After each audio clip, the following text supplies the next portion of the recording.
Justice Watchers, before we begin, I want to make this absolutely clear. The following broadcast contains public domain courtroom footage, commentary, and legal analysis. This content is presented under the Fair Use Doctrine as defined by 17 U.S.C. 107 and is protected by multiple Supreme Court rulings, which you see below. This stream is transformative, educational, and journalistic in nature. It includes original commentary, trial breakdowns, legal interpretation, and critical analysis, not raw redistribution. We do not claim ownership over any public domain footage, and all use is strictly within legal bounds. If you're watching this content, you're engaging in a protected, transformative experience, grounded in law, never in speculation. And if anyone has a problem with that, take it up with Campbell, Brady, Miranda, and Irvin. Remember, guys, justice always works better when we watch. So keep watching. See you in the courtroom.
Wilette on behalf of the state, the roll call is stipulated in the presence of our jury. Yes, Your Honor. Yes, Your Honor.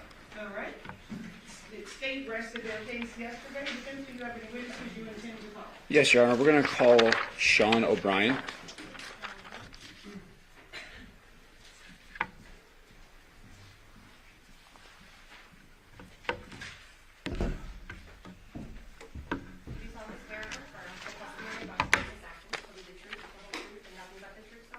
I do. If you please be seated. If you could state your name for the record, please. Sure. Sean O'Brien, S-E-A-N-O-B-R-I-E-N. Good morning, Miss. I'm sorry. Good morning, Mr. O'Brien. How are you doing? Pretty good. How are you employed? So I'm employed with Roll-Off Digital Forensics. Okay, and what's your position there? I am a digital forensic examiner. Okay, can you give us a description of that job? What are your duties? What do you look at? What do you do? Sure. As a forensic examiner, I look at any type of digital devices, digital artifacts, just pretty much anything that you can connect to the internet or even standalone, not connect to the internet, but it's digital in nature. And about how long have you worked in this field? Over 20 years. Okay, you want to tell us about that, previous job assignments? Give us a little bit about yourself. Sure. So I started off, I got a little intro to it whenever I was active duty in the Army. Got out of the Army, got recalled after 9/11. From there, moved on to the Air Force Office of Special Investigations Laboratory in Lithicum, Maryland. That's where I began my forensic journey, starting at the ground up from the basic taking a device and capturing it, as you saw earlier. From there, I got lots of training. I'm a Department of Defense certified forensic examiner. I also hold certifications with Cellbrite and Magnet and various other certifications related to the field.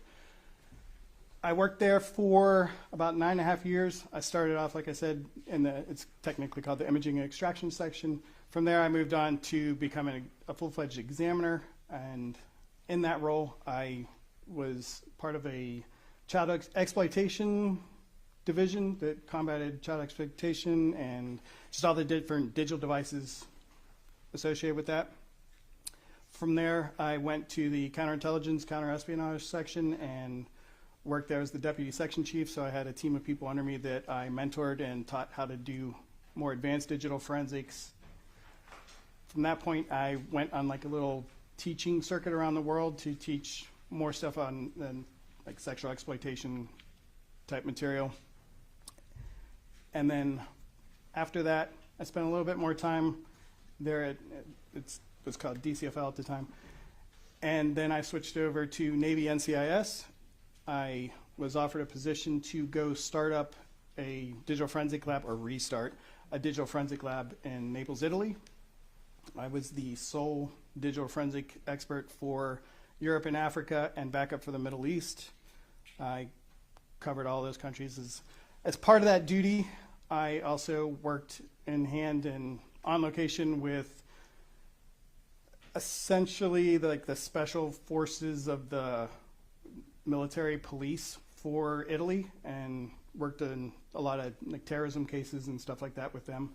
I also worked with NATO, establishing the baseline digital forensics standard operating procedures so that everybody in NATO would have a baseline, because you have a lot of different economics, like there's very wealthy countries in Europe and there's not so wealthy countries in Europe. So trying to teach them how to do forensics with the bare minimum, because a lot of the tools are extremely expensive, and just teaching them how to balance the cost versus that.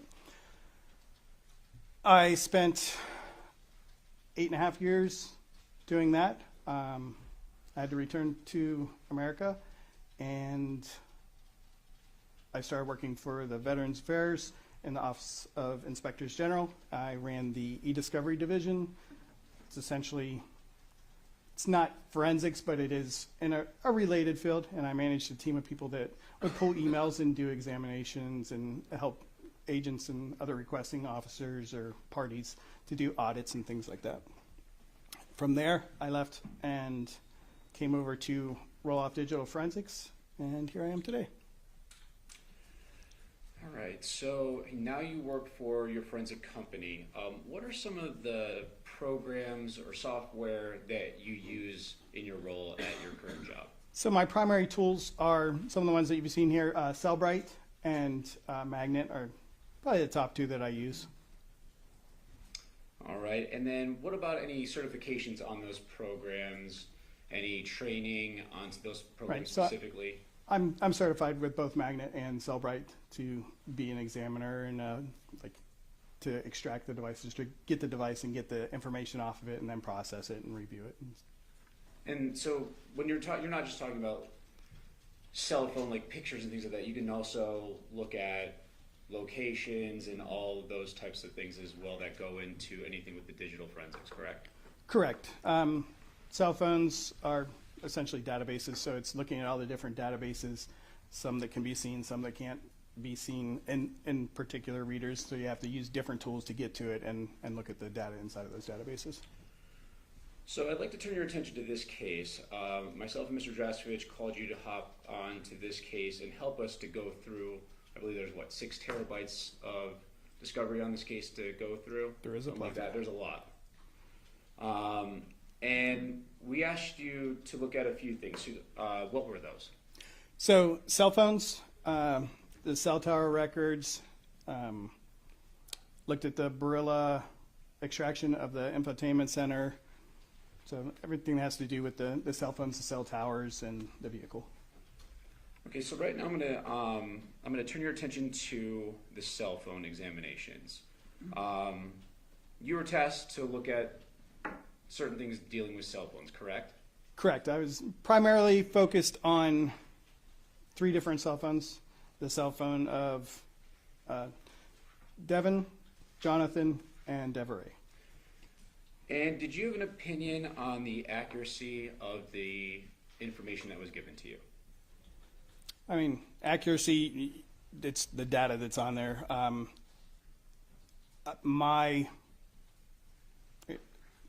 Are you asking more like, was there anything that stood out, or? Well, was it the accuracy of the extractions? Is there anything that was missing or that you would have liked to see more?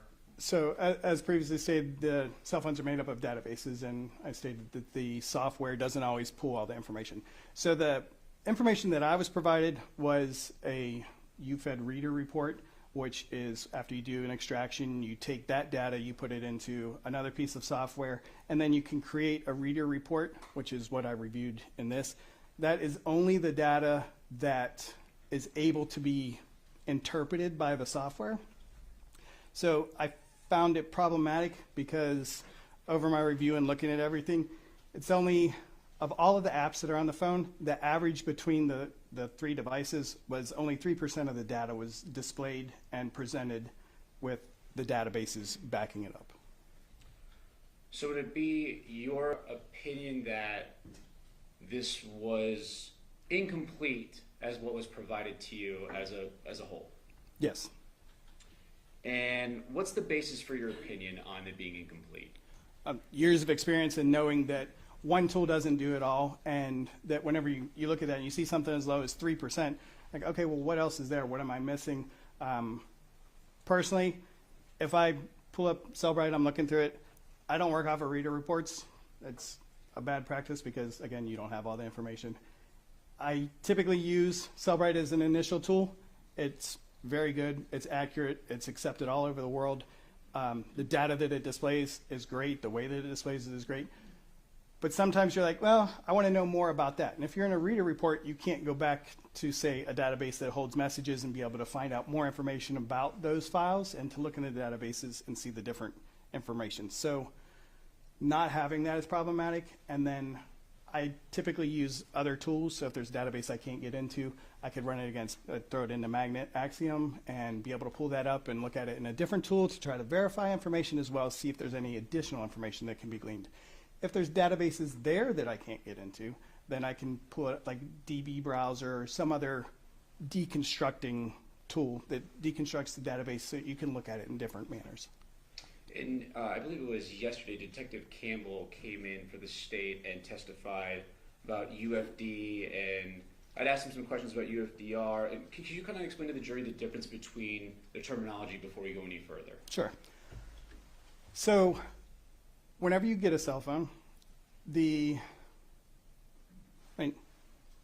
if it's all right, I'd actually like to start prior to that, if that's Of possible. course. Okay, so whenever I've been to many crime scenes and was the person that collected the digital evidence and worked it all the way to trial, as you see today, the standard procedure is to get on site.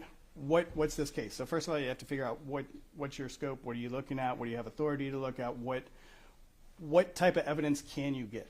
So first thing I do is I look after all the photos are taken, because that's the first thing that happens. The crime scene investigators come in, they take the pictures, and then we go in, we start doing a search.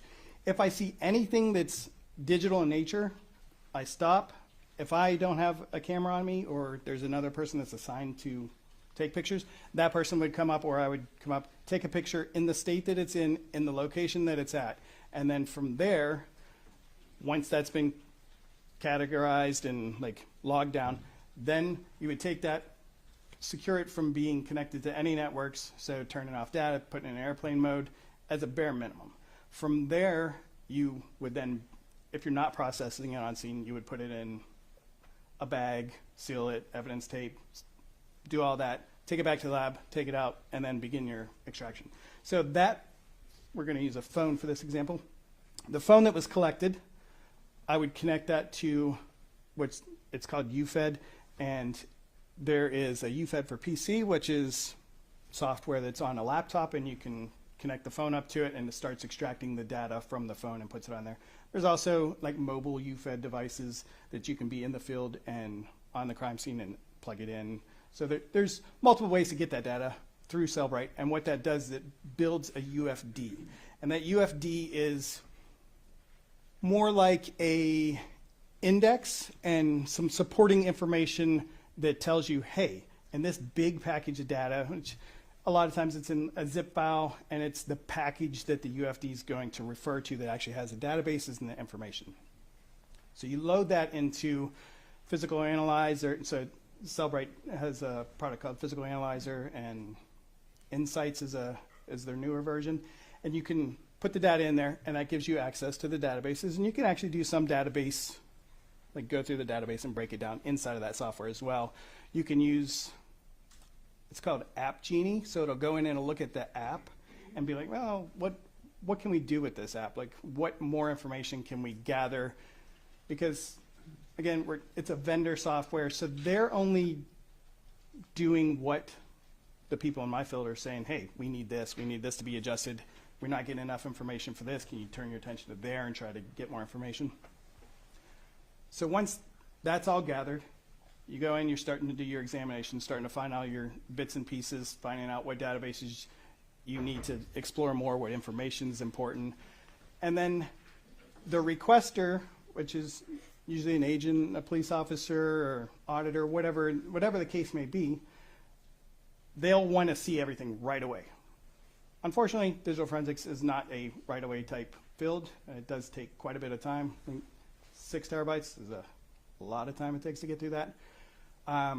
So they'll want something right away. You create a reader report, send it out to the requester. That way they have just a first look of like, oh yeah, that's my suspect. Oh yeah, this is a message they talked about. And you can start to get little bits and pieces. It keeps them happy while you're doing the more in-depth stuff. It also allows them to say, hey, I saw a message on this day, but I can't find anything else that's around there. So they reach back to me and say, hey, this date, I need to know more. So then I can hone it in and be able to say, on this date, at this time, looking at these different databases, I was able to determine this or to provide more information. And then from there, you write up a report, you put everything together, and then it goes back, the report goes back into evidence if it's an evidentiary report. Again, you're working off a copy of the data, so the phone's already been put away. You don't mess with that anymore. If the extraction, like you drop a hard drive or whatever and it stops working and you have to re-extract, you still have that. And one of the other things to touch on that, there's a verification. So I know earlier in the trial there was talk about a hash value being a fingerprint. Same thing, whenever it does the extraction, Cellbrite does a hash of the data and you're able to just click on verify hash value to make sure that you're looking at the same data that you were previously. So, in reviewing this and basing your opinion, what are we looking at here? So right here we're looking at this is the UFED reader report, and it has different data located there. So you'll see the file system, which is essentially the background of the phone, and it shows the different areas that databases are in. The one database that we'll look at in a little bit, or information that was supplied from that database, you can see I have typed out there the path that has the com.android.providers.telephony and the databases. If you look in the directory on the left-hand side, it does go in alphabetical order. So, And Mr. O'Brien, if you Sure. can use your mouse, don't click on it though, because of the No digital clicking. intent, but all right, no clicking. yeah, you So, go ahead. right here you see com.android, Chrome, com.android vending, like wallpaper backup. So that only 3 com.androids were found, not the com.android providers. Like that whole directory structure isn't there to include the database. So is this a complete picture of this phone? It is not. Okay. So did you also review the Armada infotainment system? So I reviewed the portions of the Barilla extraction that were provided to me, which were the data locations where the vehicle traveled. And so I'm thinking that we heard testimony about how Detective Campbell was told, or I'm sorry, it was Detective Good was able to go through and kind of ping along how I'm sorry, Detective Spangler, all these guys with these technology and phones, I apologize. Detective Spangler was able to go and follow the infotainment system where the car went, when it started, when it stopped. You saw that, correct? Correct. And I believe it was brought up that Miss Michaels was at a car wash around a certain time. I believe it was between 8:14 and 8:24, and the state phrased it as a car wash, correct? Yes. And we asked you to look at the points at this supposed car wash, and that's what we're looking at here. That is correct. Okay, and we see that the kind of the top half of it, it's the gas station, it's a convenience store, it's not just a car wash. But what did you do here? So the first thing I did was I looked here. This is the car wash. You can tell by the structure and the wet marks, and then if you do street view, you can go in and see that as well. So I noticed there's no pings along this backside or anywhere along the car wash area. I also looked at the date and times and the start-stop time of the vehicle, which also was indicative of not really enough time to get a car wash, not in the right location for a car wash. But it did show that there was activity under this canopy, which is where the gas pumps are, and is also where all the pins happen. The locations are all in the gas station area. Coming in from this side, going around into the area here, and then come out and leave that direction. And just as a side, you shut off your car when you get gas, right? Typically. Usually when you're at a car wash, you leave it on, you're sitting there listening to music. Or having to drive forward, yeah. Correct. Or neutral, let it go on its own. So, turning your attention to another item, did you review video data at 6505 Taylor Creek? I did. And what is your opinion of what was recovered from that address? So again, I believe it to be incomplete just based upon the type of evidence that it is and the devices that it comes from. There are, as you can see on the screen, 2 of them are labeled ring video, and the other one just has what appears to be a date timestamp and a .mov. The others are .mp4s. So the 2 videos on the right, the washed out one and then the one that's more in color, appear to be videos that were extracted off of either the Ring app, or like you can go online to the website and pull it down, download it. You can share via email. There's lots of things that you can do with Ring videos. And the one on the left appears to be a few still shots that were then combined into this video that's there. So the snapshots being put together, I'm not sure how familiar you guys are with the Ring camera, but you can set it up so that it does snapshots. So you can I don't recall the minimum amount of time, but I believe it to be like minutes, maybe even seconds, and then from there you can go into, like, you can turn it off completely. So the fact that there are what appears to be snapshots would indicate that snapshots were being taken.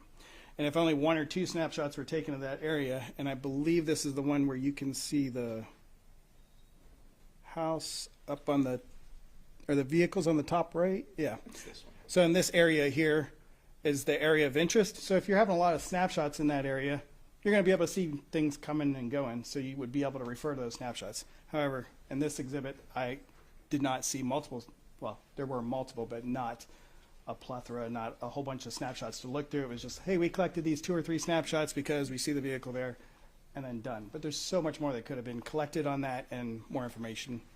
And you weren't provided any document from law enforcement that they were looking for snapshots of this camera?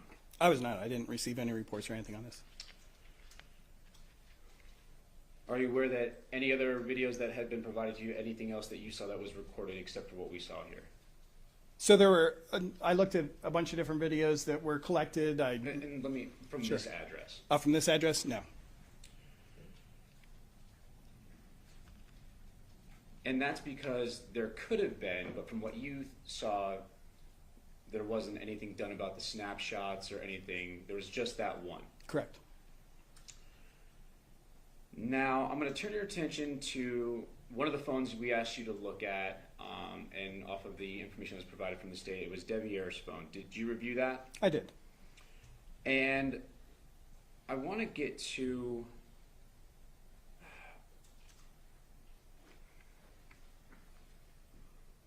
was it a complete capture of Devyn's phone? No, same as it's previously shown. There wasn't information about every single app, every single activity that was going on. There was not. But even though we had an incomplete picture, you were still able to access some background information, some stuff from the databases that can tell you kind of what was going on. Correct. I was able to access the reader and what Cellbrite was able to pull out and look at those provided items. So what are we looking at here? So here we're looking at, on 8/6/2023 at 10:36 at night, there is communications, an instant message that was outgoing from, we're looking at Devyn's phone, so the outgoing would be the from, and then to the phone number related to the device of Devyn. So from Devyn to Devyn, their devices. It says, see you when you get back, I'm going to sleep, girls. So it's part of a text message. And then there's an incoming call at 10:58, which appears to be from Devyn's device to Devyn's device. And it appears that the call was taken and was 44-second long phone call. The last item is at 2:12 in the morning on Devyn's phone. There was part of the Android messaging here. There was a icon, so whenever you save a contact, you can add a picture to it, and just so whenever you look at it, it pops up, has the picture. So this is a picture like that. And this is a little bit more information on that Correct. icon. Same one, it just different slide. Same timestamp. Same timestamp, date. same messaging, same area. And this is just a close-up of the photo of the contact. It is.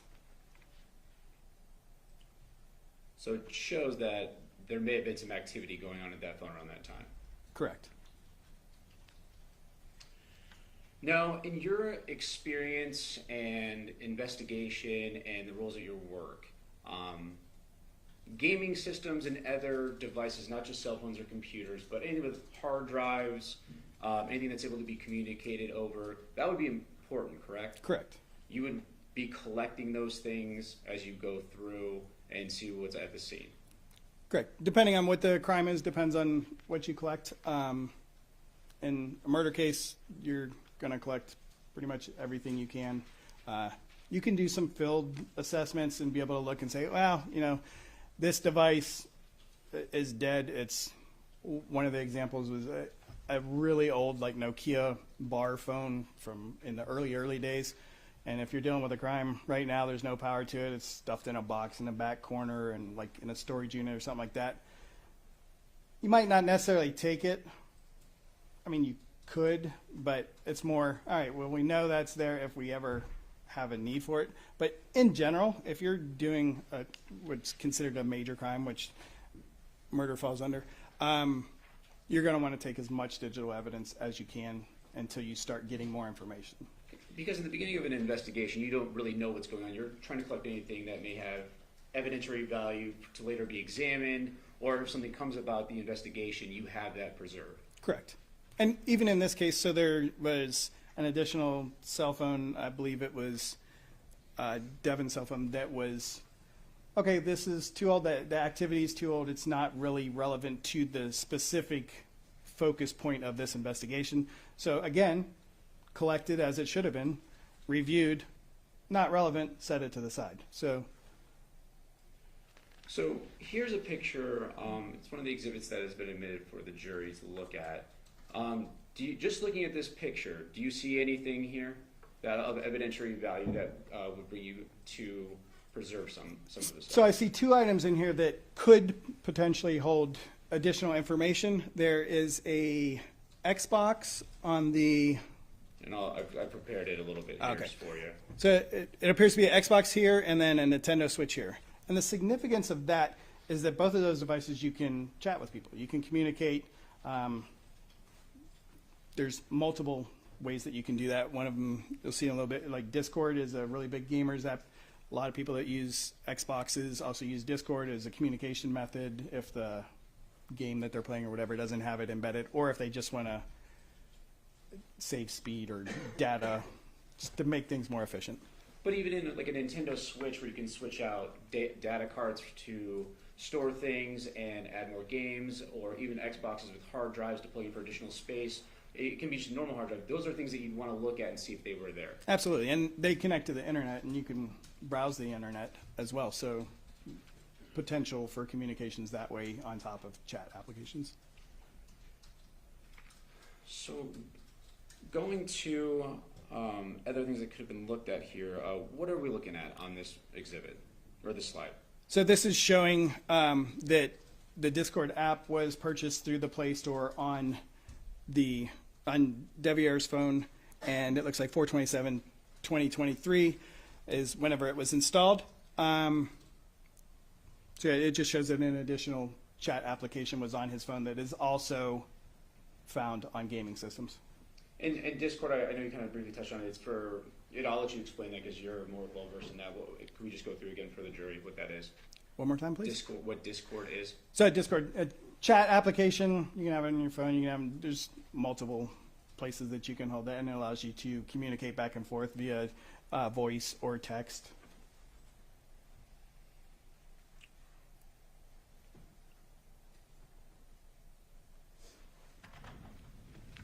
And what are we looking at here? So this is another artifact related. Nintendo Switch was also found there. So there's an application that's listed as Cellbrite flagged it as entertainment and chat application. So it's another indicator. Hey, it's a possibility that the Nintendo Switch has chat on it. The application also allows for chat. And that would be something of significance if you're trying to determine people talking about potentially a murder, or anything, that you would go and look through all these things and all these apps to see which ones could communicate to other people, at least be looked at and investigated or preserved for a later time. If you had access to those databases, yes. And what are we looking at here? We are looking at one of the applications that is related to Discord. And it's a 8/7/2023 2:31 a.m. So it was an artifact, a Discord. So you can see Discord up here. So it's at that date and time on Devier's phone, the Discord chat, or well, the Discord program was accessed. And that was at 2:31 a.m. on August 7th. That's correct. So it says modified. Modified. Anytime the system does anything to the file, then it would modify it because it's making changes. And briefly, you didn't look at any router logs, did you? I did not. You weren't provided with any router logs? I was not. Nothing from the Porcupine residents about a router? No. That would have been helpful if you would have had that at that address, correct? Correct. So, as previously testified, the router holds information of connected devices. That's really important, especially whenever you're looking at an investigation like this, because if you know what devices have been connected, then you know what devices you don't have, or you can verify the devices that you do have. So you could look at it and be like, well, 6 phones show up on here, but I only have 5. Where's the 6th? And some of these artifacts that we've seen, this could all be indicative of activity on either the phone or gaming systems. There's something going on, but we just don't know because we don't have the full picture. That is correct.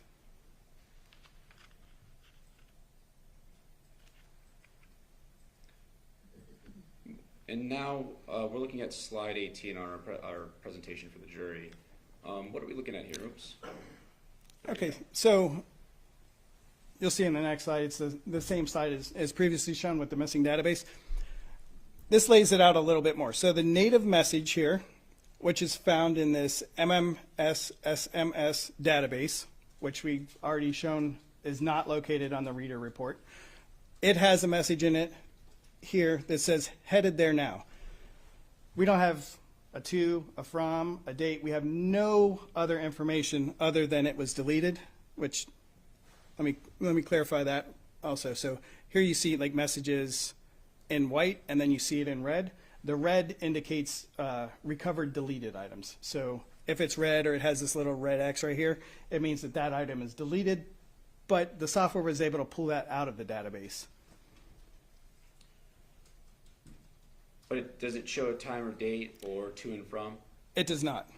And again, I couldn't go back to the database to see if there was any more information in there or related stuff around that time, like around that message, or looking at deletion orders, or there's no way to tell more information in the presented state. But we know it's deleted. We do know it's deleted. And this is the slide that we talked about earlier. Correct. And it's about the missing databases and the different types of files, the UFDs, UFDXs. So UFDX, I think that's a new term. New term for here. So if you have a UFD, it's the initial one, like I had stated about having a device, and you're looking at it's the UFD with the supporting data. If you take multiple devices, so in this case, if I was to take all 3 of the devices that I looked at, I throw them all into Physical Analyzer, I could create a UFDX, which is essentially multiple extractions put into one. So I can open that up, and by doing that, it loads all of the devices, and then I can run searches. Can you go back a slide? Of course. Sure. So up here, I can type in a search, and then if I click on this little down here, it will display each device that's loaded in and how many hits there are, and then you can select which device. You can select all, and then you can work your way through it and see where all that search term shows up across all of the devices. And just because we've heard all these terms and they've been thrown out between yourself and Detective Campbell, what is the most complete extraction that you would like to have had on this? I would have liked to have the UFD with the supporting files so that I would have access to all of the data and not just the maximum 3%. And again, you weren't provided with that. I was not.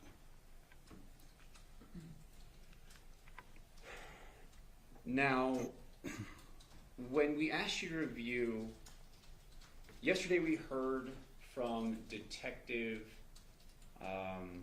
Campbell about it was Detective Good at the cell site location. It was a couple days ago. they said that they only looked until 9 a.m. at that time. That is correct. And we asked you to look a little bit further, give or take on both sides. And did anything stand out to you? There was a location I was like, this looks interesting. Maybe want to take a look at it. Again, I don't have much more information other than the location at the time that was shown. And so I brought it to the attention And just because I know it's hard for me to zoom in on this, how we have it set up, but if you could just put the mouse on the two little points that we have on there so the jury sees what we're trying to point out here. Sure. So here is Jonathan's home. And then here is one in the southern part of the valley, more in a remote area. And that is on 8/7/2023 at 10:25 a.m. And that's a close-up of what you brought to our attention, correct? Correct. So it's here, and then you have a lot of these washes, and then over in this area you have lots of open area. So it's pinging near all these open areas. That's correct. And that's the date of that is the 8/7. 8/7.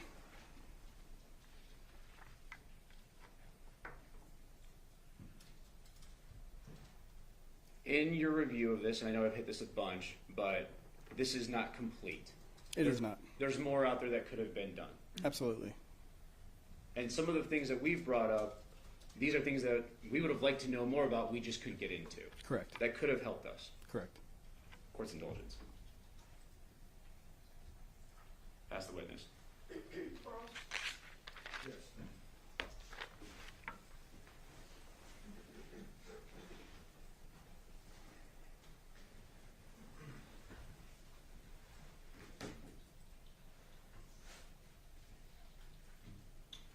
Good morning, Mr. O'Brien. Good morning.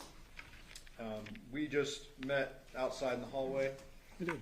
Thank you for your military service, sir. Thank you. I have a few questions for you, not too much. I just received these items that were shown this morning. You would agree with that? Yes. So I'm just going to kind of go through a couple of the slides and try to make sense of, to clarify what we're actually seeing. Okay. So I'm going to start with the residential neighborhood, the slides you just put up. Mike, can I plug you to get that power thing back up?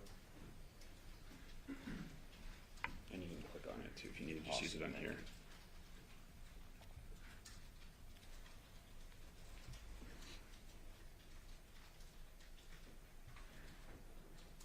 Yeah, perfect. And then you can click on the slides below and it goes up. Perfect, thank you. So I'm showing the slide that you'd agree that's a residential neighborhood, correct? Yes. And you looked at a whole lot of stuff in this case. Would that include text messages on Devier's phone? It would. We got a bunch of text messages after 9 a.m. On August 7th of 2023 from Devier's phone. Correct. And you'd agree with me there's text where he's talking with his boss and talking about a job and going to that job? Yes. Okay. And you'd agree this is a residential neighborhood, a newer one, kind of out at the tip of the valley? I would. Okay. And the location data is that you're looking at that caused you to testify that he was in this residential neighborhood was from the CDRs, not from the device. That is correct. So CDRs, as a reminder, those give a general approximation. They're not like the breadcrumbs from the Burla or the Google. It's not the GPS guys. Got it. So you're not saying in any way to this jury that his location put him in any of these desert areas, correct? That is correct. Okay. You indicated earlier that you reviewed not only the DFLs, which were the actual phone extractions, but you also reviewed the CDRs and the Burla, correct? That is correct. Did you also review the Google, I did. the geofence stuff? Yes, I Okay. did. You would agree that there's nothing in any of those sources of information that shows Devier's phone going toward or at the Paladura address between 10 p.m. on the 6th and 8 a.m. on the 7th? That is correct. Okay. You would agree that all of those things show the defendant's device, car, and everything at the Paladura address until 2:04 a.m.? That is correct. So the Google data is separate, and that was a geofence, Yes. right? And you're familiar with the steps and Google's privacy and I am. all The that. obfuscated numbers and doing Yeah. the 2-3 steps. Right. So just to narrow it down and like simplify it, a geofence is actually placed on around the home, the Paladura home, and says, the first step says, show us what devices are at that home, but they give general numbers. Correct. And if I oversimplify it, you can tell me. It's good. Okay. That works. And so, in this particular case, it only showed the defendant's device at that home. Well, it showed multiple, but once you select which one you want that's of evidentiary value, and yes, that was Yeah. one of them. And that would be Yoko's, Yoshida's, and Jonathan's were actually there too. Yes. Yeah, and nobody else's. Not that I recall now. Yeah, so it's 4 devices at the Paladura home, not including Devier's. Correct. And Devier did have a Google device. Yes. An Android that. Yeah, Android is a Google Yes, device. yes. Okay, so we're in agreement. Nothing at all that you went through suggests Devier was at the Paladura address between those time frames. That is correct. Okay. The Google data did show John's phone traveling from the Paladura address at around 2:04 a.m. in the same exact path as the defendant's car and phone. Yes.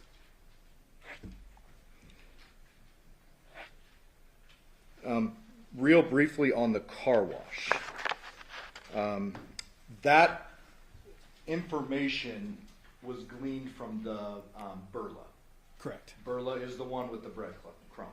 Correct. It does the GPS locations, which is the most accurate. Got it. And that shows the Nissan going to what appears to be the gas pumps, not through the car wash. That is correct. We're in agreement. Okay.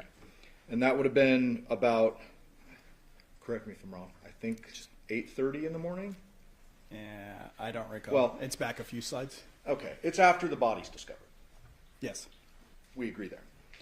You would agree that people can hand wash their cars, correct? Correct. And there were several hours before homicide detectives made their way to the Porcupine Rim address. Yes. So, doesn't look like she went through the Funnies car wash? Yes. Correct. Fair. Okay. Briefly on the ring videos. Were you here? Because I've seen you a couple times. Were you here when the detectives talked about those videos? I'm not sure if I was in the courtroom or if Okay. I was watching from another location. I'm not going to try to recite what they said about the videos, but simplifying it, they basically said, we got what the homeowner gave us. Correct. Okay. You're not suggesting to this jury in any way the cops lied about what they got. No. Okay. We're in agreement there. Correct. They got what they got from the homeowner, and there's 3 clips, one of which looks like it's like motion picture basically. It's like stills one after another. Correct. Which all video actually is, Technically, yes. right? And you would agree with me that homeowners or people who have ring cameras, they can change the sensitivity settings on their device. Yes. If they don't want to keep getting annoyed with every time a car drives by, they can lessen the sensitivity just to kind of encapsulate their driveway. You can set up boundaries. You can set up. There's lots of different Yeah, settings. there's a ton of different settings. Correct. You would agree that in the videos from that same camera at night and in the morning, it appears Devier's vehicle is in the same exact spot. To the best of my recollection, that is Okay. correct. And on top of that, there is video from the only entrance and exit a vehicle could go at the Porcupine Rim address. To my knowledge, that is correct. And that is continuous recording. That's not a motion camera. I'm not aware of the settings. Okay. There may have been testimony about that. Sure. Fair enough. So I want to get to slide 10 and, well, Do you want me to help you? You just go to the bottom a little bit okay. and slide it over. Thank you. Slide 10. So the 3 rows represent an instant message, row number 1, an instant message from Devier's device to the defendant, see you when you get back, I'm going to sleep, girls, correct? Correct. The second one is an incoming call at 10:58 p.m. from defendant's phone. Correct. And that one says 44 seconds. That is correct. The third one is an image that you brought up today on August 7th at 2:12 a.m. That is correct. And I believe the language you used was, I wrote it down somewhere.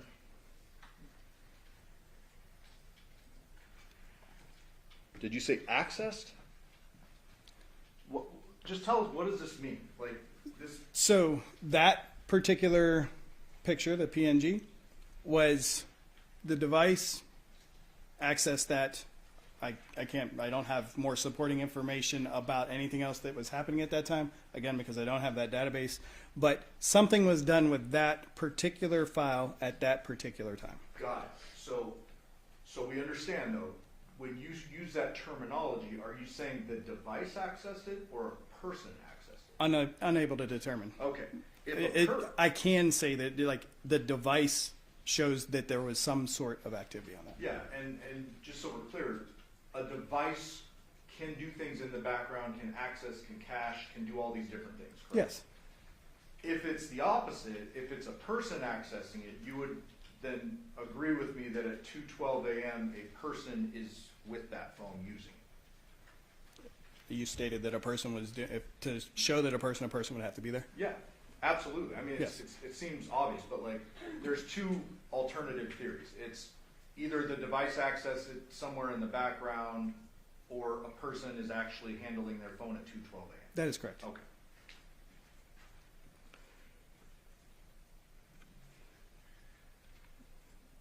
Go to the gaming system.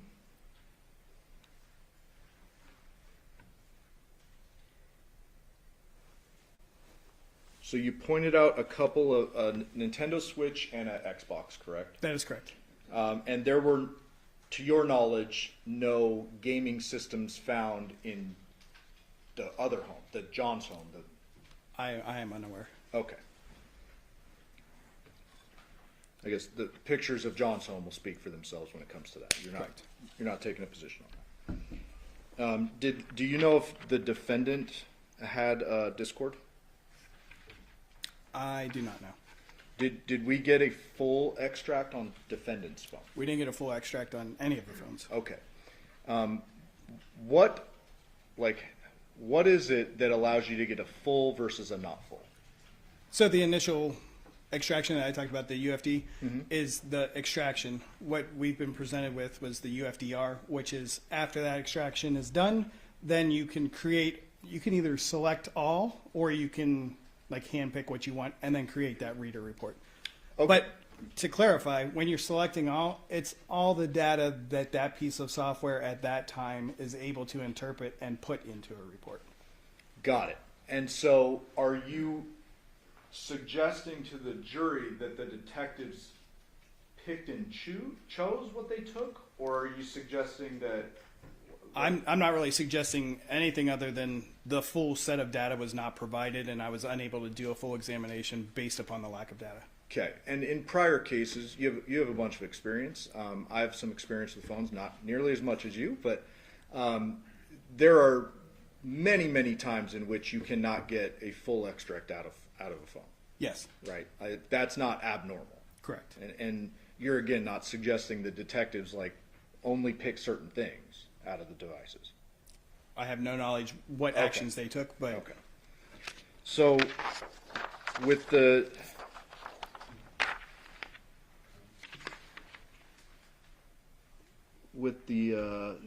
text here on slide 18.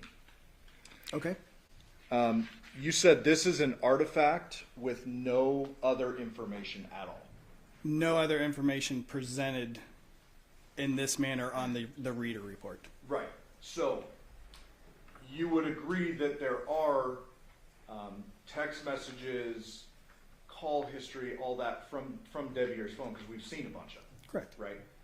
There's also that same type of information from the defendant's phone. Yes, all Right. the phones. Correct. Okay.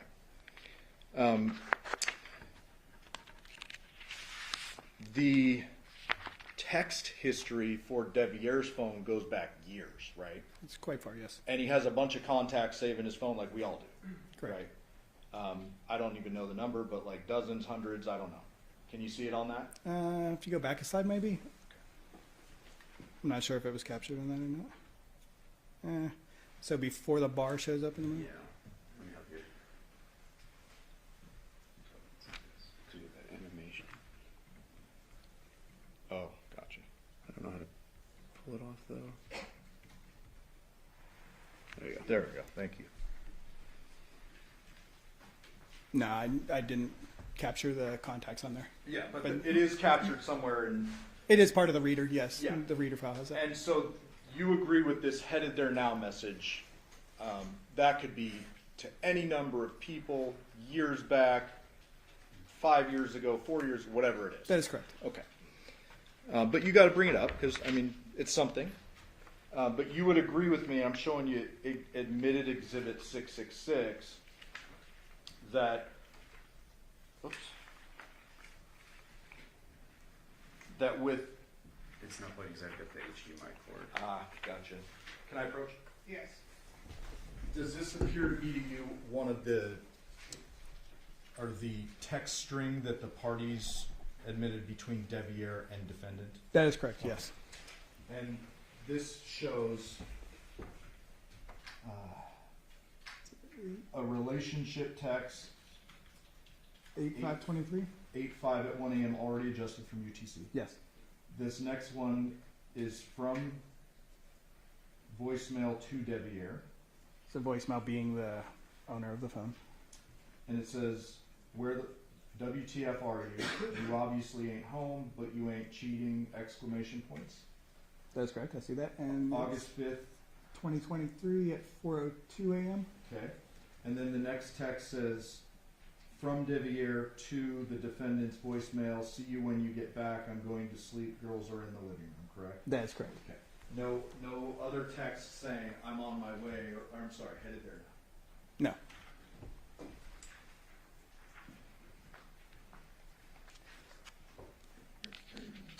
The CDRs are completely separate from the device. That's the phone company keeping That is record. correct. And you would agree with me that there is absolutely no record of a text message after the one where he says, "I'm going to sleep," going to the defendant's home between whenever that was,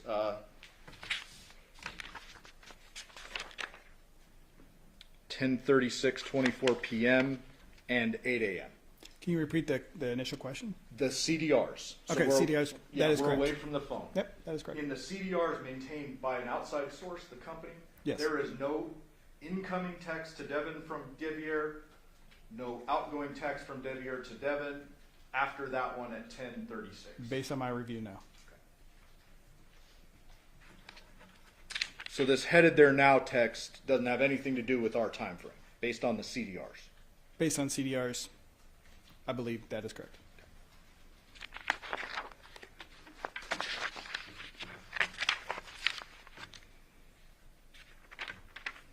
Just make sure I got through all of them.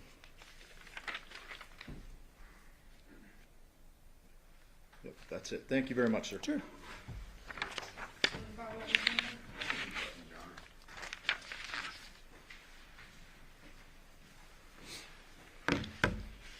Just to touch base on the picture being accessed and the gaming data of, I think it was, what's that, a Discord? There was activity the morning of, or the early hours of August 7th. That is correct. And do you know if WR had his phone on him? I have no, I wasn't there. I don't know. Yeah, we don't know either. Now, the state brings up the Funny's car wash. Let me pull this back on this slide.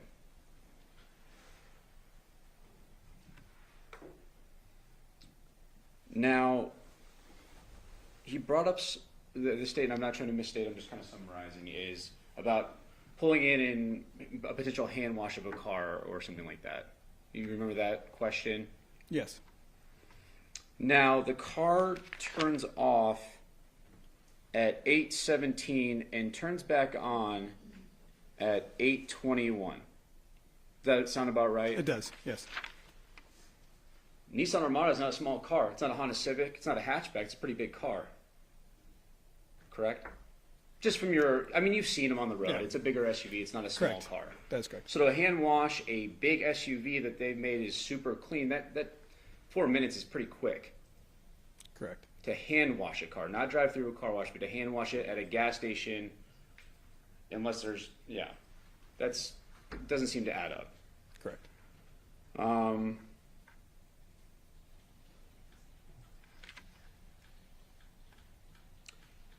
When he asked you about the ring cameras at Porcupine, Mr.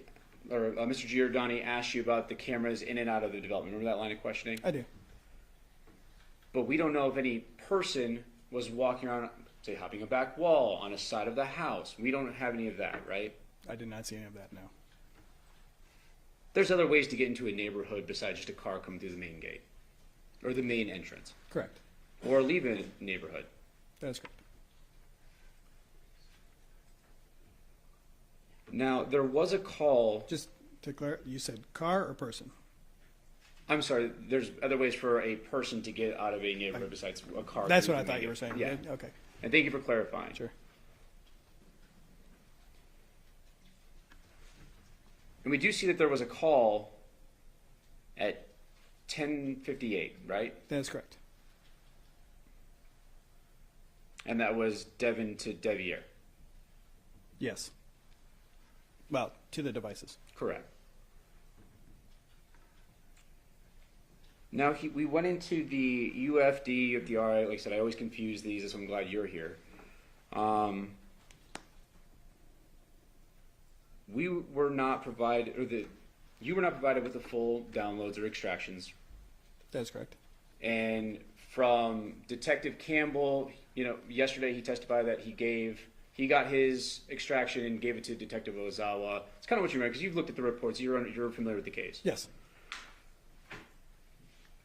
Do you remember seeing, or do you remember being handed any kind of information from phones that there was a follow-up from Detective Ozawa to get more information on the phones? I did not see any more. You were just given the initial or UFDR of the phone.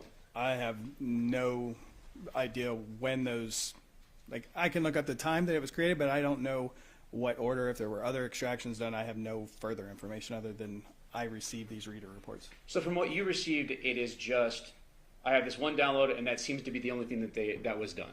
From Correct. what you've been From given. what I've seen, yes, that is correct. Now the headed now text, it was deleted, wasn't it? It was. And we don't have a time. We do not. We don't know what that's in reference to. No.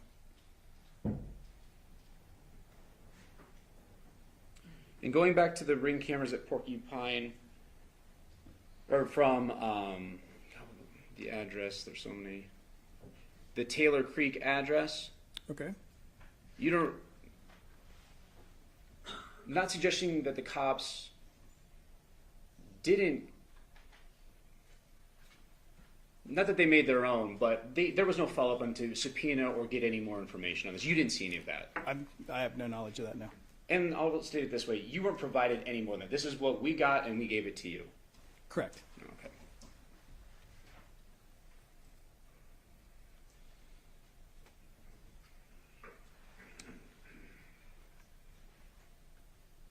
And just going back to this picture of one of the last pings on Devier's phone, the state suggested that there was this, he had this work schedule, which it's been throughout the course of the trial. There's been testimony that he had to work, that morning, and he went. But were you able to confirm that by any text message you looked at through the phone? Nothing popped out to you. No, nothing stood out to me. It's kind of why this popped out to you by this area at this time. That is correct. No further questions. And I will say, Yeah, I have to apologize. So, There actually is text messages where Devier is talking to his boss and saying, I'm headed to a job out. You saw those, right? Yes. Okay, so those do exist. Yes. Okay, that's not just testimony, that's in the device. It's in the device. And it's There's consistent. multiple occasions that they talk about work. Hey, I'm headed to this side, headed to that side. I'm going to run late. That morning, August 7th. I don't recall specifically. No. Well, I can show you. Okay. Can we agree overall that you went through these devices like with a fine-tooth comb? No. I did the best I could in the amount of time that I was provided Okay. with the data that I was provided. Okay, fair enough. When you go through this, I mean, you're presenting everything that stands out to you as like, this is fishy, or this is something I would bring up, or whatever, right? Correct. There's nothing you left out that was something you were like really interested in and didn't present to the jury? No. Okay. So,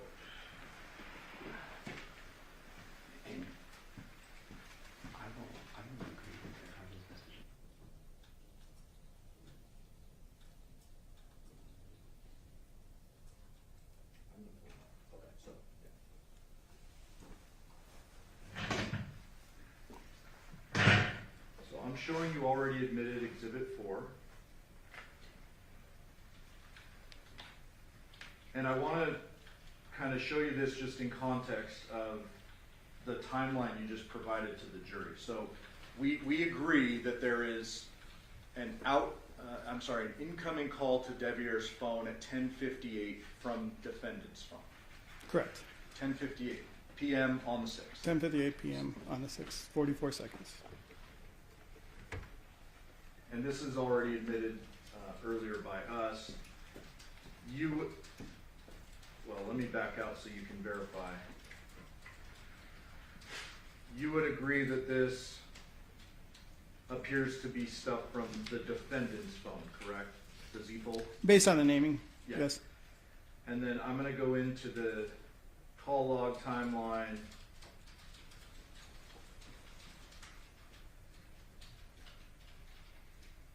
And you can see that 10:58 p.m. outgoing call from the defendant's device to Devier, correct? Do you see that? Yes. And then as it goes on, there appears to be a bunch of missed calls from Michael's home. That is correct. What's labeled as Michael's home? Right, but it's a different device from Devier. It's a Correct. separate number. Yeah. Correct. And some of those went to voicemail. Yes, that is correct. I believe 3, maybe 4. And you're aware we can recover those voicemails, and we in fact did. Absolutely.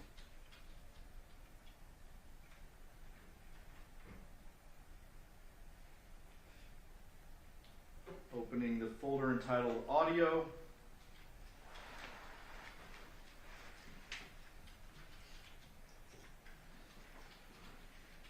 Do these appear to be the 3 recovered voicemails? Yes, it does. And these are after that 10:58 p.m. call from the defendant to Devier, correct? Correct. It appears to be about 11:13, 11:18, 11:21. And if I click on this, is that going to play the audio? I hope so.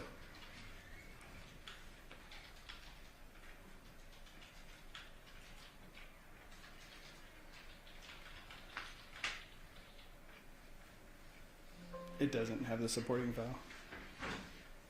Yeah, I did this before, and I think I have to open it in a different one.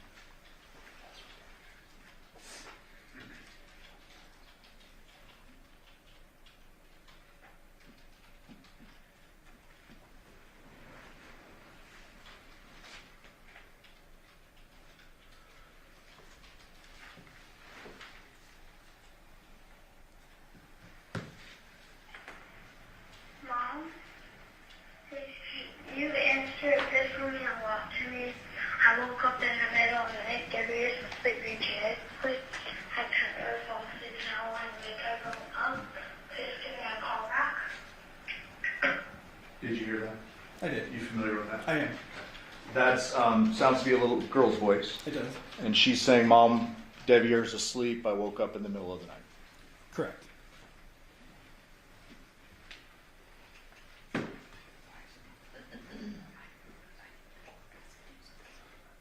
Victoria, can we somehow move that up? Because I have the represent on. I don't know why the audio is not playing. Because my laptop's plugged in still. No, I unplugged it. May I inquire if the jury heard that? Yeah, did you guys hear that? Yes. And Mr. Judon, if you wanna put the laptop next to the microphone, it may make it louder. That would make sense, wouldn't it? Yeah. Here you go.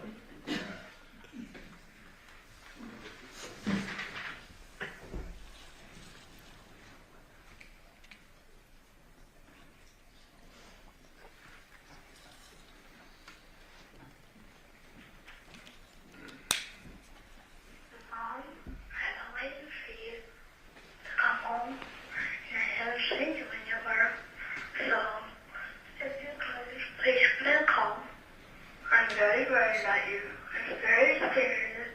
I don't know if you got in a car accident or any certain things. And I'm getting very worried. Please call me, please. Everyone's asleep. I woke up in the middle of the night. I can't fall asleep. I've been trying to get everything prepped for school tomorrow. So, the rear's not down, today's not down. I can't fall asleep. He's been telling me what you got here to everything. You said you were going to get some medicine. And then you never got any. So please give me a call back. I'm very worried. That was voicemail number 2. Sir? Yes, that is correct. And you heard the little girl's voice say, "Everyone's asleep. I woke up in the middle of the night. Yes, I did. Devier's knocked out." I don't think she said that, but Okay, well, I'll play it again. Mom, I've been waiting for you to come home, and I haven't seen you anywhere. So, if you could, please give me a call. I'm very worried about you. I'm very scared. I don't know if you got in a car accident or any certain things. And I'm getting very worried. Please call me, please. Everyone's asleep. I woke up in the middle of the night. I can't fall asleep. I've been trying to get everything prepped for school tomorrow. So, the rear's not down, today's not down. I can't fall asleep. He's been telling me what you got here to everything. You said you were Did going you hear it that time? I did. Thank you. Sure.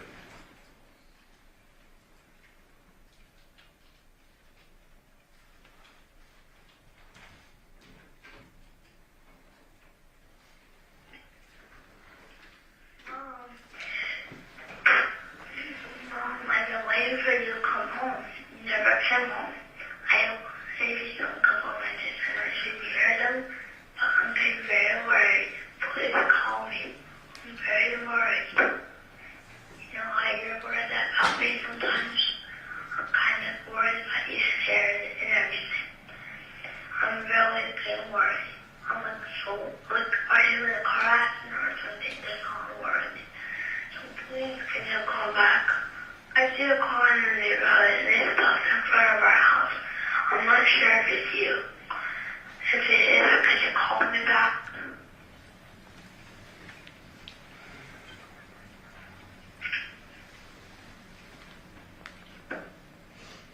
And that was voicemail number 3.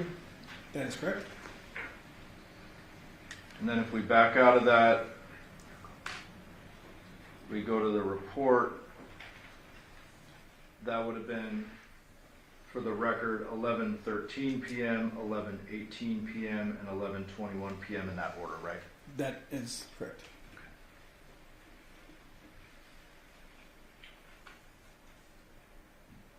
I'll pass the witness. Oh, it shows up.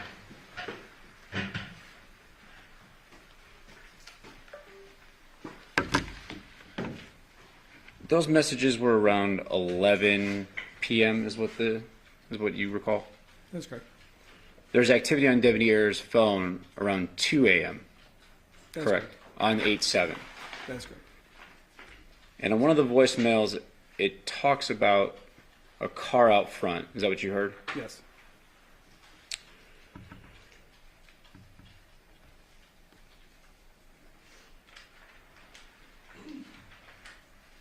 Now, going back to the wash,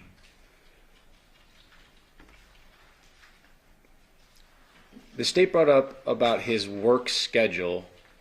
Do you remember reviewing any messages between him and his boss regarding that morning?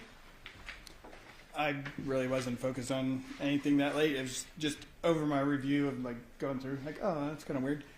I didn't really do a lot of investigation around that because there was a whole lot of stuff, other places that I was focused on. Anything about him running late? Not that I recall.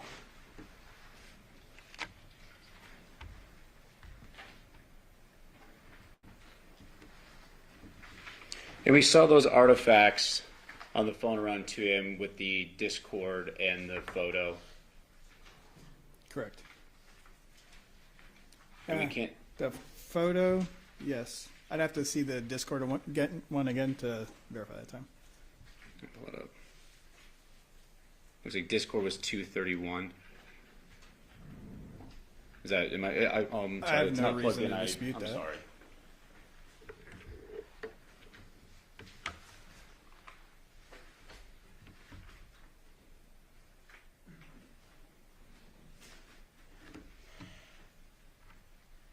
I don't know what just happened now. There it is. 2:31 a.m. Discord. That's correct. On 8/7.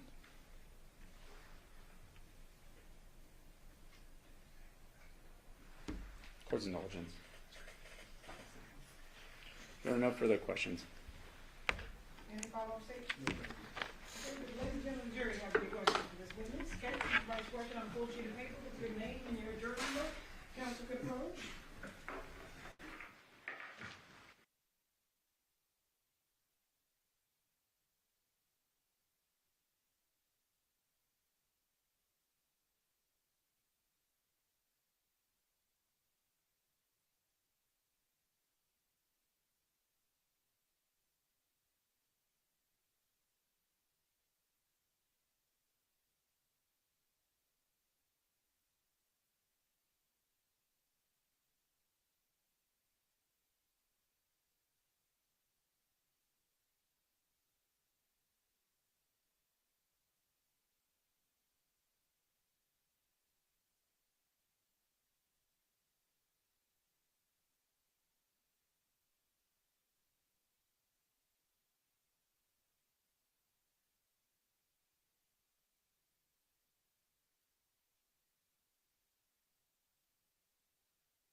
Does the Discord photo at 2:31 a.m. show someone accessed it from the Porcupine home?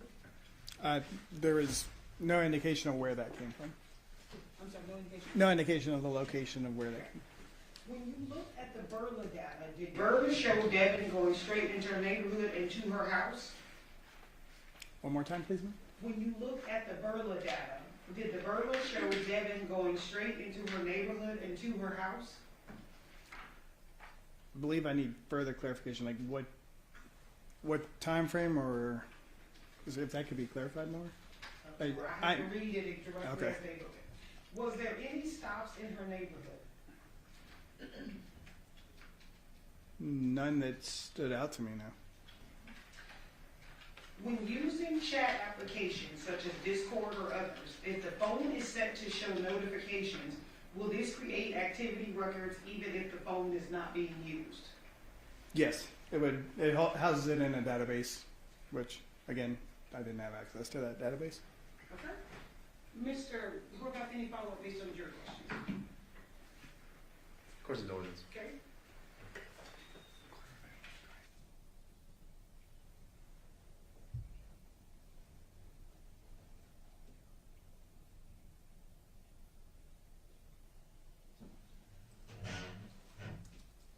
Your Honor.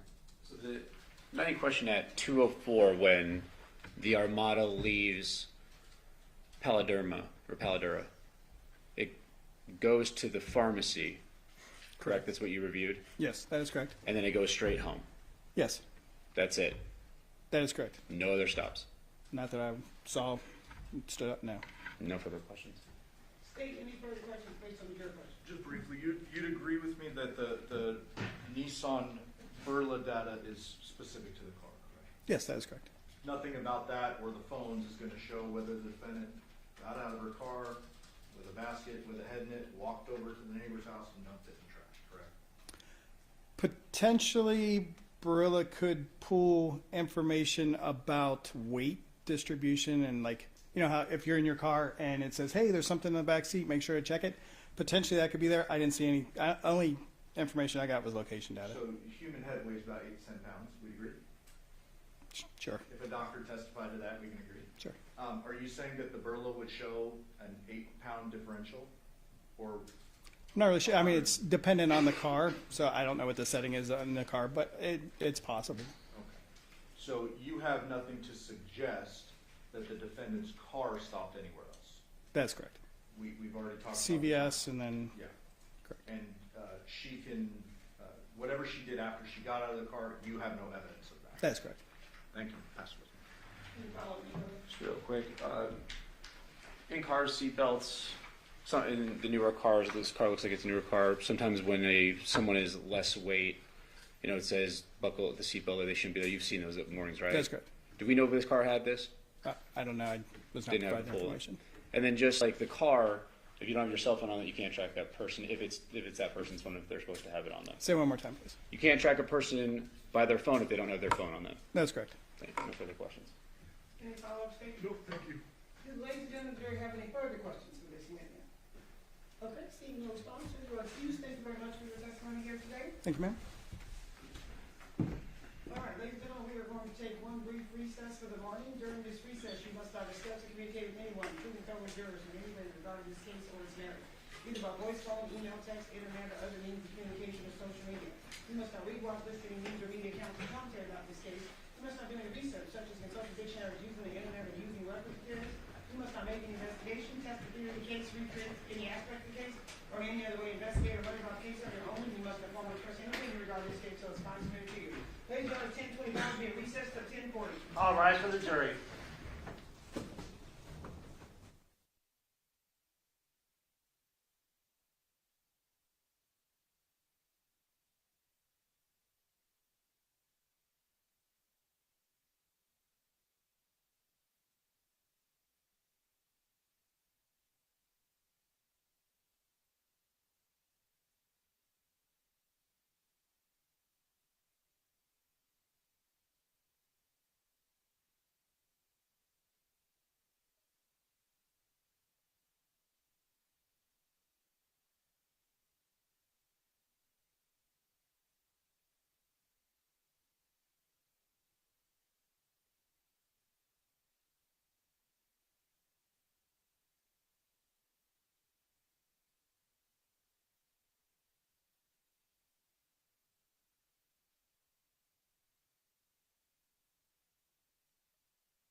Please be seated. Your Honor, the jury's all present and accounted for.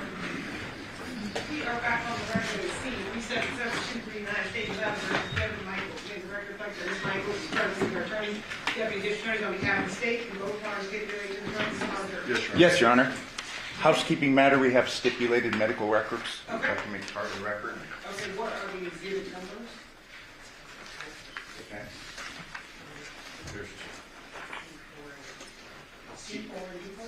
Okay, C4 and D4 will be admitted to the stipulation. Defense, you may call your next witness. Thank you. The defense calls Dr. Larry Sims.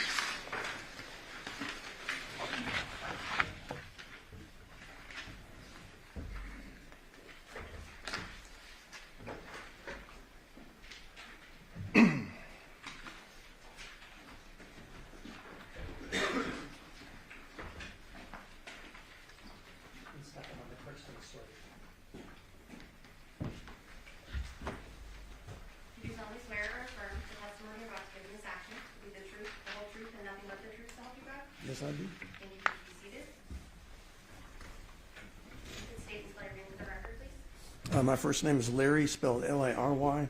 My last name is Sims, spelled S-I-M-M-S. Whenever you're ready, Mr. Director. Thank you. Dr. Sims, if you could tell us a bit about yourself, beginning with your education.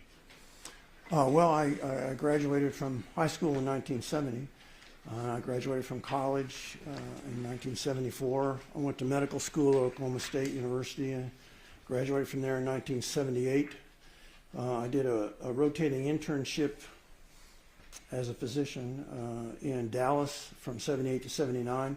And I was a general practitioner for 10 years, 3 years in rural America and 7 years in Detroit. I had about 55,000 patient contacts, delivered about 100 babies. Then I went back into training at Michigan State University in pathology for 4 years.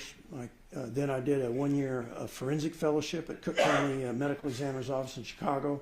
Stayed on there for some years, and then I came out here and was at the Clark County Coroner's Office for 19 and a half years. I maintain a licensed medical license in Nevada, and I'm board certified in anatomic pathology, clinical pathology, and forensic pathology. Doctor, so you were a coroner here in Clark County? Yes. 19 and a half years. Yes. Would often be called by the state of Nevada in prosecutions of murder cases. Oh yeah, I probably testified over 500 times during that period of time. You were contacted and were ultimately retained by the defense in this case, the state of Nevada versus Devyn Michaels, correct? Correct. Yeah, I was contacted by the Special Public Defender's Office. It's been over a year ago.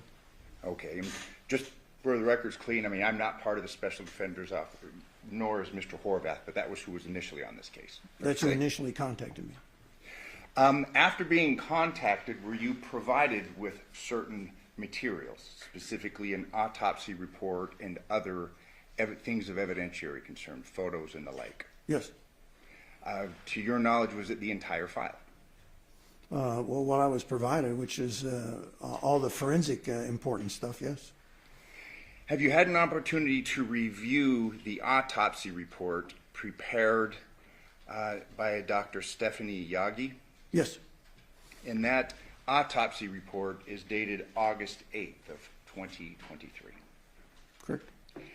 Did you review the pathologic findings in the autopsy report? Yes. And what are they? Well,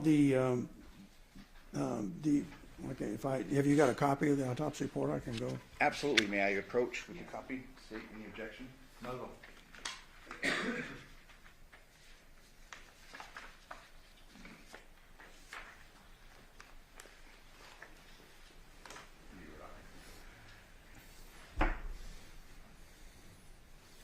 So the main two findings is she classified the death as homicidal violence, and then she noted that he had a fatty liver.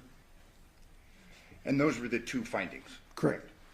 Now, are there certain standards of practice that are employed by pathologists, specifically coroners? Yes. And what are those, and if you could please describe those to the jury? Well, there's a number of practice standards, but there's a specific published practice standard in relation to using homicidal violence without any specific cause. It was published in 2010, and it has 5 separate criteria that all 5 have to be present before you use a non-specific cause of death, such as homicide by unspecified means or homicidal violence. And doctor, what are those 5 criteria, and if we could just have you break them down, please? Well, one of the important ones is that there can't be any other cause of death present. In other words, there can't be any natural disease present. There can't be any toxicologic explanation of death. There can't be any environmental explanation of death, such as drowning or cold. And there has to be an indication that the body was altered in some way. And there's one other criteria. I can look at the paper. I can't remember what it is. Okay, if I may approach the witness.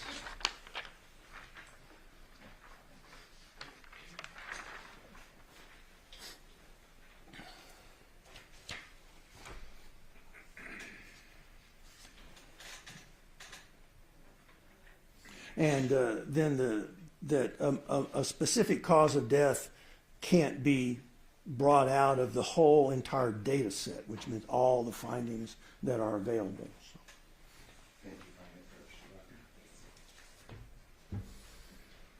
So from the get-go, we have this pathological examination done, and we have these pathological findings. The first being homicidal violence. And you had discussed these 5 criteria. Let's focus on 2 of them, specifically no atomic cause of death. How was that a concern, and how did this examination and this opinion not follow the standard practice? Well, in this particular case, he actually has 2 natural diseases that could cause his death. His heart was enlarged, and he had a fatty liver. And those are obviously borne out through Dr. Yagi's analysis and review of the body, correct? Correct. There's another criteria I'd like to draw your attention to, and that's no toxicologic cause of death. If you could please explain that and the significance in this exam. Well, there has to be drugs can be present, but they have to be at low enough levels not to cause the death.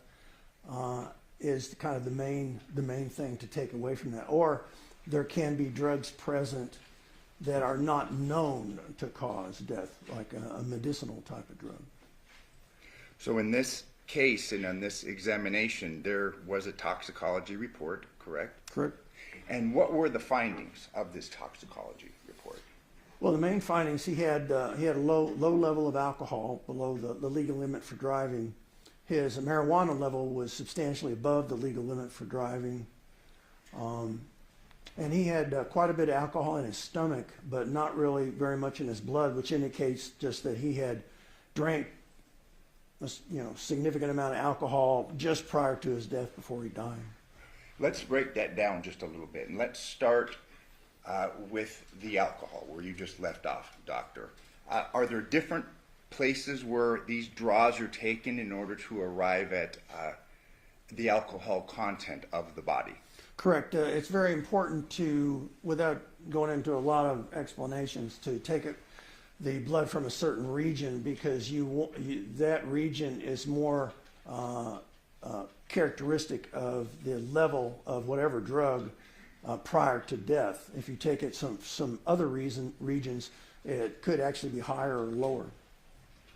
So in this case, was there both a blood draw from perhaps a leg or an ankle and from the stomach? Yes, they did both of those. If you could please explain those processes and the findings to the jury. Well, the blood was taken appropriately, and so I have good confidence in the alcohol level of the blood and Have you got a toxicology report, just so Yes, I make sure I don't say anything wrong? I believe, oh, absolutely, Doctor, I believe it's attached Part to of it is? the back of the report.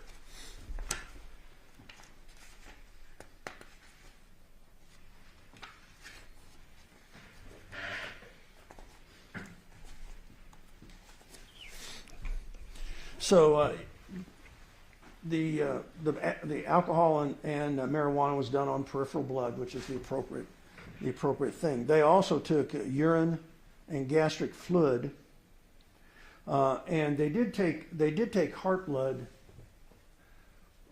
and they did measure the GHB level in the heart blood rather than the peripheral blood, which is not a good thing to do. It should have been done on the peripheral blood. Those are the main things. And focusing in on the alcohol content, you had testified that in the blood it was not particularly high, correct? Correct. But then you made reference to the alcohol in the stomach. If you could please explain the significance of that. Did that denote recent drinking, heavy drinking? What would that indicate? Yes, he had. It was about 30 times higher in the stomach fluid than in the blood. So he had drank, a couple of, some significant alcohol that had not been absorbed yet into his blood. Now, if the THC content, it was significantly above the legal limit, correct? Correct. Yeah, the legal limit is 2, and his was 26. So over 10 times the legal limit. Correct. For THC. So if an individual were to have ingested alcohol, as we have evidence of, and smoked marijuana, could you opine, was that person intoxicated? Oh, definitely, yes. If we had heard testimony that this person had gone to sleep or shouldn't be driving, a family member was concerned about him driving, would that be consistent with the findings of this pathological report? Yes.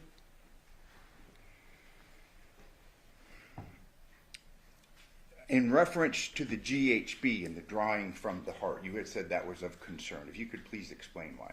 Well, because heart blood is notorious for being inaccurate as far as true level of the antemortem prior to death level.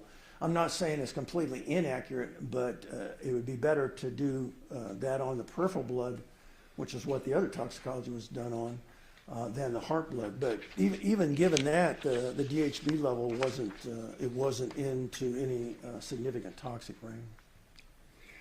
Turning your attention back to the findings concerning cause of death, manner of death, and specifically the standards of practice, these 5 criteria. Is it fair to say that homicidal violence is an incorrect designation? Yes. What should it have been? The practice standards are clear about this. If those 5 criteria aren't met, then you classify the death as undetermined. As we've covered cause of death, manner of death, it states homicide. Is that incorrect? Correct. Yes, it's not correct, no. What should it have been? It should also be undetermined. So based upon the science, the examination of the body, fair to say that this was an inaccurate pathological conclusion, homicidal violence. Yes. Finally, I'd like to address there's an issue concerning obviously a missing head. Fair to say that complicates matters. Oh, definitely. And how so? Well, if you have incomplete remains, it's very risky to make conclusions about something that you haven't examined. You don't really know. Worst case scenario is the head turns up and there's no cause of death with that either. So in this particular situation, that would preclude you from scientifically, objectively assigning a cause or manner of death. Now, obviously, one of the criteria concerns death under suspicious circumstances. Correct. And I don't know if you have had an opportunity to review the file because we haven't discussed it all that much, but obviously we have some fairly suspicious circumstances surrounding this death, correct? And is it fair to say that Dr. Yagi perhaps relied upon that outside the practice standards, but relied upon that in finding a cause of death and a manner of death? Probably so. Okay. I mean, we're humans. We make mistakes, fair to say. Oh, definitely, sure. In a strictly scientific sense, okay, doctor, and based upon the data, the empirical data, is it possible that this gentleman died of natural causes? It's definitely possible. That's why you would classify it as undetermined. Before you come to a conclusion, especially one of homicide, which is going to have significant effects, you want to base it on provability. You want to be able to prove it. And in this particular situation, he actually had, in the body that was examined, he actually had causes of death that could cause his death. And the fact that the head is gone precludes you from making a scientific determination. And again, we've discussed somewhat in this jury's heard for a week and a half, perhaps suspicious circumstances, but from merely the science, he could have died. Correct. Natural death. Correct. Now, forensic pathologist, that's the role that we're talking about. That's the role I played. You have to base your conclusions on objective evidence, not just suspicion. Finally, in reference to the decapitation, you obviously reviewed the photos, you reviewed the examination of the body. It was clear that this body was decapitated. Correct.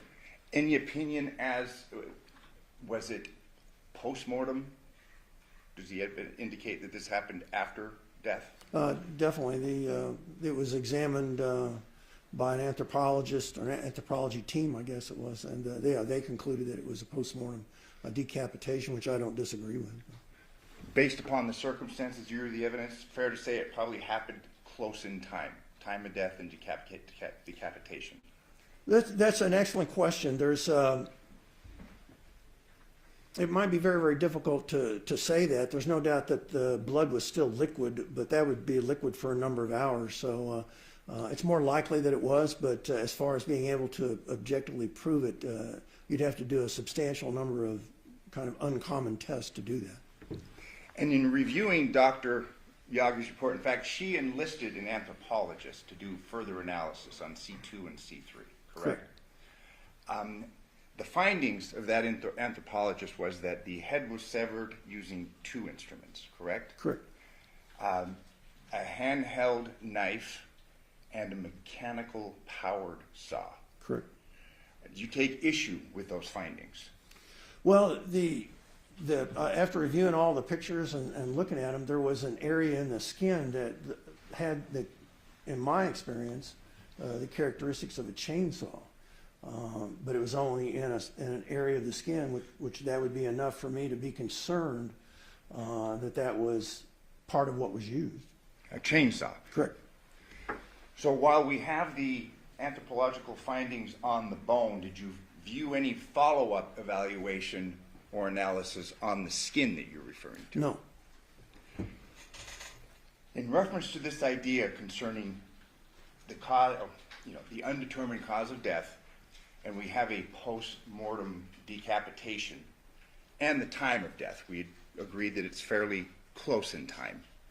You'd made reference to the blood, and there's been several questions last week asked concerning witnesses and this idea of cast-off. Would you anticipate there having been cast-off given the evidence that you reviewed? Oh, especially if there was a motorized weapon used, yeah, you would expect substantial cast-off also on the people or the person that did it. So will you expect, based upon your evaluation of the evidence, for that person to be covered with blood? Well, there would be a lot of blood splatter, yes. Okay. We had heard testimony concerning, bodies are dissected in the morgue. There's not a great deal of cast-off. We're obviously talking about different circumstances here, correct? Yes, that would be different circumstances, yes. Here, we're not talking about a refrigerated body. Correct. Here, we're not talking about a specialized instrument that may be used, let's say, in a coroner's office to dissect a body. Yeah, we don't use chainsaws, but, so no, that's a whole different thing, so. Okay. There had been questions asked concerning the arteries, carotid arteries, and you'll agree with me, the anatomy of the neck is fairly complex in reference to a decapitation. Yes. I mean, we have obviously the muscle system, we have the vascular system, we have the spinal cord with all the vertebrae, we've heard are complex and quite strong. Correct. We have the thick ligaments, cartilage. Would it be, can you give an opinion as to would it be difficult to effectuate a decapitation? Oh, yes.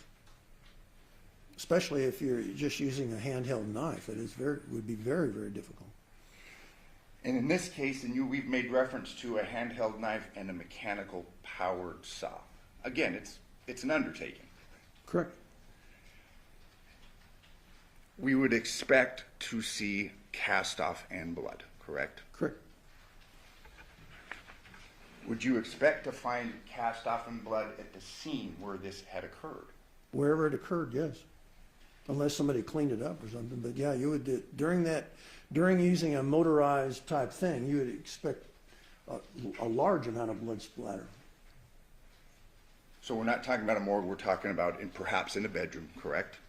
Correct. Yeah, I've never even considered a morgue anything near a scene of a crime like that. So that would be inappropriate to make comparisons to what happens in the morgue as opposed to what happens at perhaps the scene of a crime. Well, I've never done that. I've never heard about that because it's a completely different environment, and so I don't even. There's not even an analogy there. No.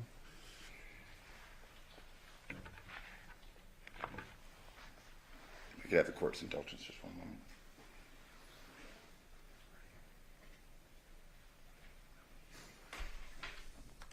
Thank you very much for your testimony, doctor. I pass the witness. Yes. How are you, Dr. Sims? I'm okay. How about yourself? Good. Good to see you, sir. I'm not going to disagree with you too much. I just want to clarify a couple things.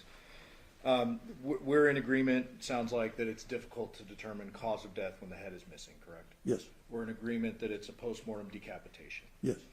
We're in agreement you weren't at the scene. Nobody here was at the scene. Well, maybe except one person, right? That is. Yeah, I definitely was not at the scene. No. Yeah. So you don't know if someone covered it up while they're doing the sawing with the knife or the saw. We can agree there. That's a good point, and I was not at the scene, nor did I. I've never visited the scene, Yeah. And so no, I don't know that. Fair enough. And you mentioned cleanup. Goes without saying. You can't say whether the person may have gotten blood on them, took a shower, any of that. That's correct. Use chemicals to clean up or anything like that. That's correct. Okay. Are you familiar with the term hesitation marks? Yes. What does that mean?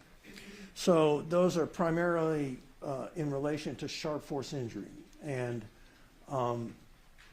they can occur in somebody trying to kill themselves or when they're going to kill somebody else. And it's a mark where you're considering making a cut and you become afraid, or there's some reason that you don't, and so you leave just a superficial injury. And you mentioned some of the cuts to the back of John's neck. Correct. You're not telling this jury that it was, in fact, a chainsaw used, correct? No, I just talked about one area that was that I picked out, seeing the photographs, that was concerning to me. Sure. But you'd agree there are hesitation marks. Definitely. It looks like somebody who went to do it was like, oh my God, I can't believe I'm doing this kind of thing. Definitely. There were multiple hesitation marks, yes. And with regard to the tools, that was sent out to a forensic anthropologist, and there's tool mark experts, et cetera, right? Correct. Yeah, that is a specialized type of analysis, and I thought they did a pretty good job. Okay, and that was going to be my next question. Are you calling into question Dr. Burns and her associates' work? No, I read it. They took very good photographs. They made the proper, in my opinion, the proper descriptive statements. So if that report would have came back to me, I would have adopted the report. Sure. And it's a report. You didn't prepare a report, I've been told, in this case. No, I didn't. I was never asked to prepare a memorandum or an email or anything about anything. I was just The reason I was originally contacted with this from the Special Public Defenders, they were puzzled about the cause of death. They didn't quite understand it. So. We are in agreement that the decapitation is not the cause of death. That is correct. You would agree with me, we've had cases together before back in the day. You would agree with me that a single blow to the head with a large blunt object can kill a man. Yes, they can. And you've probably seen lots of those cases. Blunt force injury is a common mechanism of death, yes. And there is a difference between the terms homicide and murder, correct? Definitely. Homicide is a medical legal definition, and you know it better than me. I think it's death at the hands of another. Correct. It basically talks about a mechanism. Murder is a legal conclusion because there can be justified homicides. Sure. Or unjust. Murder is an unjustified homicide. Right. Gotcha. My point is you're talking about whether or not it's a homicide. You're taking issue with Dr. Yagi's terminology. Based on the published practice standards, it did not follow that. I wouldn't have came to this conclusion at all. Okay, fair enough. And I'm not arguing with you about that. I'm just trying to say you're not saying to this jury that John was not murdered. I don't know. Okay. Murder can be proven by other means, not just your narrow medical legal determination. Oh, definitely it can. The jury can come to whatever conclusion they, based on all the data. Yeah, phones, video, even confessions. Correct. Murder and homicide, two different things. Correct. Pass the witness. Thank you, sir. Any follow-up, Mr. Dressler? Yes. Suffice it to say that based upon the evidence available, you could not say this person died of a blow to the head, could you? No. That would be reckless. Yes. There would be no evidentiary basis for that, so I wouldn't say that. Something I'd like to address on my redirect of you is we've heard from other witnesses involved in the investigation of this case that this was the first time that they'd investigated, been involved with a case involving a beheading. Okay. Have you had experience with beheadings? Yes. Multiple? As far as just in the general term of dismemberment, it's probably around 24 out of my whole career since doing forensic cases starting in 1991. So. Thank you. Finally, a follow-up question that I'd like to address, and if you don't have any specialized knowledge concerning this, we completely understand, but there's been some discussion of chloramine, the mixing of bleach and ammonia. It was referred to in the autopsy report concerning smoking, body, things like that. First of all, can you give testimony concerning chloramine? No, I don't. That's a criminalist. A criminalist gives testimony about that. I mean, I've definitely been in cases involved in that, and they've talked to me about it. I mean, I can tell you what they told me, but I have an independent. That's not something that I include in my reports or in my estimations because there's somebody that are better experienced and better knowledgeable than I am. So you have no opinion as to how long this chloramine may exist? Let's say you put bleach and ammonia together, it's on a body. No time frame, how long that will be? Nothing. Can't give any testimony concerning that. No, I mean you can tell that it caused discolorations in the skin from a pathologist's point of view, but I don't have any opinion about that. No. Thank you, doctor. I have no further questions. Any follow-up, sir? Nope, thank you. Ladies and gentlemen, the jury have any questions for this witness? You can write a question on a full sheet of paper with your name and your jury number. And Counsel Hirsch?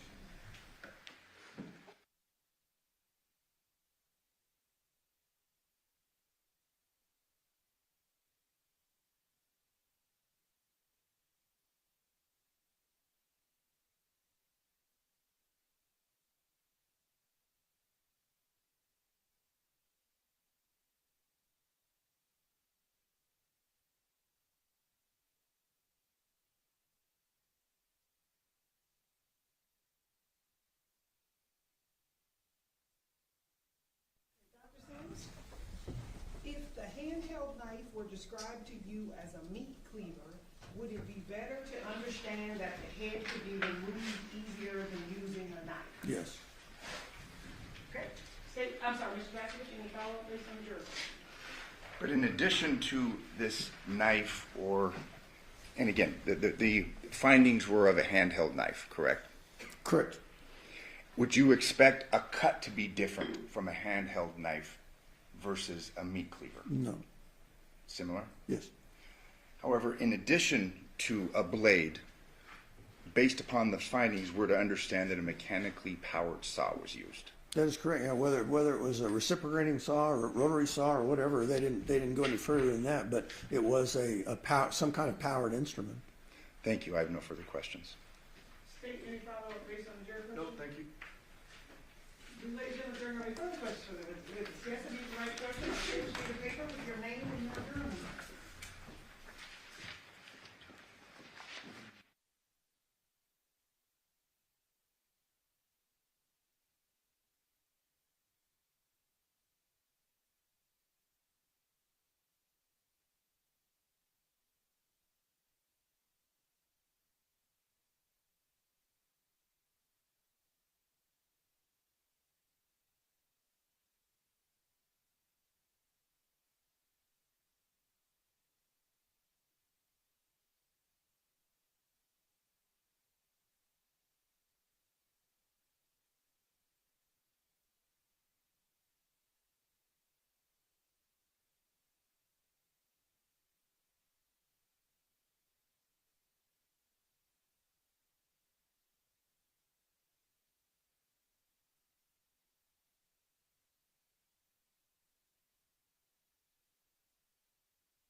Okay, Dr. Sims, is it a regular practice for the medical examiner to call in a criminologist when chemicals are used?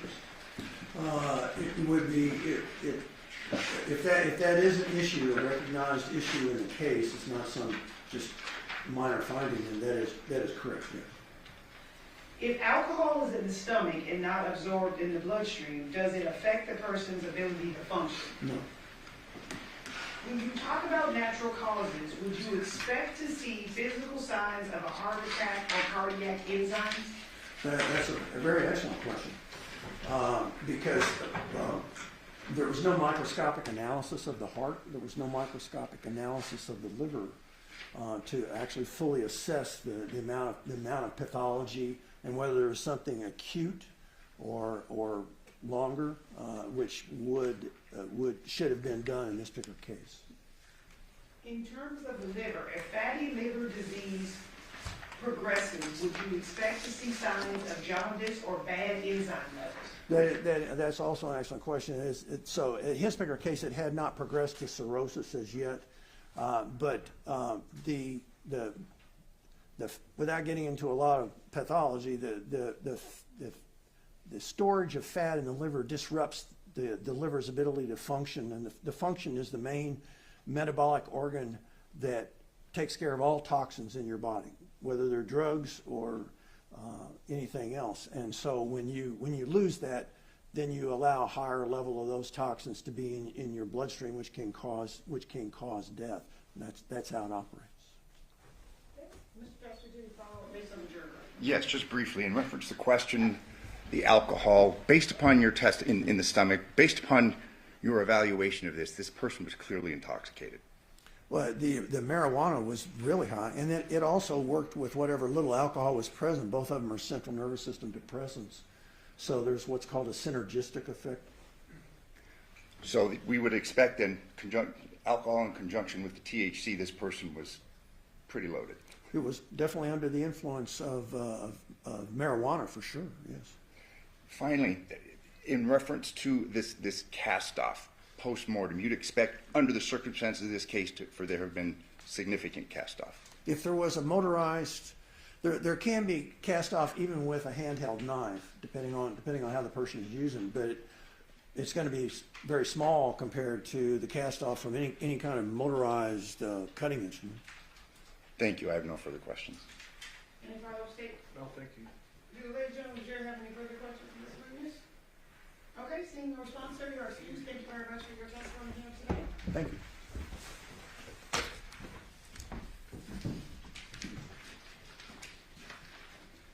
Does the defense have any further witnesses they wish to call?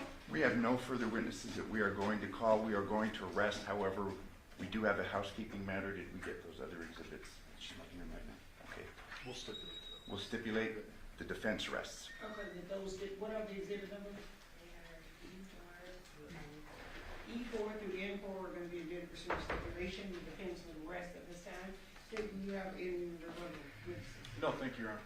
All right, ladies and gentlemen of the jury, we have now reached the conclusion of evidence in this case.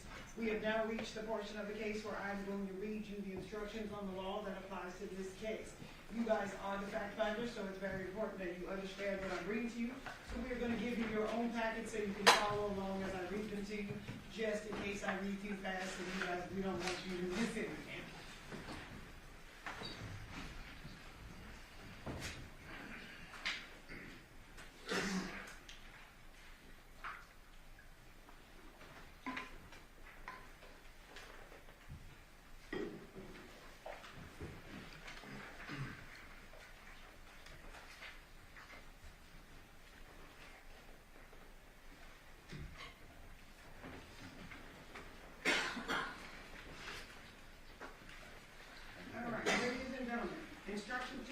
Instruction number 1, members of the jury. It is now my duty as judge to instruct you on the law that applies to this case. It is your duty as jurors to follow these instructions and to apply the rules of law to the facts as you find them from the evidence. You must not be concerned with the wisdom of any rule of law stated in these instructions. Regardless of any opinion you may have as to what the law ought to be, it would be a violation of your oath to base a verdict upon any other view of the law than that given in the instructions of this court. Instruction number 2. If in these instructions any rule, direction, or idea is repeated or stated in different ways, no emphasis thereon is intended by me, and none may be inferred by you. For that reason, you are not to single out any certain sentence or any individual point of instruction and ignore the others, but you are to consider all the instructions as a whole and regard each in the light of all the others. The order in which the instructions are given has no significance as to their relative importance. Instruction number 3, a third amended indictment is but a formal method of accusing a person of a crime and is not of itself any evidence of her guilt. In this case, it is charged in a third amended indictment that on or about the 7th day of August 2023, the defendant committed the offense of murder with use of a deadly weapon. Count 1, murder with use of a deadly weapon. Did willfully, unlawfully, feloniously, and with malice aforethought kill Johnathan Willette, a human being, with the use of a deadly weapon, to wit, a wooden stick and or other unknown object, by striking the said Johnathan Willette with the said wooden stick and or other unknown object, and or through other means, the said killing having been 1, willful, deliberate, premeditated, and or 2, committed during the perpetration or attempted perpetration of a robbery. It is the duty of the jury to apply the rules of law contained in these instructions to the facts of the case to determine whether or not the defendant is guilty of the offense charge. Instruction number 4. In this case, the defendant is accused in a third amended indictment alleging an open charge of murder. This charge includes and encompasses murder of the first degree and murder of the second degree. The jury must decide if the defendant is guilty of any offense, and if so, of which offense. Instruction number 5. Murder is the unlawful killing of a human being with malice aforethought, whether express or implied. The unlawful killing may be effected by any of the various means by which death may be occasioned. Instruction number 6. Malice aforethought means the intentional doing of a wrongful act without legal cause or excuse, or what the law considers adequate provocation. The condition of mind described as malice aforethought may arise not alone from anger, hatred, revenge, or from particular ill will, spite, or grudge toward the person killed, but may result from an unjustifiable or unlawful motive or purpose to injure another, which proceeds from a heart fatally bent on mischief or with reckless disregard of consequences and social duty. Malice aforethought does not imply deliberation or the lapse of any considerable time between the malicious intention to injure another and the actual execution of the intent. but denotes rather an unlawful purpose and design in contradistinction to accident and mischance. Instruction number 7. Express malice is that deliberate intention unlawfully to take away the life of a fellow creature, which is manifested by external circumstances capable of proof. Malice may be implied when no considerable provocation appears, or when all the circumstances of the killing show an abandoned and malignant heart. Instruction number 8. The prosecution is not required to present direct evidence of a defendant's state of mind as it existed during the commission of a crime, and the jury may infer the existence of a particular state of mind from the circumstances disclosed by the evidence. Instruction number 9. Murder of the first degree is murder which is perpetrated by means of any kind of willful, deliberate, and premeditated killing. All 3 elements, willfulness, deliberation, and premeditation, must be proven beyond a reasonable doubt before an accused can be convicted of first-degree murder. Instruction number 10. Willfulness is the intent to kill. There need be no appreciable space of time between formation of the intent to kill and the act of the killing. Instruction number 11. Deliberation is the process of determining upon a course of action to kill as a result of thought, including weighing the reasons for and against the action and considering the consequences of those actions. Instruction number 12. A deliberate determination may be arrived at in a short period of time, but in all cases, determination must not be formed in passion, or if formed in passion, it must be carried out after there has been time for the passion to subside and deliberation to occur. A mere unconsidered and rash impulse is not deliberate, even though it includes an intent to kill. Instruction number 13. Premeditation is a design, a determination to kill distinctly formed in the mind by the time of the killing. Instruction number 14. Premeditation need not be for a day, an hour, or even a minute. It may be as instantaneous as excessive thoughts of the mind. For if the jury believes from the evidence that the act constituting the killing has been preceded by and has been the result of premeditation, no matter how rapidly the act follows the premeditation, it is premeditated. Instruction number 15. The law does not undertake to measure in units of time the length of the period during which the thought must be pondered before it can ripen into an intent to kill, which is truly deliberate and premeditated. The time will vary with different individuals and under varying circumstances. Instruction number 16. The true test is not the duration of time, but rather the extent of the reflection. A cold, calculated judgment and decision may be arrived at in a short period of time, but a mere unconsidered and rash impulse, even though it includes an intent to kill, is not deliberation and premeditation, as will fix an unlawful killing as murder of the first degree. Instruction number 17. There are certain kinds of murder which carry with them conclusive evidence of malice aforethought. One of these classes of murder is murder committed in the perpetration or attempted perpetration of a robbery. Therefore, a killing which is committed in the perpetration or attempted perpetration of a robbery is deemed to be murder of the first degree, whether the killing was intentional or unintentional or accidental. This is called the felony murder rule. The intent to perpetrate or attempt to perpetrate a robbery must be proven beyond a reasonable doubt. In order for the felony murder rule to apply under the robbery theory, the intent to take the property must be formed prior to the act constituting the killing. Instruction number 18. Robbery is the unlawful taking of personal property from the person of another in his presence against his will by means of force or violence or fear of injury immediate or future to his person or property, or the personal property of a member of his family, or of anyone in his company at the time of the robbery. Such force or fear must be used to 1. Obtain or retain possession of the property, 2. To prevent or overcome resistance to the taking of the property, or 3. To facilitate escape with the property. In any case, the degree of force is immaterial if used to compel acquiescence to the taking of or escaping with the property. Such taking constitutes robbery whenever it appears that although the taking was fully completed without the knowledge of the person from whom taken, such knowledge was prevented by the use of force or fear. The value of property or money taken is not an element in the crime of robbery, and it is only necessary that the state proves the taking of some property or money. Instruction number 19. Robbery may spread over considerable and varying periods of time. All matters immediately prior to and having direct causal connection with the robbery are deemed so closely connected with it as to be part of the occurrence. Thus, although acts of violence and intimidation preceded the actual taking of the property and may have been primarily intended for another purpose, it is enough to support the charge of robbery when a person takes the property by taking advantage of the terrifying situation she created. Instruction number 20. It is unnecessary to prove both violence and intimidation. If the fact be attended with circumstances of threatening word or gesture, as in common experience, and is likely to create an apprehension of danger and induce a man to part with his property for the safety of his person, it is a robbery. It is not necessary to prove actual fear as the law will presume it in such a case. Instruction number 21. While a verdict must be unanimous, you need not be unanimous on the means or the theory of first-degree murder in arriving at your verdict. Instruction number 22, murder of the second degree is murder with malice aforethought but without the admixture of premeditation and deliberation. All murder which is not murder of the first degree is murder of the second degree. Instruction number 23, when it is impossible to commit a particular crime without committing at the same time and by the same conduct another offense of lesser grade or degree, the latter is, with respect to the former, a lesser included offense. If you are not satisfied beyond a reasonable doubt that the defendant is guilty of the offense charged, she may, however, be found guilty of any lesser included offense, if the evidence is sufficient to establish her guilt of such lesser offense beyond a reasonable doubt.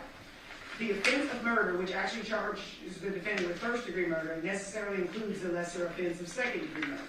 If you are convinced beyond a reasonable doubt that the crime of murder has been committed by the defendant, but you have a reasonable doubt whether such murder was of the first or second degree, you must give the defendant the benefit of that doubt and return a verdict of murder of the second degree. Voluntary manslaughter is a lesser included offense of both first and second degree murder. Thus, you may only return a verdict of voluntary manslaughter if you first rule out both first and second degree murder. Instruction number 24. Voluntary manslaughter is the unlawful killing of a human being without malice aforethought and without deliberation or premeditation. It is the killing upon a sudden quarrel or heat of passion caused by a provocation sufficient to make the passion irresistible. The provocation required for voluntary manslaughter must either consist of a serious and highly provoking injury inflicted upon the person killing, sufficient to excite an irresistible passion in a reasonable person, or an attempt by the person killed to commit a serious personal injury on the person killed. For the sudden violent impulse of passion to be irresistible, resulting in a killing, which is voluntary manslaughter, there must have been an interval between the assault or provocation and the killing sufficient for the voice of reason and humanity to be heard, or if there should appear to have been sufficient time for a cool head to prevail and the voice of reason to be heard, the killing shall be attributed to deliberate revenge and determined by you to be murder. The law assigns no fixed period of time for such an interval, but leaves its determination to the jury under the facts and circumstances of the case. Instruction number 25. The heat of passion which will reduce a homicide to voluntary manslaughter must be such an irresistible passion as naturally would be aroused in the mind of an ordinarily reasonable person in the same circumstances. A defendant is not permitted to set up his own standard of conduct and to justify or excuse himself because his passions were aroused unless the circumstances in which he was placed and the facts that confronted him were such as also would have aroused the irresistible passion of the ordinarily reasonable man and likewise situated. The basic inquiry is whether or not at the time of the killing the reason of the accused was obscured or disturbed by passion to such an extent as to cause the ordinarily reasonable person of average disposition to act rashly or without deliberation or reflection, and from such passion rather than from judgment. Instruction number 26. You are instructed that if you find the defendant guilty of murder or voluntary manslaughter, you must also determine whether or not a deadly weapon was used in the commission of this crime. If you find beyond a reasonable doubt that a deadly weapon was used in the commission of such an offense, then you shall return the appropriate guilty verdict reflecting the use of a deadly weapon. If, however, you find that a deadly weapon was not used in the commission of such an offense, but you find that it was committed, then you shall return the appropriate guilty verdict reflecting that a deadly weapon was not used. Instruction number 27. A deadly weapon is any instrument which, if used in the ordinary manner contemplated by its design and construction, will or is likely to cause substantial bodily harm or death, or any weapon or device, instrument, material, or substance which, under the circumstances in which it is used, attempted to be used, or threatened to be used, is readily capable of causing substantial bodily harm or death. Instruction number 28. The state is not required to have recovered the deadly weapon used in an alleged crime or to produce the deadly weapon in court at trial to establish that a deadly weapon was used in the commission of the crime. Instruction number 29. To constitute the crime charged, there must exist a union or joint operation of an act forbidden by law and an intent to do the act. The intent with which an act is done is shown by the facts and circumstances surrounding the case. Do not confuse intent with motive. Motive is what prompts a person to act. Intent refers only to the state of mind with which the act is done. Motive is not an element of the crime charge, and the state is not required to prove a motive on the part of the defendant in order to convict. However, you may consider evidence of motive or lack of motive as a circumstance in the case. Instruction number 30. The defendant is presumed innocent until the contrary is proved. This presumption places upon the state the burden of proving beyond a reasonable doubt every element of the crime charge and that the defendant is the person who committed the offense. A reasonable doubt is one based on reason. It is not mere possible doubt, but is such a doubt as would govern or control a person in the more weighty affairs of life. If the minds of the jurors, after the entire comparison and consideration of all the evidence, are in such a condition that they can say they feel an abiding conviction of the truth of the charge, there is not a reasonable doubt. Doubt to be reasonable must be actual, not mere possibility or speculation. If you have a reasonable doubt as to the guilt of the defendant, she is entitled to a verdict of not guilty. Instruction number 31. The evidence which you are to consider in this case consists of the testimony of the witnesses, the exhibits, and any facts admitted or agreed to by counsel. There are two types of evidence, direct and circumstantial. Direct evidence is the testimony of a person who claims to have personal knowledge of the commission of the crime which has been charged, such as an eyewitness. Circumstantial evidence is the proof of a chain of facts and circumstances which tend to show whether the defendant is guilty or not guilty. The law makes no distinction between the weight to be given either direct or circumstantial evidence. Therefore, all the evidence in the case, including the circumstantial evidence, should be considered by you in arriving at your verdict. Statements, arguments, and opinions of counsel are not evidence in this case. However, if the attorney stipulates to the existence of a fact, you must accept the stipulation as evidence and regard that fact as proof. You must not speculate to be true any insinuation suggested by a question asked or witness. A question is not evidence and may be considered only as it supplies meaning to the answer. You must disregard any evidence to which an objection was sustained by the court and any evidence ordered stricken by the court. Anything you may have seen or heard outside the courtroom is not evidence and must also be disregarded. Instruction number 32. The credibility or believability of a witness should be determined by his manner upon the stand, his relationship to the parties, his fears, motives, interests, or feelings, his opportunity to observe the manner in which he testified, the reasonableness of his statements, and the strength or weakness of his recollections. If you believe that a witness is lying about any material fact in the case, you may disregard the entire testimony of that witness or any portion of his testimony which is not proved by other evidence. Instruction number 33. A witness who has special knowledge, skill, experience, training, or education in a particular science, profession, or occupation is an expert witness. An expert witness may give his opinion as to any matter in which he is skilled. You should consider such expert opinion and weigh the reasons, if any, given for it. You are not bound, however, by such an opinion. Give it the weight to which you deem it entitled, whether that be great or slight, and you may reject it if in your judgment the reasons given for it are unsound. Instruction number 34. Although you are to consider only the evidence in the case in reaching a verdict, you must bring to the consideration of the evidence your everyday common sense and judgment as reasonable men and women. Thus, you are not limited solely to what you see and hear as the witnesses testify. You may draw a reasonable emphasis from the evidence which you feel are justified in the light of common experience. Keep it in mind that such emphasis should not be based on speculation or guess. A verdict may never be influenced by sympathy, prejudice, or public opinion. Your decision should be the product of sincere judgment and sound discretion in accordance with these rules of law. Instruction number 35. In arriving at a verdict in this case as to whether or not the defendant is guilty or not guilty, the subject of penalty or punishment is not to be discussed or considered by you and should in no way influence your verdict. Instruction number 36. You are here to determine whether the state has proven beyond a reasonable doubt the guilt of the defendant from the evidence in the case.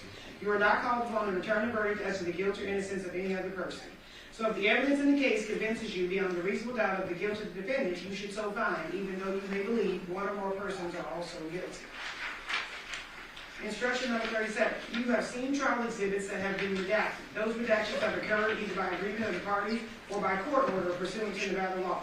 You are not to consider the fact that an exhibit has been redacted for any purpose whatsoever. Instruction number 38. It is a constitutional right of a defendant in a criminal trial that she may not be compelled to testify. Thus, the decision as to whether she should testify is left to Ms. Michaels on the advice and counsel of her attorneys. You must not draw any inference of guilt from the fact that she does not testify, nor should this fact be discussed by you or enter into your deliberations in any way. Instruction number 39. When you retire to consider your verdict, you must select one of your member to act as a foreperson who will preside over your deliberation and be your spokesman here in court.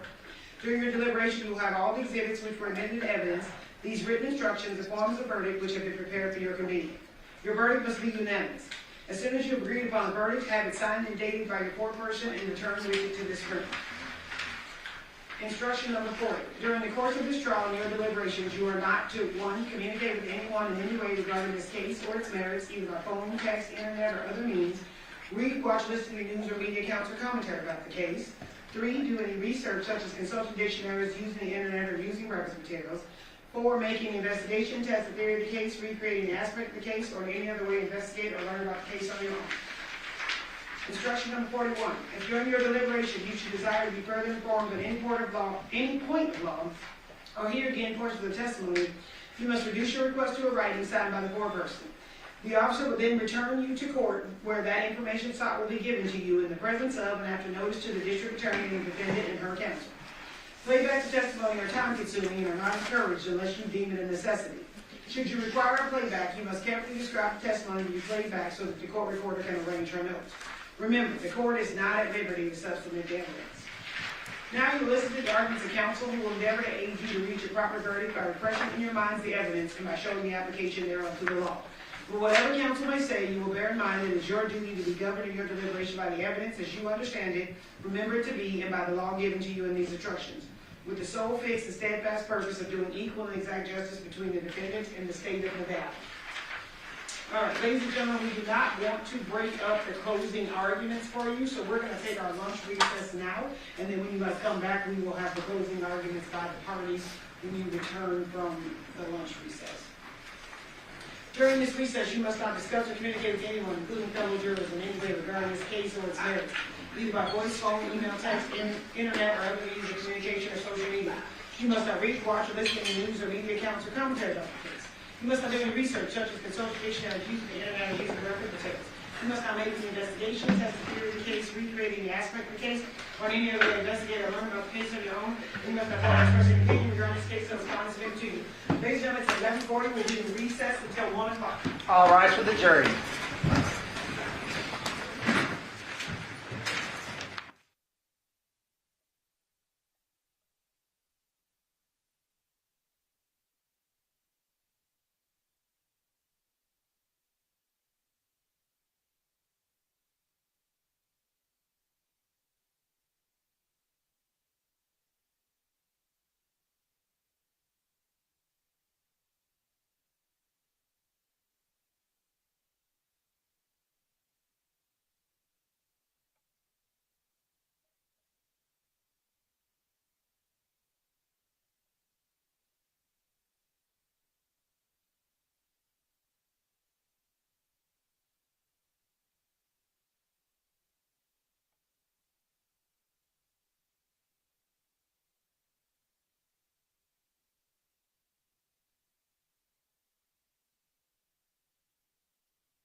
jury's all present and accounted for.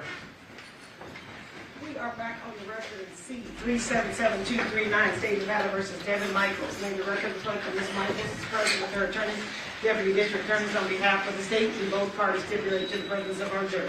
Yes, Your Honor. All right. Ladies and gentlemen, we have now reached the portion of trial where closing arguments will be given. Since the state has the burden to prove, the state will get to begin and close the closing argument. State, are you prepared to give your closing argument? Yes, Your Honor. All right, whenever you're ready.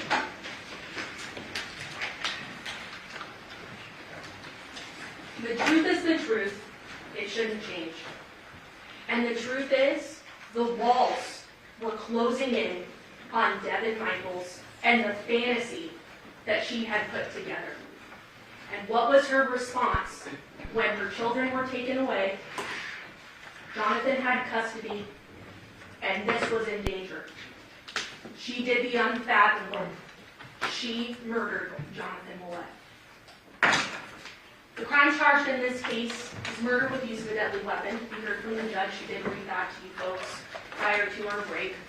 So what it is willful, unlawful, felonious, and with malice aforethought, the defendant killed Johnathan Willette, a human being, with use of a deadly weapon, be it a wooden stick and or an unknown object, by striking the said Johnathan Willette with the said wooden stick and or other unknown object, and or through other unknown means. The said killing having been 1, willful, deliberate, and premeditated, and or 2nd, committed during the perpetration or attempted perpetration of a robbery.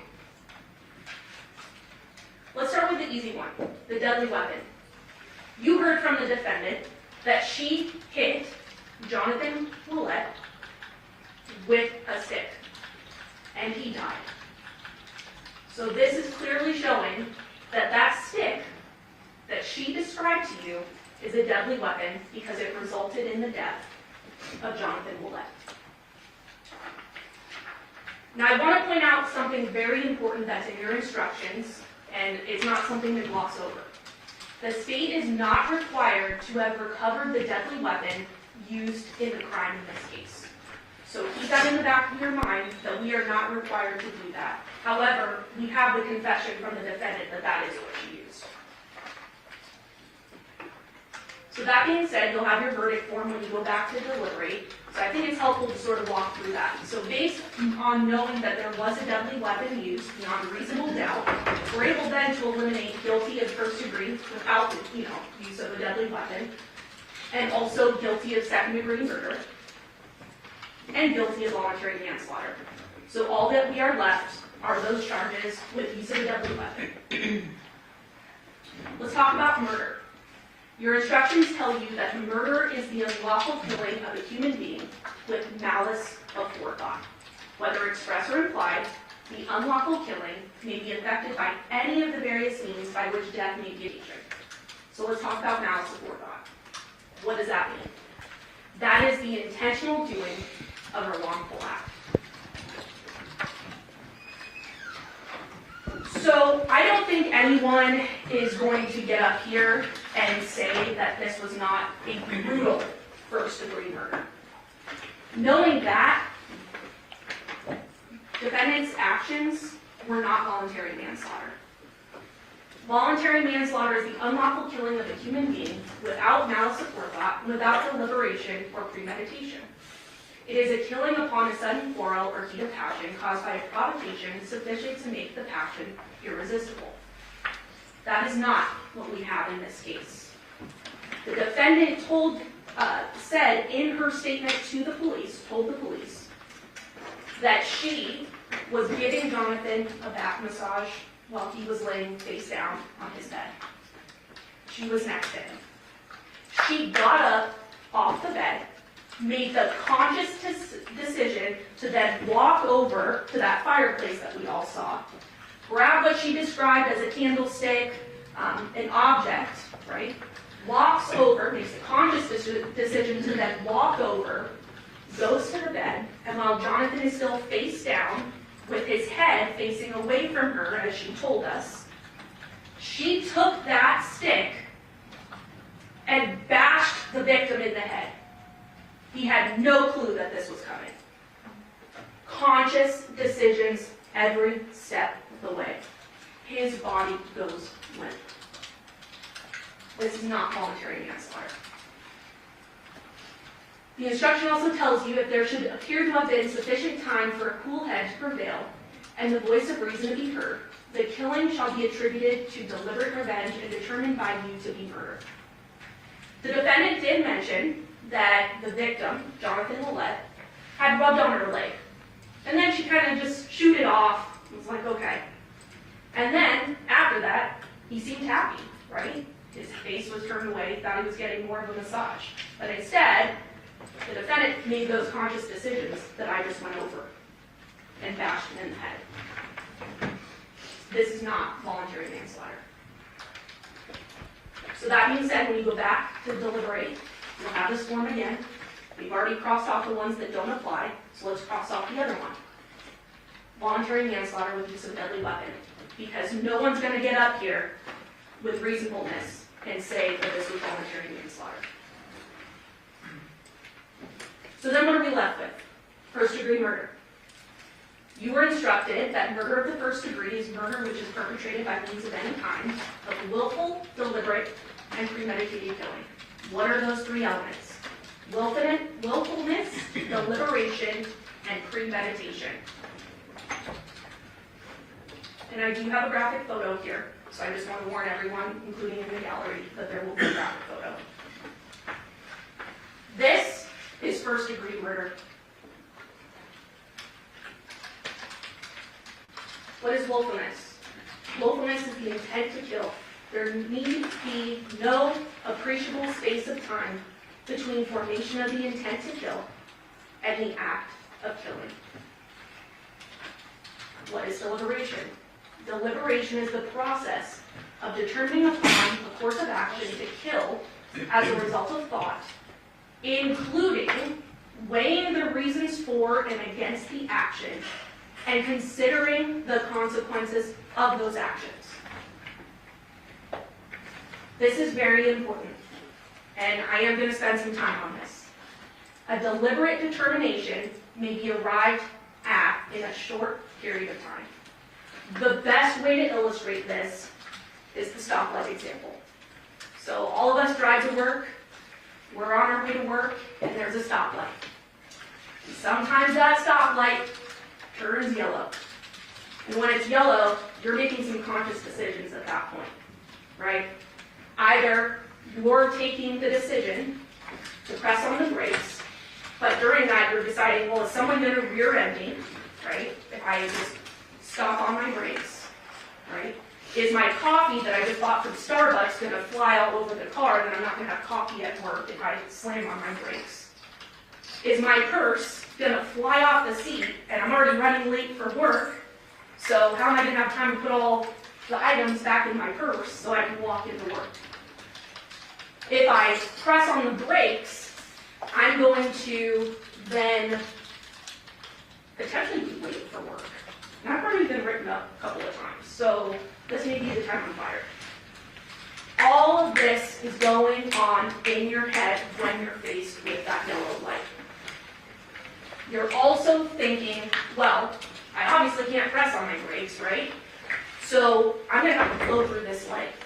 But what are you thinking about when you're going, making the decision to run that yellow light that's about to turn red?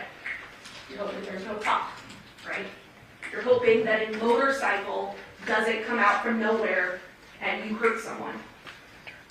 You hope there's no bicyclist that's just somehow hoping that you're going to stop at the red light because they see that it's yellow.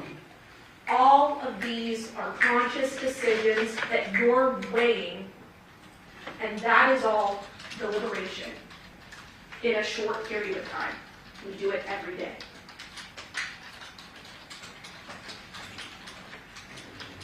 Again, it need not be for a day, an hour, or even a minute, this premeditation, this decision making. It may be as instantaneous as successive thoughts of the mind. The stoplight example. No matter how rapidly the act follows the premeditation, it is premeditated. That is what happened in this case. When the defendant made each conscious decision ending Johnathan Willette's life. We also have another theory of first-degree murder. That's called felony murder. There are certain kinds of murder which carry with them conclusive evidence of malice aforethought. Therefore, a killing which is committed in the perpetration or attempted perpetration of a robbery is deemed to be murder of the first degree. So what is a robbery? You are instructed that robbery is the unlawful taking of personal property from the person of another, or in his presence against his will, by means of force or violence or fear of injury, immediate or future to his person or property, or the person or person of property of a member of his family. Such force or fear must be used to 1. Obtain or retain possession of the property, 2. To prevent or overcome resistance to the taking of the property, or 3. To facilitate escape with the property. We heard a lot of evidence over the past 2 weeks, which is why I'm slowly going through this today. We have evidence that the defendant took multiple items of Johnathan's belongings. Social security card, a wallet, his only set of car keys. Why did she want those things? How was she going to enroll the girls at school without having Johnathan's documentation? This all goes into her motive. The defendant obtained Johnathan's property by means of force or violence, i.e., she killed him, and took his wallet, his only set of keys, and his social security card. This is another easy one. That being said, you'll have your verdict form. And between both theories of murder, we are confident that you'll be able to check that first box and at this point eliminate the second-degree murder. But that being said, any way you look at this case, this is first-degree murder. And this is important to note, because when you go back there, you're doing an important thing. But what is also important is that while a guilty verdict must be unanimous, you need not be unanimous on the means or the theory of first-degree murder in arriving at your verdict. What do all those words mean?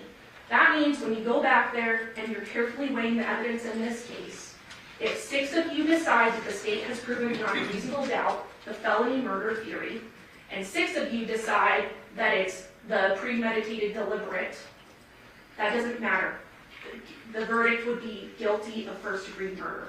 You need not be unanimous on the theory of first-degree murder.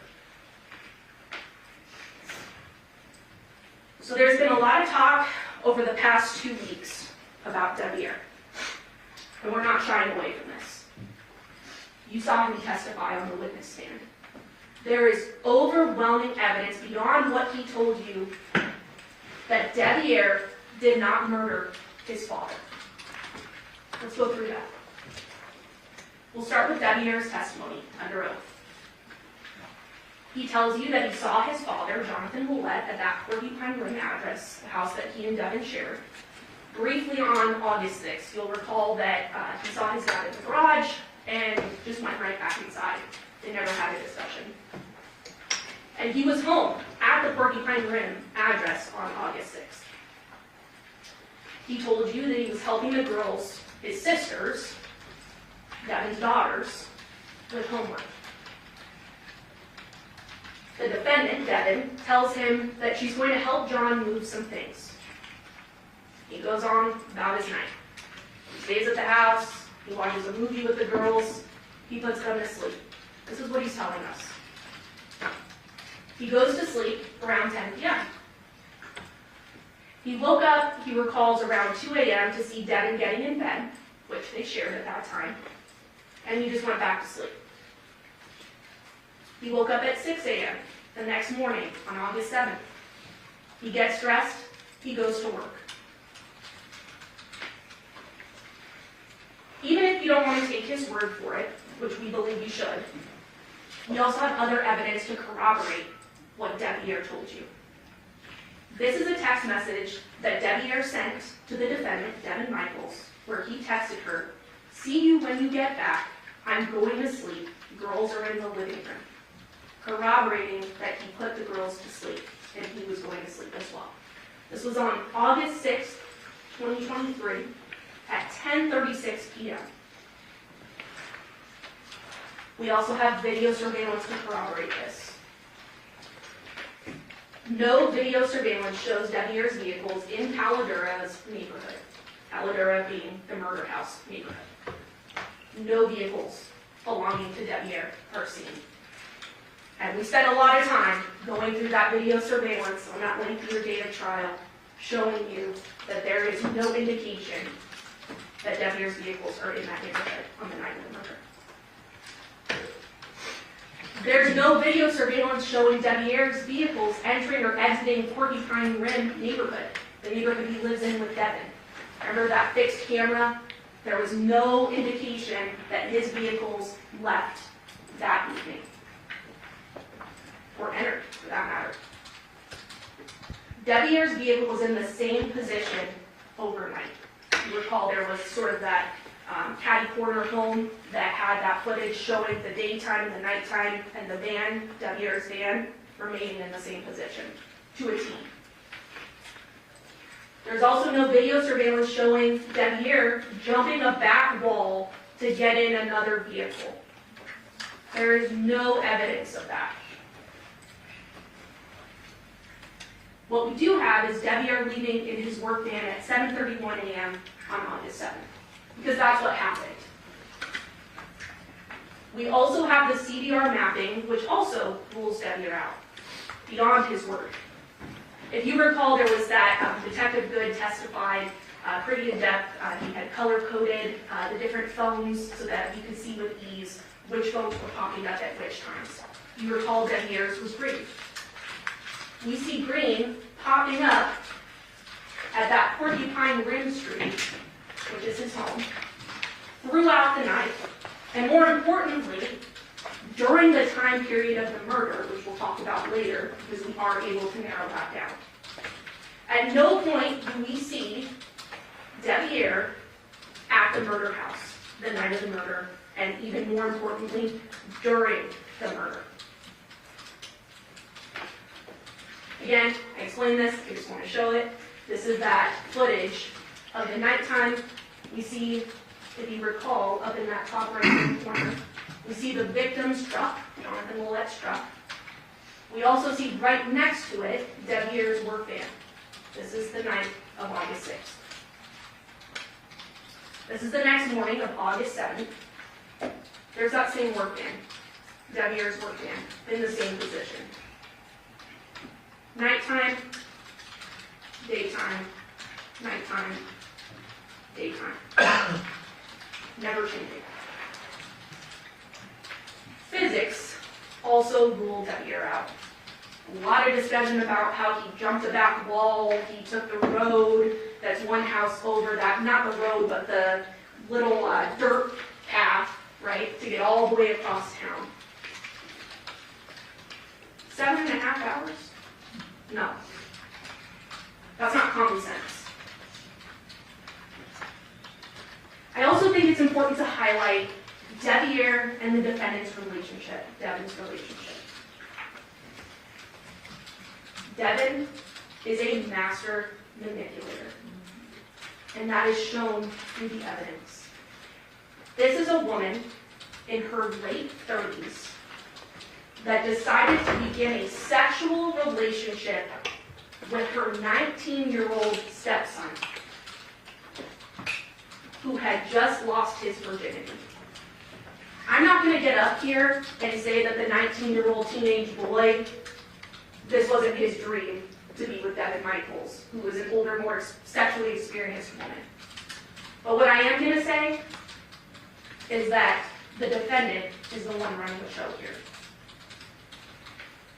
This was her fantasy, and he went along with it. For a while, though. Because remember, he tried to move away to California on multiple occasions, and somehow she was able to spin her web and bring him back.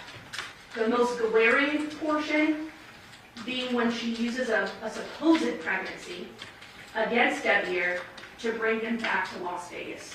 When she threatened him, I will have this baby and tell everyone whose baby it is if you don't move back to Las Vegas. So what does young Devyn do? He moves back to Las Vegas. He doesn't want a kid at his young age, and even complicate his relationship with his family that doesn't know about their relationship or their sexual engagements. There's also messages that show that Devyn was in charge of this relationship. He tried to get out multiple times. So now that we've talked about this could not be Devyn, let's talk about who's on trial today. Devyn Michaels, the defendant, and how there is overwhelming evidence that she committed first-degree murder. I'm going to go over a roadmap of all the different evidence that you heard in the past 2 weeks and sum it up as much as I can. We'll start with Yoko and Yoshida's testimony, Devyn's inconsistent statements, so her own words, the scene, the DNA, the burlap, which we heard about today again, CDR mapping, video surveillance, the phone contents, and we'll also talk about the custody case and those witnesses we heard yesterday.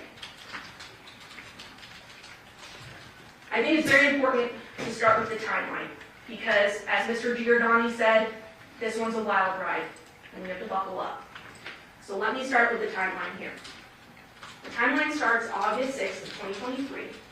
Devyn, John, the girls, they're all shopping for the girls' first day of school.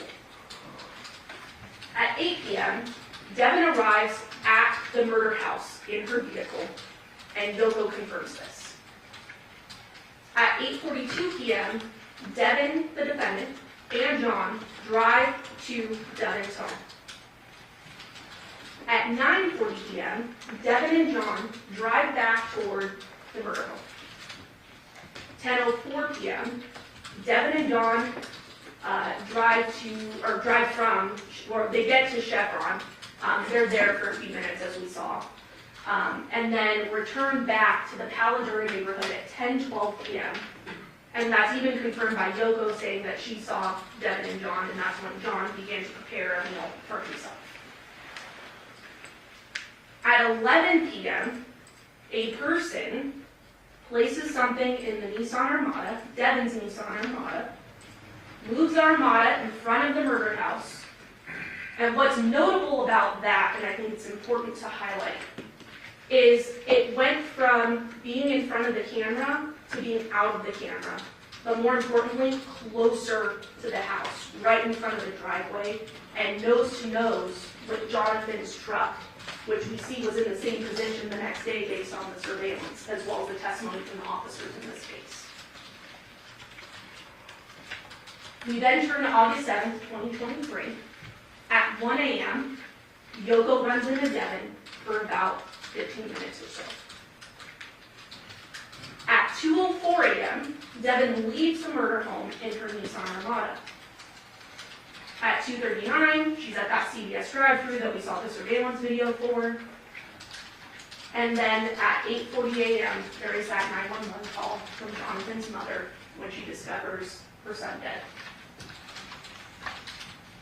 We can then safely say on this timeline that the murder that Devyn committed occurred between 10:12 p.m. and 2:04 a.m. So knowing this time frame, we're able to look at the corroborating evidence. Let's start with Yoshida's testimony. The day before the murder on August 6th, he sees Devyn at the murder house. And more importantly, he also saw her vehicle at Paladura. We heard from Yoko. Again, around 8 p.m., Devyn arrives at Paladura in her Nissan Armada. Devyn and John then leave in John's truck. Around 10 p.m., Devyn and John return to Paladura. Yoko sees them.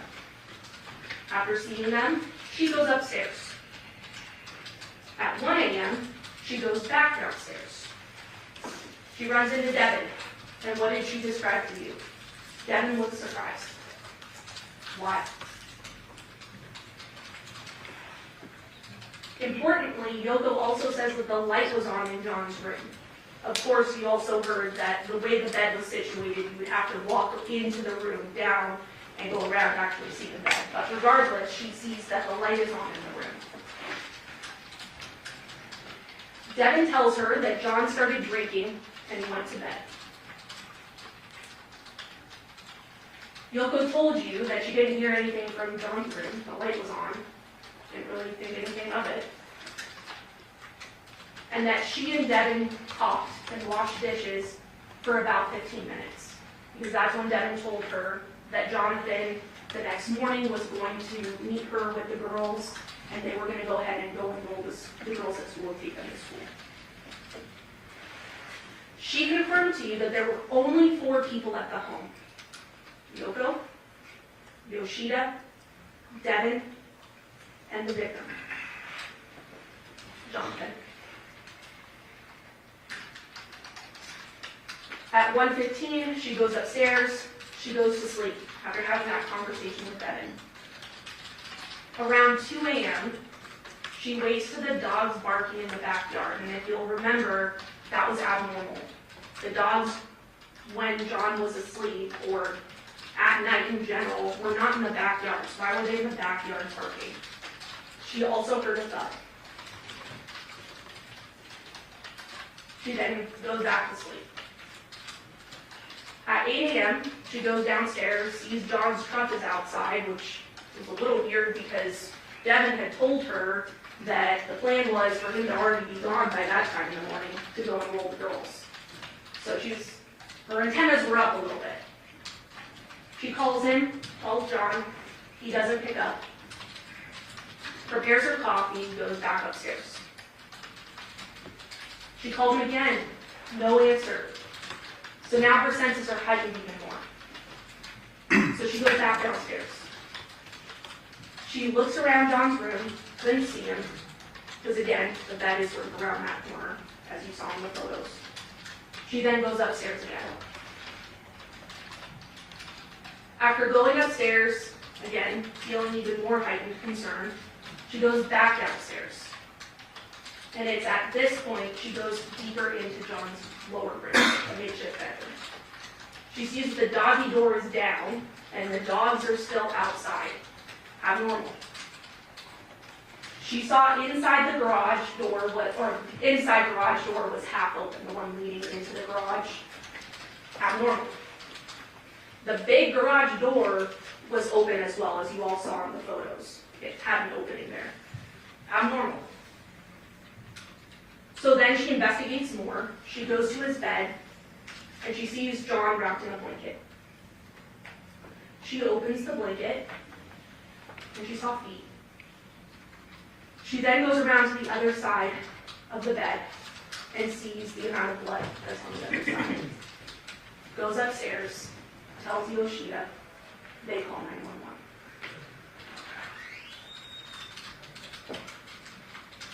Devyn also made several inconsistent statements. The truth is the truth, it shouldn't change. What were those inconsistent statements? The first one, Johnathan's engagement ring. If you recall in interview 1, Devyn tells the officers, we threw his engagement ring in the trash last night. Okay. Interview 2, threw away John's engagement ring. We kind of made a joke of it, 2 points, threw it in the trash type thing. So it should be in the trash, right?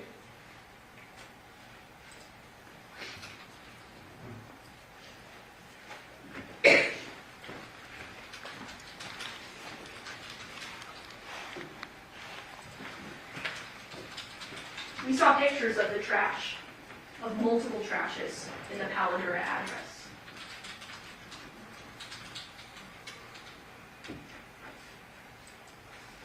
Not just one, but multiple. 1, 2, 3, 4, 5. None of them containing a ring that were searched by officers. Ladies and gentlemen, there was no ring that was thrown in the trash. Inconsistency 2. her marriage to Devyn. We learned from interview number 2 that this was a marriage of convenience, not intimacy, which we know is not true based on other evidence in the case. Interview number 3. Her marriage to Devyn is just on paper. Rings aren't significant. Me and Dev haven't been intimate in years. That's not true. Inconsistency 3. The gun safe. In interview number 1, Devyn tells officers, "We took the guns last night, but we didn't bring ammunition because there's no safe at my home for them."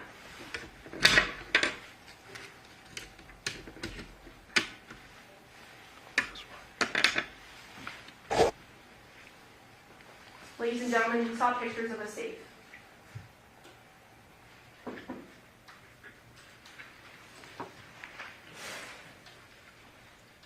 There was a gun safe in the home.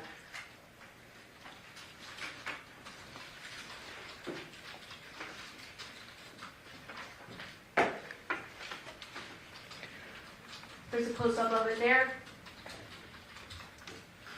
And there's guns and ammunition. Gun safe in the home. No safe. Inconsistency 4, Johnathan's wallet. In interview number 2, she tells officers, "John lost his wallet yesterday. He leaves stuff around a lot," minimizing. Then we have interview number 3, which is after the search warrant of Porcupine Rim, where they start to confront her with the fact that there's Johnathan's items in there, more specifically his wallet. She tells them, at first, "Nothing of John's is in my house." John's wallet wasn't at his house, so do you know where it is? "No, sir."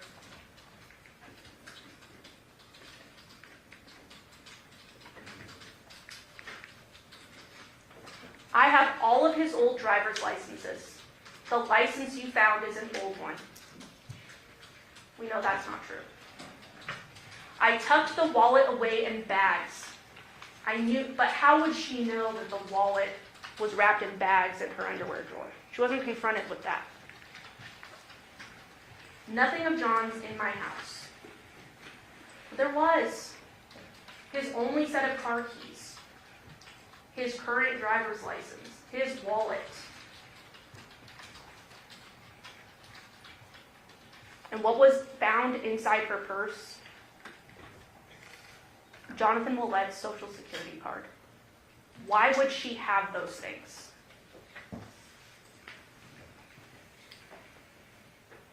But nothing of John's at her house. Again, the license you found is an old one. And if we look here close up, it expired November 7th of 2025. The murder happened August 7th of 2023. This was his active driver's license. His old one? "I tucked his wallet away in bags." Remember, ladies and gentlemen, this wasn't one bag. This was 8 bags, and you heard in the interview with Detective Weinoff that were tied over and over and over and over again. Not just one bag. What was she trying to hide?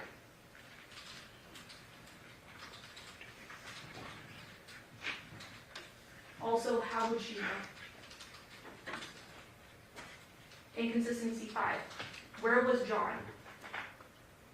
In interview 1, she tells officers that John was in the garage, awake, smoking when she left. He was smoking when Yoko came down. But remember, Yoko said Devyn told her John was sleeping off his alcohol. So which one is true? She says she said goodbye to him, pushed out a box under the garage, went out the front door. Then the next interview, last thing she did with John was pop his back. He went to smoke. She talked to Yoko. She finished loading. He told her what to take, and that was it. All inconsistent. And not the same story. Inconsistency 6. John's bloody phone found at Devyn's home. There's a lot of discussion about this during the trial because it's important. And it shows that Devyn committed the murder. And why? First of all, she told us in interview number 3, he told me he cut his hand. Okay? He said he was moving a table and one of the parts fell and took a chunk of his hand. She offers this to police. I didn't see it, but I do know he mentioned bleeding on his hand. Very descriptive. Then interview number 3. He must have been smoking and set his phone down. Again, no notifications are found on John's phone, as if someone manipulated it. Because as we know, John was called and texted multiple times, especially when people were trying to find him. Why would he have no notifications on his home screen? That's because the phone wasn't left by John. We know that his blood was on the phone. And we know that it arrived after the murder based on those CVRs. Based on that raw data, we know when John's phone made it to Devyn's residence. And that's when she took it there because, as you know, it traveled with her after she committed the murder back to her home.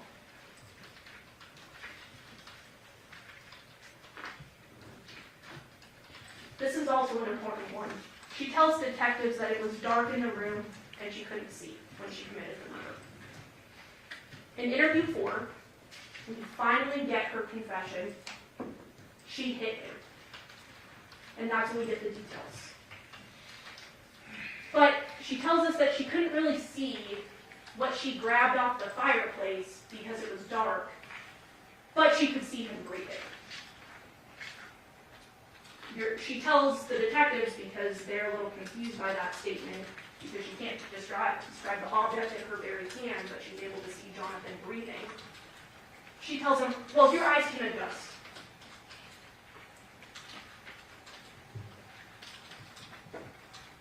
And remember, Yoko said the light was on in John's room when she came downstairs. It wasn't off. It's also important to note that he was wearing boxers. He had his boxer briefs on, she tells the police. And we know that's not true. The boxers were found at the foot, next to the side of the bed, as shown right here.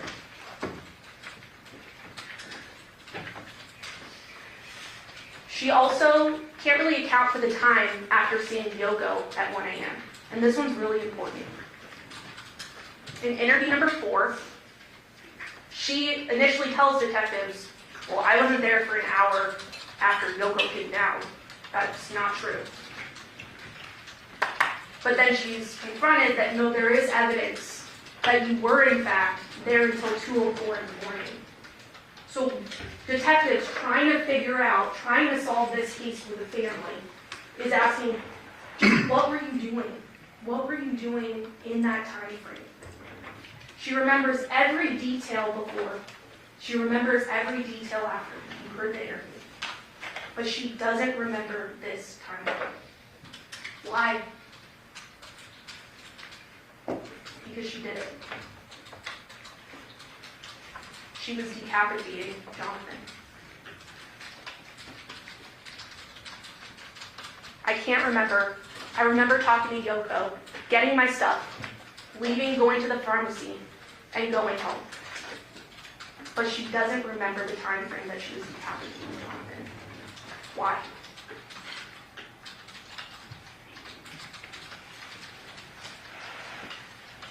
She's told, this has got to be eating you up.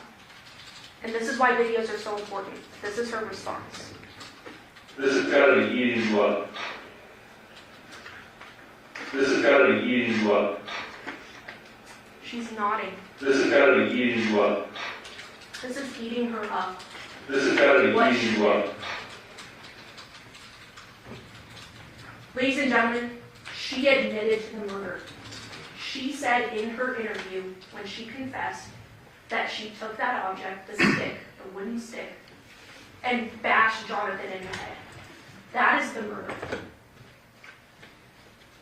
But there was a head missing, and that was important to the detectives to give closure to the family. So what about the decapitation?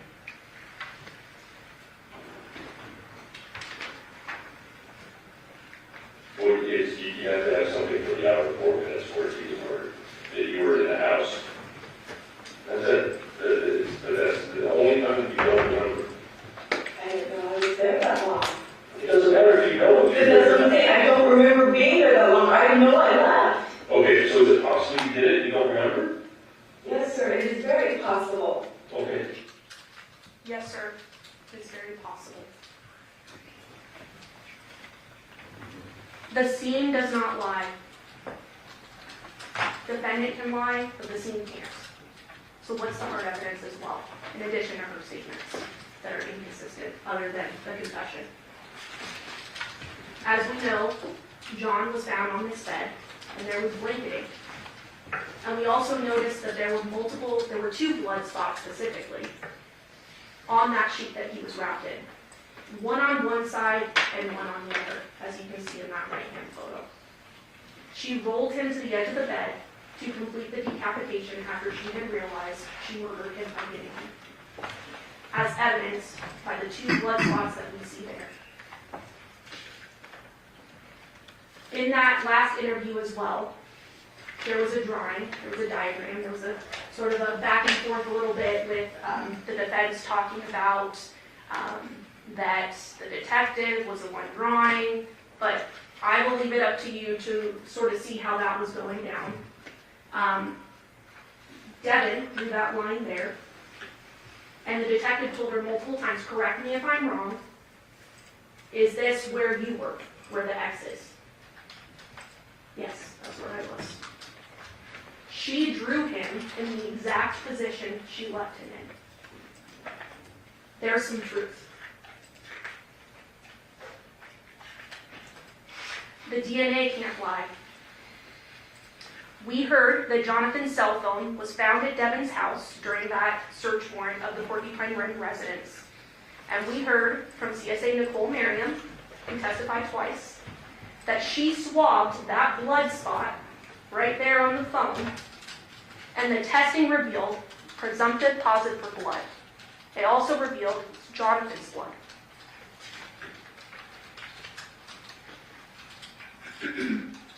It's also important to note that Johnathan's blood was found in the driveway of the residence.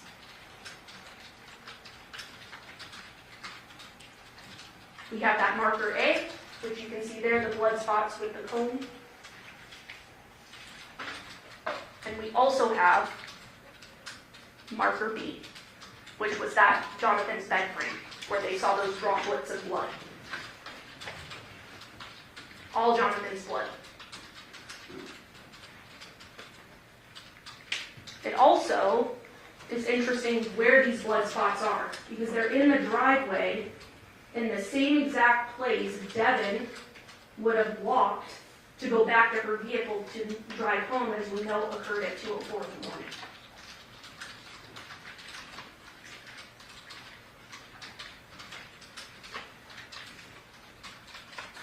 Devyn's DNA is on that knot of the plastic bag containing the wallet and John's only car keys.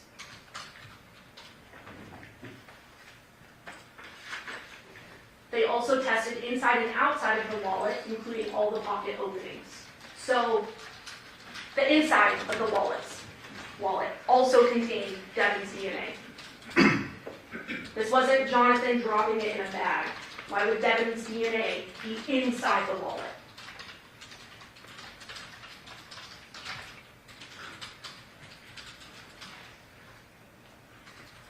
Devyn and John's DNA are on his Social Security card swab. Not shocking that Johnathan's DNA is on his Social Security swab, or Social Security card, I should say. But remember, this is Devyn's bag. You see her wearing it in the surveillance video with the chevron. She also described it to police during one of her interviews. And what's found inside is that Social Security card belonging to Johnathan Willette. And not only is it found, but it's found with the defendant's DNA on it. She handled it. She wanted to enroll the girls at school. and knew that she needed documentation because the father of the children was dead.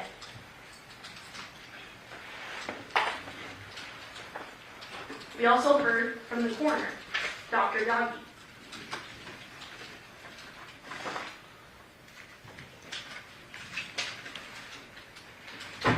The cause of death, homicidal violence. The manner of death, homicide. The internal exam, and this is important, decapitation occurred post-mortem. Johnathan was decapitated by the defendant after she bashed him with the stick and killed him. Based on the science. No one's disputing that. Not even Dr. Sims today.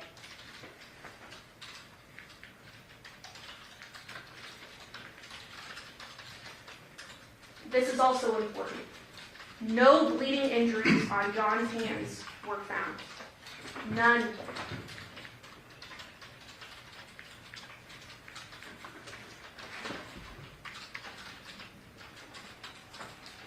She did discuss slippage, which she explained what that was, where, after death, the skin tends to shed a bit in different areas. But again, no bleeding injuries on John's hands. Then we had testimony from Dr. Burns, who passed around those cool exhibits. Cass, I should say.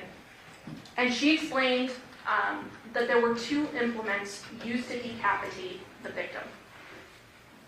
As you can see in the picture there, this is her annotated version showing that there were 2 implements that were in fact used.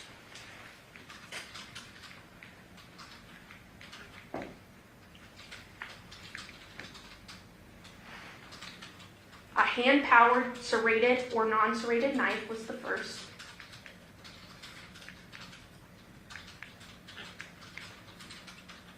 Then a mechanically powered saw, because it's very difficult to cut through human bone.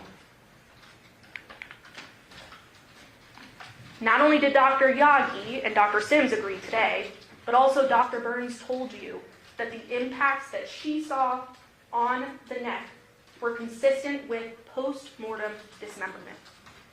Johnathan's head was decapitated after he was murdered.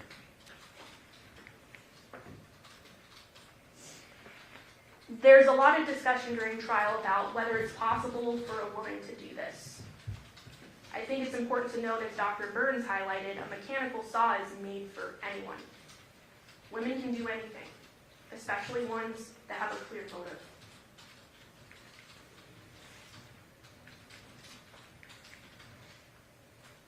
Moving on to the burla. Where was Devyn's vehicle during all of this?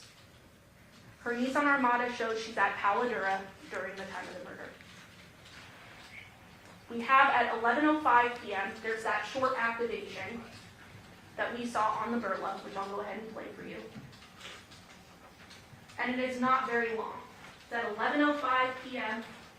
on that August 6th, 2023, which is corroborated by the video surveillance where we see her vehicle moving up right in front of the driveway of Palo Duro, nose to nose with Johnathan.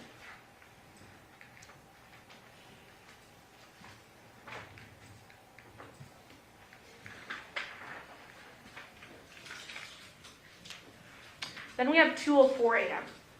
This is when Devyn's Nissan Armada leaves. And we saw that in the burla. She goes from the Palo Duro address, she goes to CVS, then she returns home to the Porcupine Rim address. I won't play this all for you, you'll have this back at evidence. You've seen it during the trial. We also have that call detail record mapping. Where was everyone's phones during all of this? More importantly, where was Devyn's phone during this? And we had Detective Good testify that the defendant's phone was at the murder scene when the murder was occurring. And what's also interesting to note, which you kind of have to get close to see, that there's sort of this blue dot that is now traveling with Devyn's red device all the way back. And this was at 2:04 in the morning.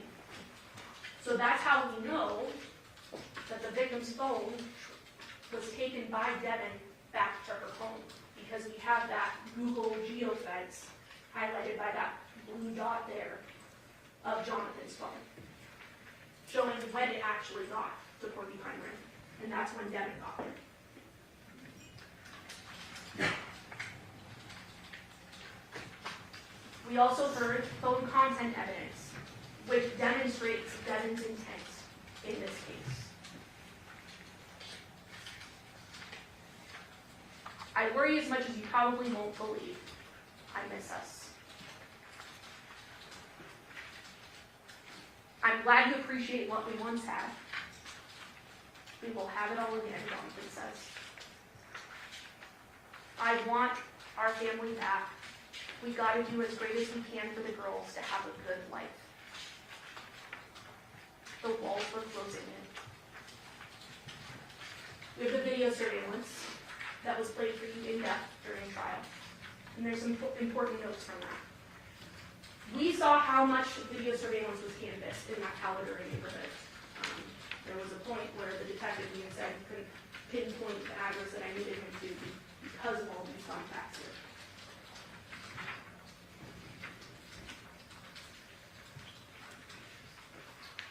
Then we have that next door residence to the murder house, that 2696 Paladura Drive. Again, next door.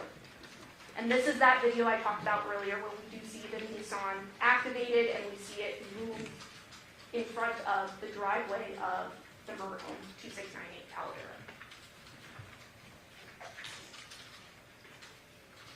We also see in this vantage point of the video when Devyn and the victim returned home from that trip from Chevron. When they were coming from Porcupine Rim, stopped at the Chevron, got some items, then came back, and we actually saw those shadows of two figures, which would be Devyn and Johnathan, getting out of his truck to go inside of the Paladura residence. This camera gives us that as well. And again, 11:05 p.m., we get that activation, and we see that the Nissan Armada is moved up closer to the residence. Why would she want to move it closer to the residence? She's concealing her crime.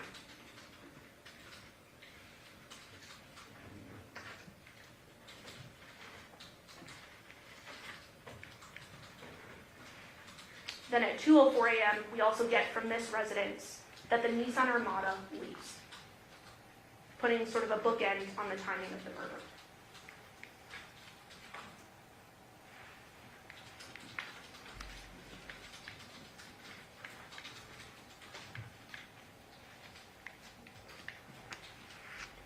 We then have the video surveillance from the Chevron.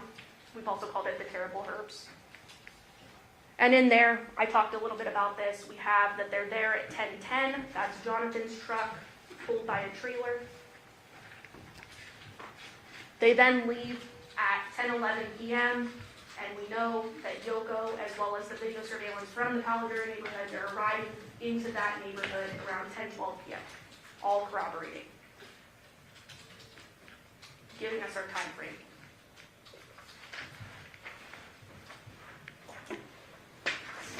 We have the video from the CVS pharmacy, the drive-thru, 2:28 a.m. on August 7th of 2023. This is after the murder, where she's at CVS. Again, giving us a time frame. There's no one in that vehicle but Devyn. You can see with your eyes.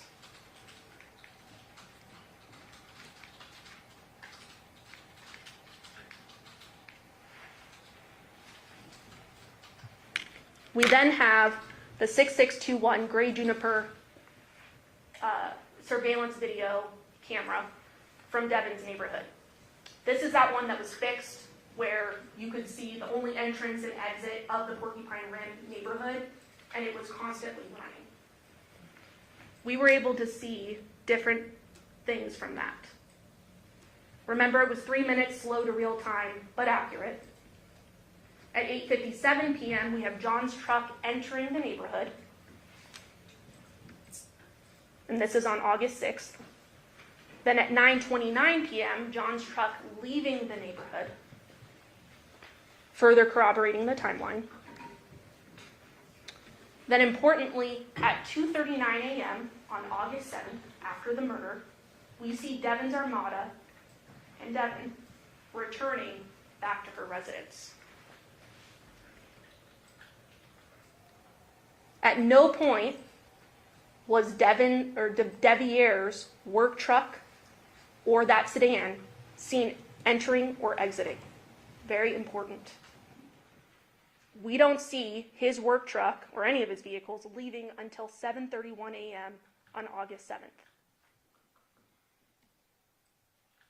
So now let's talk about Devyn's motive and intent, which is very important to consider.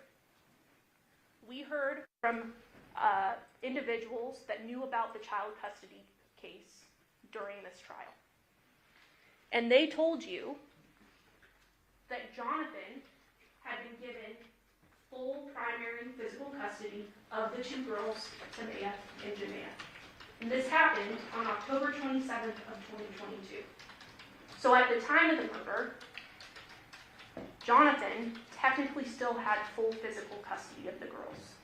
He had something he could hold over Devyn's head. The walls were closing in on her. We also heard from Elizabeth Lemons Woods, who also had worked on the child custody case and sort of the placement of the girls after Devyn was arrested. She meets with Devyn on August 17th of 2023.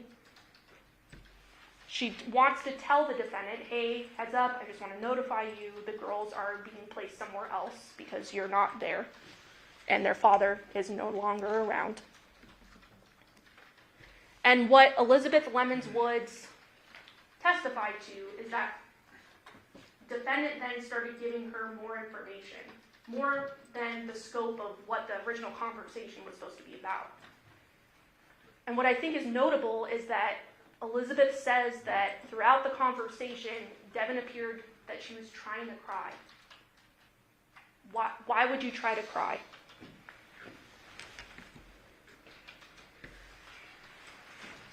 Devyn said during this same conversation, she had to do it. She had to do it.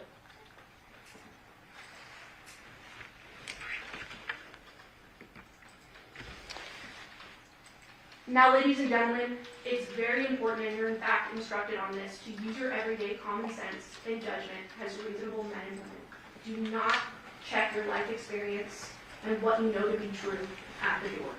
Bring that with you when you deliberate. The evidence in this case is overwhelming.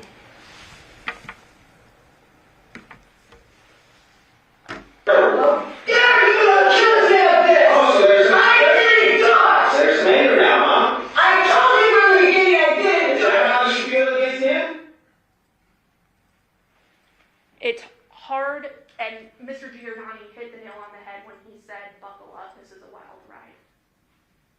This is unfathomable. But this is what happened. We are confident as the state that having all of this evidence in front of you, that you are going to go back to that jury room and you are going to check guilty of first-degree murder with the use of a deadly weapon, because the defendant committed first-degree murder under both theories: premeditation, deliberation, and also felony murder. Thank you. All right, ladies and gentlemen, we need a moment to set up the technology for the defense's closing argument. We're going to take a brief recess. During this recess, you must not discuss or communicate with anyone, including fellow jurors, in any way regarding this case or its merits, either by voice, phone, email, text, internet, or other means of communication or social media. You must not read, watch, listen to news, or read accounts or commentary about the case.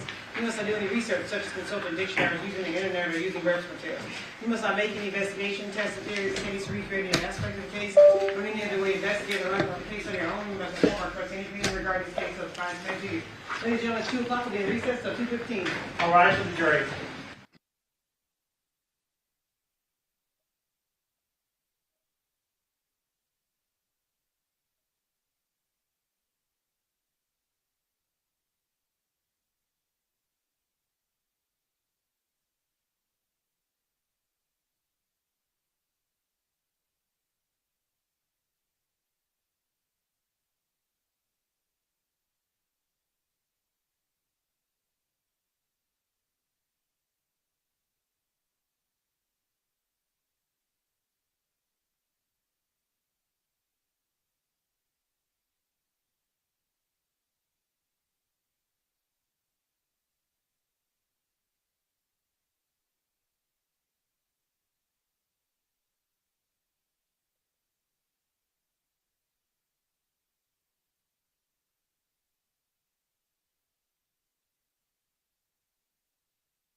All rise for the jury.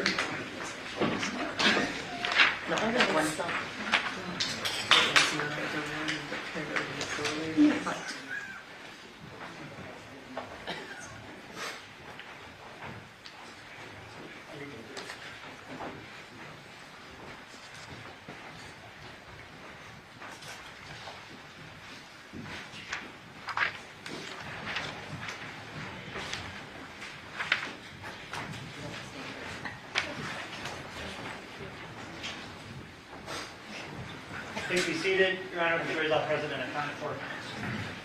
We are going to go back on the record and see 377239 State Nevada versus Devyn Michaels. Waive the record, reflect that Ms. Michaels is present with her attorneys, deputy district attorneys on behalf of the state. We both parties speaking in the presence of our jury. Yes, sir. Yes, Your Honor. Okay, Mr. Justman, are you prepared for your closing argument? Yes, Your Honor, thank you. Whenever you're ready. Thank you.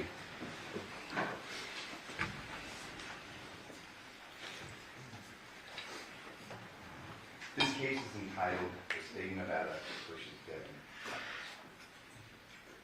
Proof beyond a reasonable doubt is the highest standard in the American justice system. It shows an adoption of a belief that we took from the old common law from England, that it's better to let 10 guilty men go free than to wrongfully convict an innocent person. I would also submit to you that it shows a belief and an understanding from the Founding Fathers that very few people have the resources, the opportunity, or the ability to prove their innocence. You've seen that through the course of this trial. You have officers come in, collect evidence, and officers are people. I'm not going to stand before you and say this officer's a bad person. We talked about it through jury selection. But officers make mistakes. People are subject to biases, to confirmation bias, where they reach a conclusion first and then kind of work backwards. And I would submit to you that that is what happened in this case. And our Founding Fathers understood that. And that's why they placed the burden upon the state, and the state alone, to prove its case, each and every element of its case, beyond a reasonable doubt. I'd like to talk a few minutes about the jury instructions. We had a few technical difficulties, but you all have the same packet. I'd like to discuss just a few of these instructions. I'm not going to tell you which boxes to check. You're smart. You paid attention, very close attention throughout the entirety of this trial. You are the sole judges of the facts. You alone will decide what will happen to Devyn Michaels.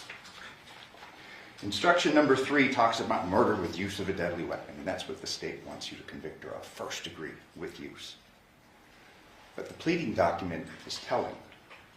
Instruction 3, it states, murder with use of a deadly weapon did willfully and lawfully, feloniously, with malice aforethought, kill Johnathan Willette, a human being, with use of a deadly weapon, to wit, a wooden stick and or other unknown object, by striking the said Johnathan Willette with said wooden stick and or other unknown object, and or through other unknown means.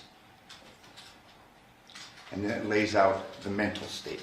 It has to be deliberate, premeditated, or, of all things, committed during the perpetration or attempted perpetration of a robbery.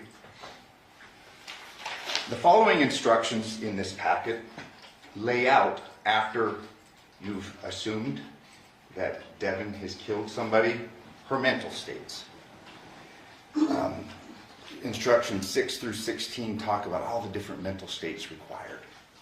That's after you've determined that this person did the killing. There's even a number of instructions concerning robbery. It's instructions 17 through 20. You see, in the state of Nevada, we have what's called this felony murder rule. It's a shortcut. It's maybe basically getting to the shortest distance between 2 points to convict her of first-degree murder.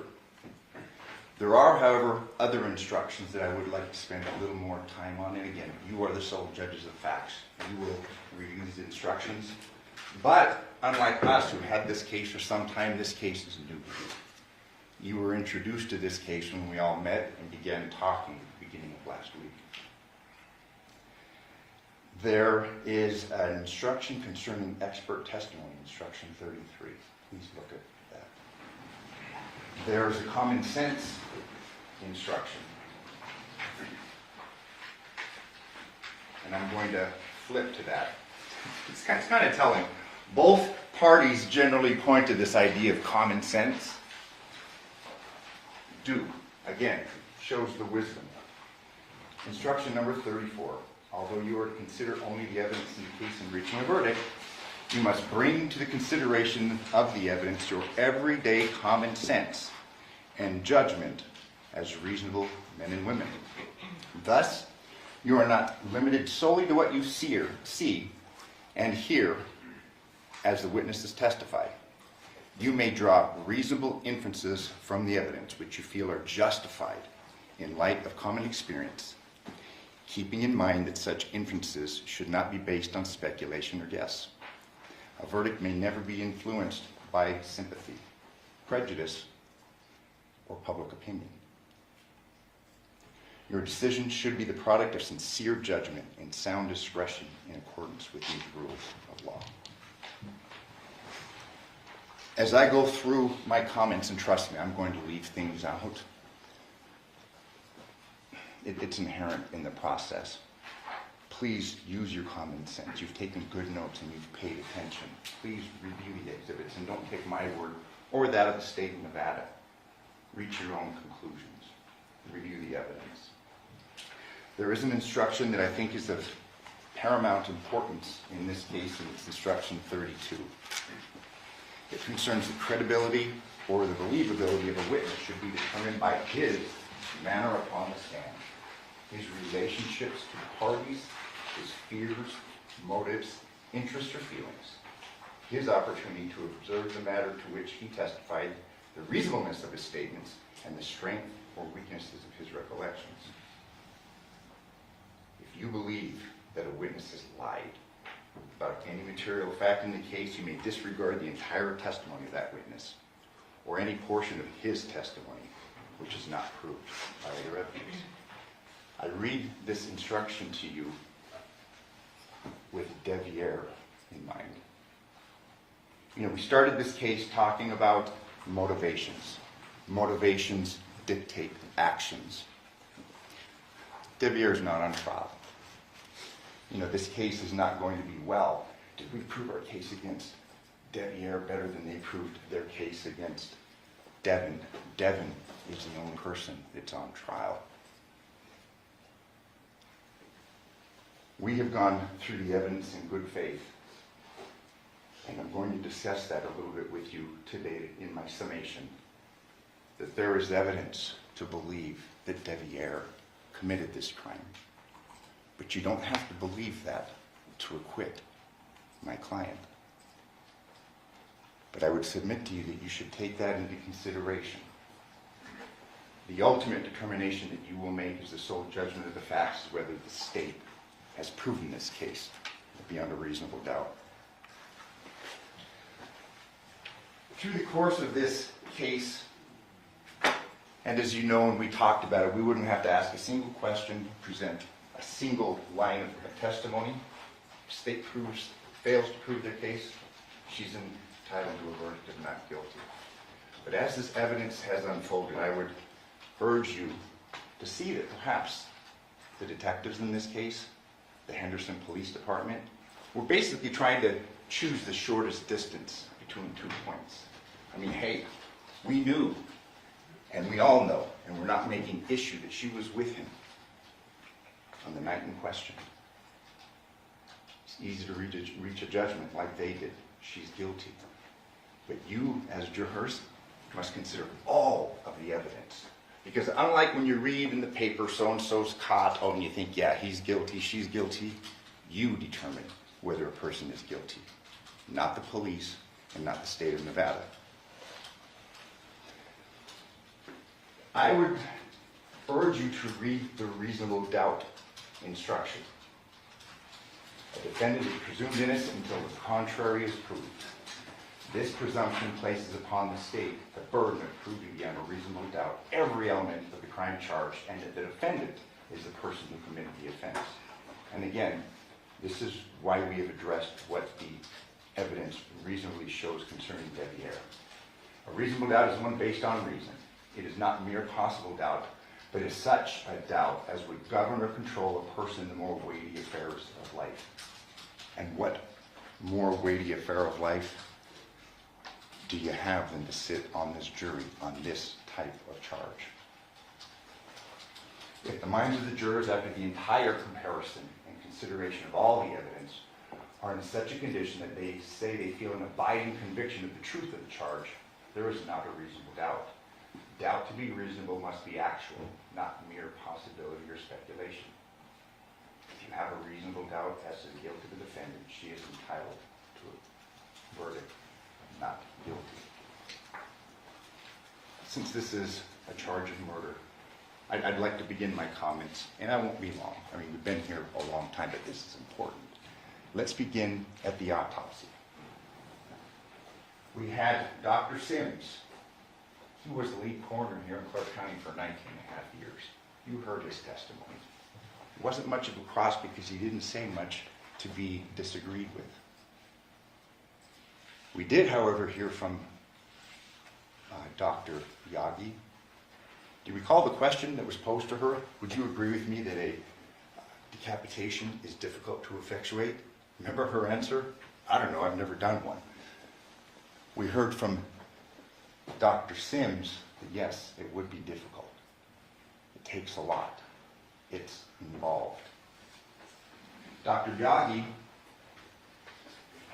missed the tattoos. It was in the report. We had Oriental John. That kind of goes to the weight that you should give her testimony and the thoroughness of her examination of the body. The state's relying upon Dr. Yagi's statement, her testimony that there was no injury on the hand. You got to consider the source. Dr. Sims testified that the cause of death cannot be determined without evidence of injury, and he was talking about standard practices. Obviously, these are very suspicious circumstances. In fact, if John was murdered, it's very reasonable to assume, common sense would dictate, that the person that killed him decapitated him. And through the course of this evidence, they have not shown a scintilla of evidence that she was involved with the decapitation. She didn't do it. Determination of homicidal violence cannot be used when in large part that fatty liver or drugs and alcohol are present. He was talking basically about the industry standards, what experts in this field collectively agreed upon. And we saw a variation in this case from Dr. Yagi. In this case, we did have a combination of all three. You heard the testimony about 20 times the level of THC, alcohol in the body. 0.02 was the alcohol in the blood, but Dr. Sims testified that that, in conjunction with this high level of THC, would cause a person to be intoxicated. That's important in this case because you will hear testimony concerning her concern, Devyn's concern about not letting him drive. As you recall, we went through all those texts beginning back in 2018 concerning Yoko's concern. And again, I don't want to speak ill of the dead, and it was no showing of disrespect towards her, but it was an ongoing concern that she had. She didn't want her son driving drunk, and that concern was shared by Devyn. She had his key. She took the key to the house. That's not evidence that she committed a murder.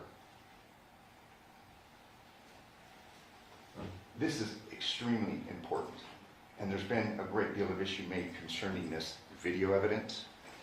As you recall, through the course of Devyn's testimony, I read it to you at the beginning of the trial and read it to him, where basically we had a detective, it was the 12th of September, telling him, you're under the radar.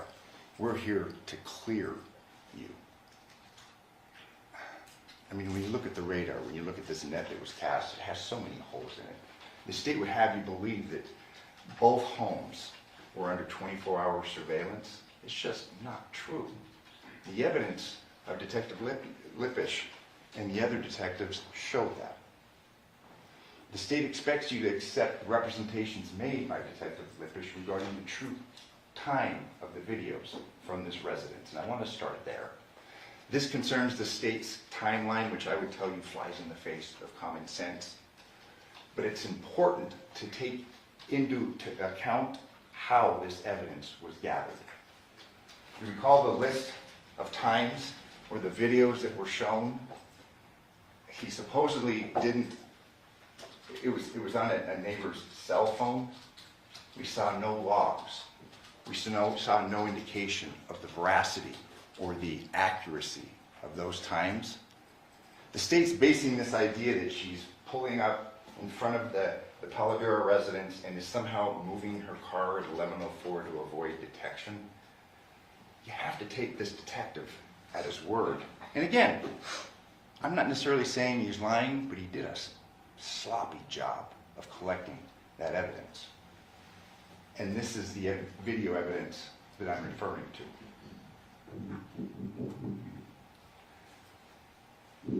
Remember, there was no embedded data here. We don't have time.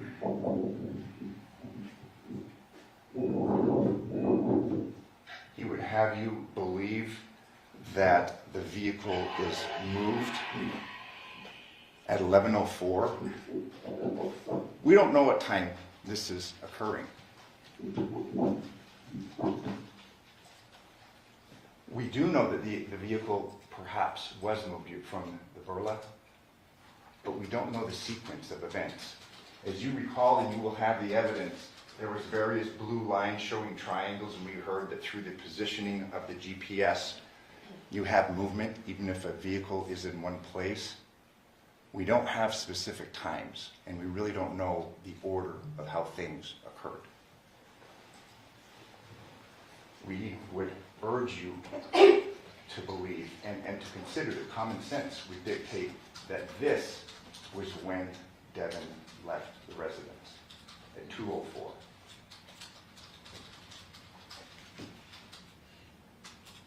There's going to be a close-up here. You'll have a computer screen. Zoom in on it.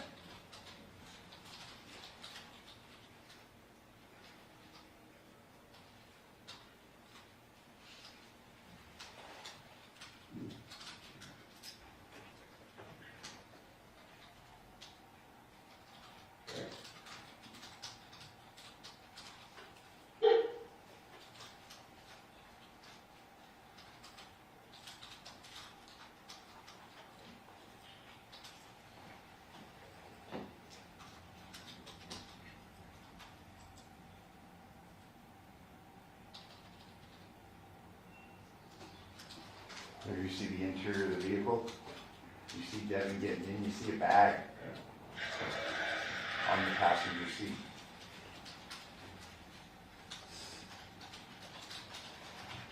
And she leaves. Please pay close attention. And again, not that I'm trying to tell you to do, but we've had this case for a much longer time than you have. Look at the video evidence from 6505 Taylor Creek. Detective Lippisch testified several times that he could only speak to items that he canvassed for, but he was happy to testify concerning other detectives who went unnamed that collected this evidence.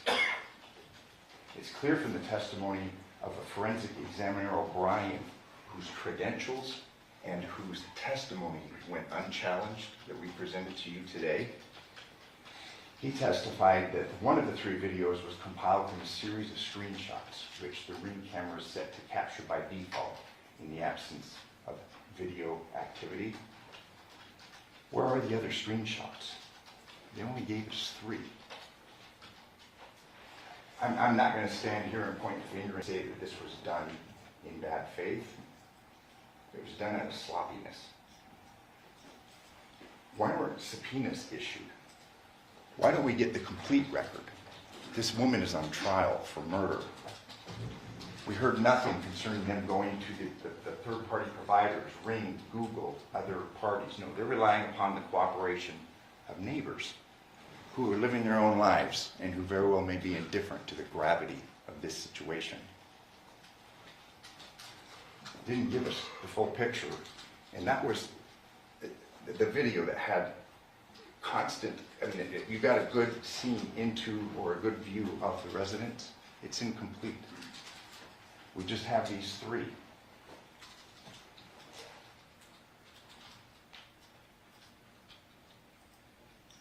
And again, this is at the new residence where it's been referred to. Porcupine here, we've got the truck.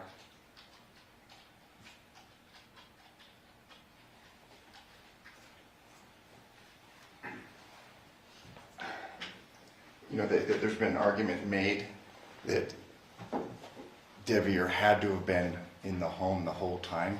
Based on what? Because the entrance to the neighborhood was the continuous camera, doesn't show a vehicle. There's other ways to leave that residence. There's a walkway next to one house away. There's over the fence. This is something that's been discarded by the state, but again, I would submit to you that it goes to what Devyn is thinking. It goes to her innocence. She starts trying to contact Johnathan on the morning of the 7th, starting about 4 a.m. She'd left him. She'd left him at the residence. The plan was that they were going to take the girls to school that morning, and we have evidence, and you've heard that's what she did. The message she leaves him is concerning the girls' school supplies. She's letting him know that their daughter was sick, because we know that she's at that pharmacy, and it's a 24-hour pharmacy at 2:28 a.m. That's what went on. She hadn't killed him and decapitated him. She was worried about getting her daughters to school that morning. She sends messages of concern when he doesn't respond. The state claims, and again, this is where common sense comes into question, the state claims that Devyn was answering Johnathan's phone from the house the morning of 8/7/2023. You heard the argument concerning the notifications. We did hear from Detective Skinner that they didn't put it on airplane mode. Those notifications wouldn't have shown up. That evidence, like so many other pieces of evidence, were mishandled. But the state's going to have you believe that she purposely took the phone from Paladera to Porcupine Rim and leave it out on the driveway, and at the same time be calling it and answering it and leaving it on the driveway. That flies in the face of common sense. She took it and left it there, and then is answering it and calling it to provide some sort of an alibi. She's lucky that in this very slipshod investigation that she has as much evidence that she does to present to you that she didn't commit this crime. Crime scene, the footprints. There are footprints in the backyard. And we have, and I'll show you the photos, we marked them and had them admitted. We have this, the Henderson Police Department documenting these footprints, but then trying to basically throw shade on that, saying, well, they could have been there for some time. They weren't important. When you look at the photo, you can see that they're fresh. They wanted to argue that they're male or female. They didn't do any follow-up. There was no footprint comparisons to anybody's shoes in this case, much less Devier's. You recall Yoko's testimony, there were 4 dogs in the backyard. If that footprint had been there for very long, common sense would dictate that the dogs would have walked through it. They would have been sullied. They weren't. They were fresh. Again, they were not analyzed or tested. And there it is. And Detective Ozawa just kind of discounted that and said, well, we don't know how long they were there, but apparently no one really looked at Yoko's testimony and Yoko's statements. 4 dogs were out there for most of the night. This was a big point of contention. And again, these aren't red herrings. These go right to the very heart of the case. There was no blood cast off in the bedroom. In spite of evidence, uncontroverted evidence, that a mechanical powered saw was being used to decapitate Johnathan. You recall, Coroner Yagi went so far as to try and compare a beheading by a mechanical tool there at a crime scene, and Dr. Sims took issue with this. She tried to compare that. These crime scene analysts tried to compare that to the dismemberment of a body under controlled conditions by specialized tools in the morgue. Bodies that have been refrigerated, but nonetheless, she testified that they still wear protective goggles and aprons to protect themselves from this cast-off. Luminol, we heard no testimony whatsoever that luminol was used by the crime scene analysts. That would show indications of blood or attempts to wipe it up. Nothing. What's clear, and it was kind of laborious at the beginning of this trial, was Yoko's testimony, because her testimony was so crucial to the timing of this case. There were some difficulties with the interpreter. However, I'd submit to you she speaks pretty good English. It was important to memorialize what she told officers the morning of in the 40-minute conversation, as well as what she testified to the grand jury. She testified that she saw Devyn at 1 a.m. and Devyn didn't have any blood on her. If you follow the state's timeline, it's sometime around then, and it's unclear, she's involved in this murder and decapitation. She stated that no gloves were worn by Devyn when she met her at 1 a.m. And you recall the testimony concerning the dishes and the alcohol bottles. And there were some issues concerning Johnathan's level of drinking. 15 minutes. She testified that the light was on. That brings to question the veracity and the reliability of the statements through her multiple interviews that Devyn made to the detectives. There was no blood visible on Devyn's shirt at the CVS drive-thru pharmacy, and thank God that she stopped there. Because again, we have real time. We have real evidence that shows that she didn't commit this crime, and not some detective's opinion. There's another issue concerning this, the mixture of ammonia, bleach, the stench. Remember that? We heard that the first responders, that they said that the smell got worse the longer they were there. If we're to believe the state's timeline, this is smoking for 9 hours. That flies in the face of common sense. Ammonia evaporates quickly, and again, your common experiences. The state never, and one of you posed a question to Dr. Sims. Again, it's the state and the state alone that bears this burden. Where was the expert to talk about that? That was important. This case was out of the ordinary. It's clearly gruesome, but because it's gruesome doesn't make that woman guilty. It isn't evidence that she committed this crime. Here we are, 2:27 in the 24-hour pharmacy, and you'll have this. Look at her.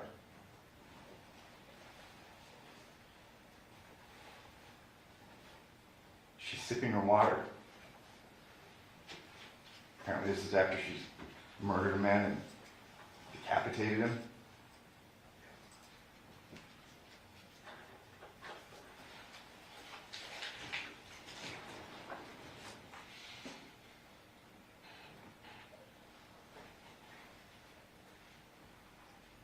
She's reaching out of the vehicle. No marks, no blood, nothing. And Sims testified that this would have been messy.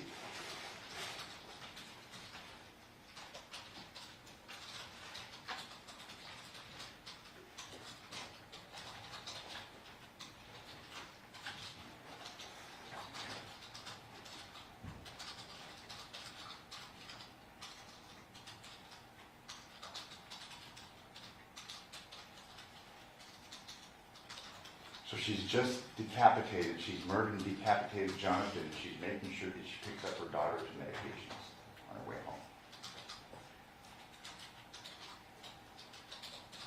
There was a very good question that was asked concerning, was there any stops? There wasn't. Her vehicle didn't go to any isolated areas. to any trash bins. There's been times when I've gone through moves and I've gone behind the bonds and dumped trash out in their dumpsters. There's no evidence of that because it didn't happen. You know, the state will have you believe that there's this bucket of blood that's the reciprocal of all this blood that's squirting out when she's sawing his head off. What did she do with that? If she did. The car didn't go anywhere. She went home. There's no rags. There's nothing in that vehicle. We do know that they recovered, and this is based in part of the video that we saw from the terrible herbs. You know, again, I don't want to point fingers, but her life is on the line. They didn't do their job. There was no direction of what to get and when to get it.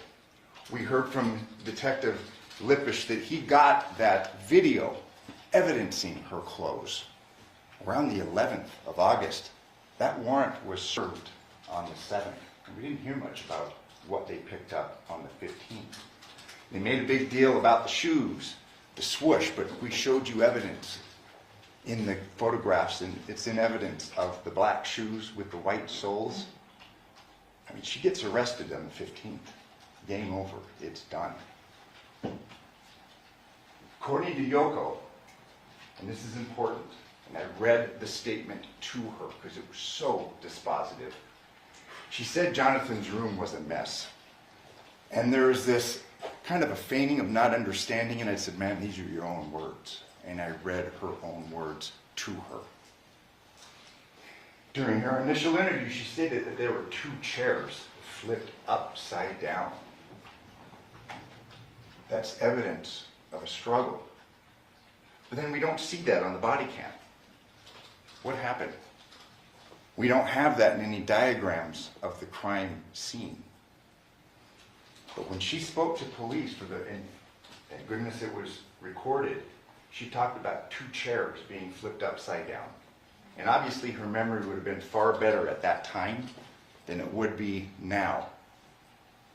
But again, you know, there were some questions by the state. You were traumatized, things were terrible. I'm sure it was.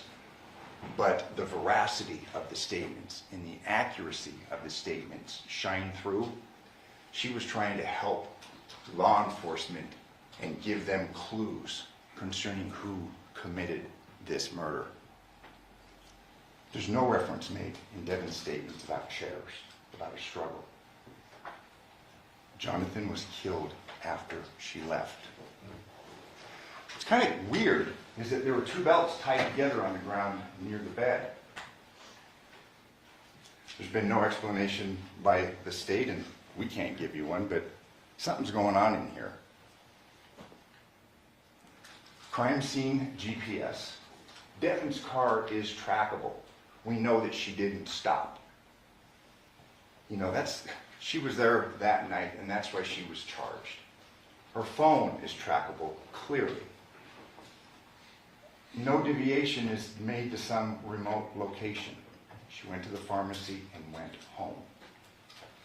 There's no anomalous stops, and this was brought up by you. She gets the medication and gets home because her girls have school early the next morning. The timing, and this is obviously where timing is very, very important. We do know when they leave the terrible herbs. You see 22:11. We know that when they got home, they spoke to Yoko.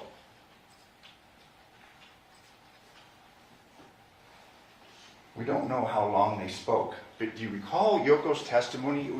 Her words were, it was a very good day. She'd known for months that they were getting together. They were trying to unite the family. And you know what? No union is perfect. Hey, we all know that. There are ups and downs, but she and Johnathan had a union. You know, the state in their first closing, they're going to get a second one, try and paint her as this devious, manipulative, conniving temptress. But think about that. The flip side, a 19-year-old. You know, when we talk about motive, what drives a person to murder, is it not passion? of a young man, his first love that's coming to an end when dad's coming in and moving him, the dad that he said was never there for him. You know, it's kind of an archetype. You know, the father that's killed by his son. I mean, it's in, I believe it's Isaiah 38:18. We've got these Greek stories of it, Oedipus. I mean, there's various variations of that, but it's an archetype. Saturn. It's known, and it's as old as the human condition. Fathers are sometimes killed by their sons, and that's why we wanted to underscore, and we spent a great deal of time in our opening statement, because we didn't know where it was going to go with Devyn, but we knew that they'd had a relationship that had been kept clandestine. Devyn covered for Devyn, and Devyn covered for Devyn. This is important. I would submit to you that this is a more accurate and a more reasonable timeline. Yoko was awake. 10:58. There's a 44-second call to Devyn from her phone. You recall, we get the text, and you want to talk about an alibi-type text, putting the girls to sleep. It's 10:36. I'm going to bed. That has been refuted by facts. He testified here that, well, maybe he woke up at 2. That was the first time. Previously, he had testified before a grand jury that he got home, put the girls to bed, went to sleep, woke up, Devyn was there. That is a lie. Why would he lie? What motivation would he have to lie? He's a fairly smart young man. I mean, he was kind of catatonic here, and understandably so in the witness chair. But again, we need to look at motivations, because motivations, they author actions. At any rate, we knew the night before that Devyn had been there late with Johnathan. But after we were to believe that he's asleep at 10:36, we've got a 44-second call from Devyn's phone to Devyn. 8 minutes pass. 11:05, we get that 10-second burla in the Nissan Armada. It may have been moved. You're to determine that, because I'll tell you, we really don't know. The evidence is not reliable. Whether it pulled up and stopped, or what we saw there was Devyn leaving, we don't know. States to provide that to you, the timeline. They haven't done that due to this slipping through the cracks in this slipshod investigative work. Now, an hour and 55 minutes pass. Yoko is awake.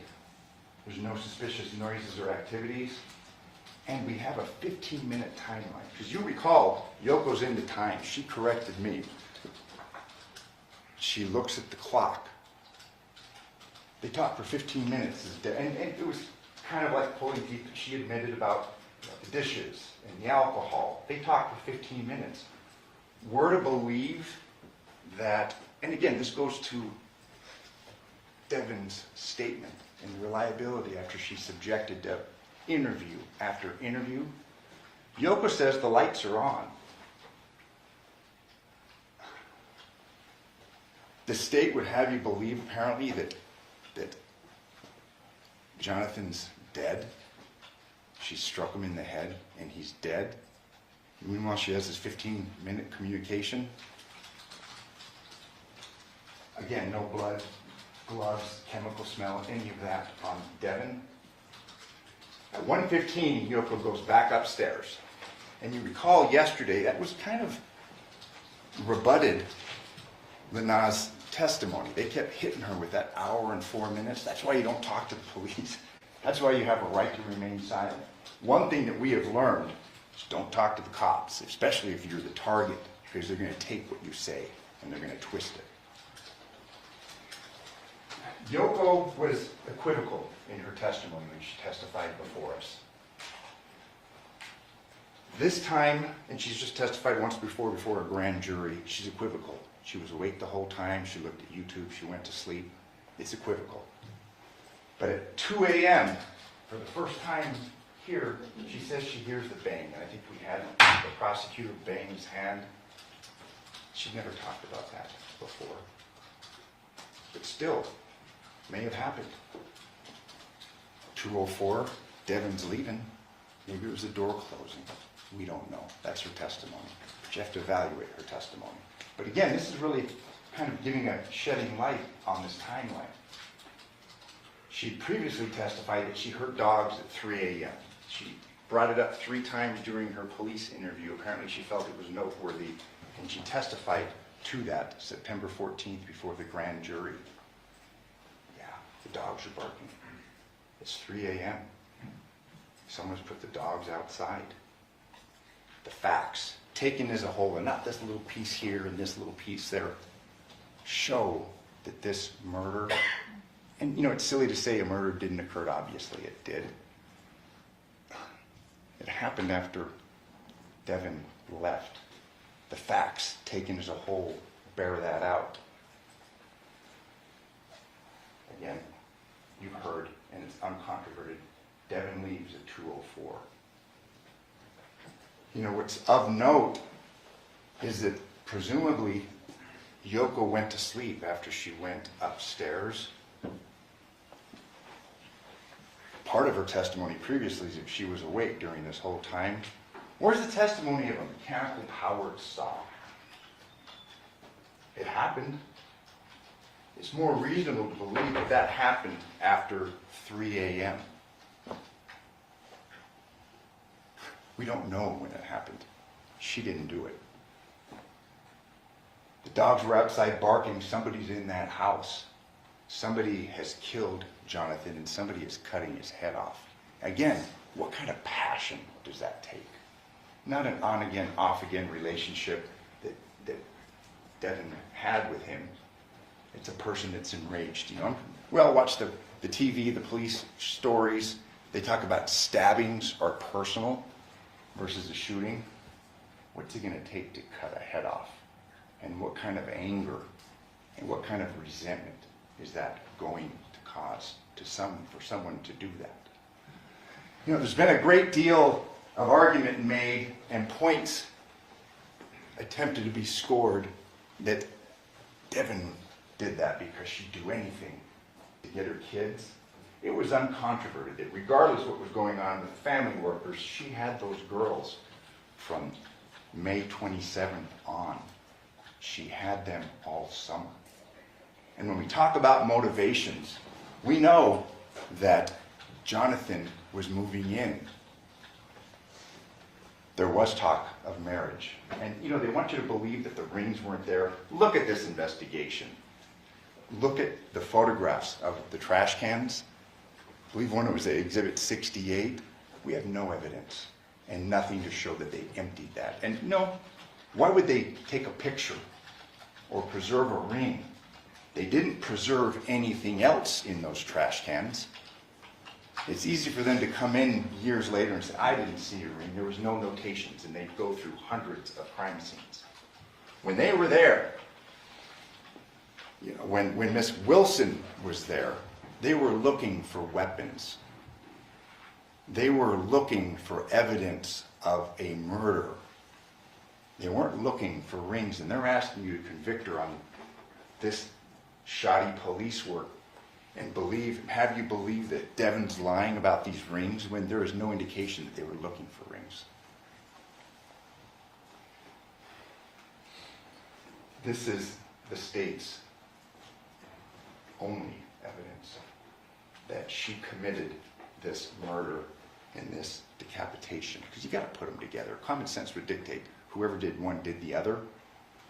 The interviews of Devyn Michaels. I'm going to focus on the third interview. And then have you guys ever had a sexual relationship? Yeah, we had. Okay. But it's not there now? No, I can't even have sex now. This is important. This isn't something that Devyn is making up. You have her medical records. The time, 12/5/22, vaginal hysterectomy. She's had surgery. She's not having sex. She's telling the detectives the truth.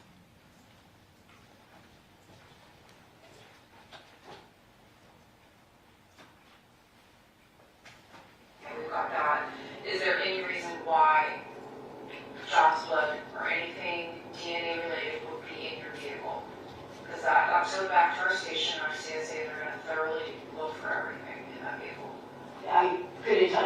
he was bleeding from when he was doing the thing, he helped load up the truck. So if he was bleeding, it might be. Or your My Armada. Like, he was putting the things in the car, like anything that sure, he had. there's going to be obvious areas where blood doesn't belong even if you're loading. So I'm just asking you directly, because if we do find any DNA evidence in that vehicle, obviously we want to make sure we asked you if there would be a reason. No, the only thing I knew he said was his hand that he hit on the table. That's the only time he ever said he was bleeding, and he said it got a pretty good gash. Okay, but you didn't see that? No, I did not, so I can't really speak on it. But he was still loading everything up, so I don't think it was really bothering him that much. This is the inside of the Armada. For the testimony from Ozawa, it appeared the vehicle had just been washed. That's been disproven. The burla shows that that didn't happen. The location coordinates show that that didn't happen. Look at the inside of this vehicle. I know my partner, Mr. Horvath, had asked Detective Spangler, well, was it very clean inside? And I think he made a reference to teenage kids, something along those lines. This isn't well kept. I've seen much worse, but it's not well kept. The important point is we're to believe that there's buckets of blood in here. There's bloody rags. There's a head, a murder weapon, a saw. There's nothing in there. They sealed this vehicle and they took it off. If you're to believe that she murdered and decapitated Johnathan, you're to believe, common sense would dictate that there's going to be some indicia of a crime in here. You're taking buckets of blood because they weren't at that residence. This made reference, and again, nobody understood the significance at the time. Miss Miriam didn't, but there's the table that she talked about. It was a moving day. Injuries do happen. We're to believe, again, Dr. Yagi's, the reliability of her testimony. She said there was no bleeding injuries. Well, we've got an injury right there. Whether it's bleeding or not, we don't know. But that's sign of an injury. And remember, this is the same doctor, the same coroner that said John didn't have tattoos on his arms. A big point was made about the telephone. And we're to believe that Devyn is so sophisticated and so cool and so cunning and so informed that she can murder this guy, decapitate him, not leave any evidence, and then drop his phone in her driveway. A more reasonable explanation, it's tired. She's got girls that are going to school in the morning. She's been carrying things, it's late. She obviously brought the phone. Whether it was knowing or not, we don't know. It appeared that it had fallen on the side. She tries to give an explanation. You recall about the cigarette butts? She didn't know the phone was there. That's why she was calling the phone, following up with Johnathan. She knew he wasn't dead because she didn't kill him. Another thing that was a big point of contention, sometimes little things can have very large implications. Remember the issue about the blood on the screen? Papakostas, the DNA expert, testified that she couldn't confirm that it was blood. There was a presumptive test, but the confirmatory test, and some of you are far more knowledgeable than I am, it was not. She couldn't confirm that it was blood. So then the state recalls crime scene analyst Miriam to apparently discredit their DNA expert in reference to the blood. And this is the entity that's charged with proving this case beyond a reasonable doubt. They're calling a crime scene analyst on a presumptive test to discredit the DNA expert who gave testimony, uncontroverted testimony, concerning the lack of a confirmation for this blood. We know that John's DNA is on the phone. I would submit that it is somewhat significant in determining whether the state's proven this case. Devyn's isn't. It was handled. Maybe there weren't epithelial cells left from Devyn. Clearly, Devyn took the phone, knowing or not, and I would submit to you that given the circumstances and the chaos of a move, she didn't know she had the phone. It's not evidence that she killed him. Just like the key It's not evidence that she killed him or the wallet. She's going to go through all this work to leave this, this crime scene spotless or clean and not leave anything behind, no blood, nothing in her car. Yet she's going to drop the phone and then make calls to it. This is what the state is relying upon, this interview. And you recall the tenor of this interview? Please don't just look at one part or another. Listen to the whole thing. The power dynamic. You've got two large men. You've got a woman who they had said, we Mirandized you earlier today. You have to ask yourself what went on. What happened before this interview?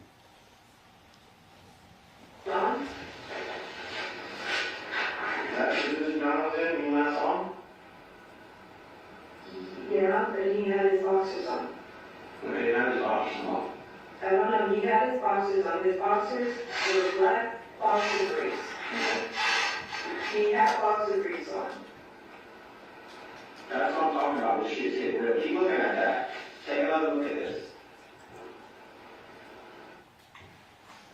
This was into the interview, and it was a fairly lengthy interview. She'd had multiple interviews before. We heard in this interview that they had told her previously, that day, about the decapitation. So there's more going on. She knew. It's at 1601, and it's interesting that the state showed you the exhibit, the one that she supposedly wrote. When you look at the original exhibit, it says handwritten by Devyn Michaels. It wasn't. She drew a line, and that's significant. It was Detective Christopher that wrote that. And again, this is in the crises, in the crucible of a very confrontational interview. She didn't author that. And I'm assuming that Mr. Giordani is going to stand up when I sit down because he gets the last word. And he's going to say that somehow, how could she have known that? She hadn't been shown the photos. This gentleman had seen the photos, and he filled in those details. As she's sitting there, having been arrested previous to this interview, and facing the horror of being accused of a crime, a murder, that she didn't commit. Here's the boxers. Why lie? Why lie? When she left, he was wearing those boxer shorts. She was consistent in that. Why choose that hill to die on? She was telling the truth.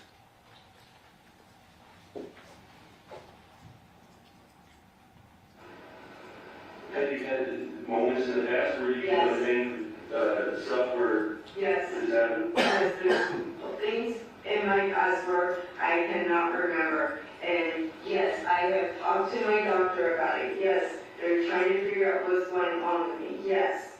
Okay, you don't have to tell me if you don't want to, but what is wrong with you that you say that I don't know. They're testing me now. I think yesterday, for whatever reason, my brain tingles and I black out. And I literally have it on documentation from the doctor, and they're trying to figure out what's going on with me. This interview was on August 15th of 2023. This condition that she's talking about, it's documented 6/7/2023. New patient established her patient she feels like tingling, vibrating in back of head, comes and goes, denies headache, has dizziness. This isn't some ploy. I mean, she's in this high pressure, confrontational interview, and she's trying to give as truthful information as possible. She's had some problems. This isn't some defense where, she blacked out and didn't know what she did. She didn't commit this crime. She didn't commit this decapitation. She's had some issues that she's been trying to address. And again, she's being truthful to these detectives.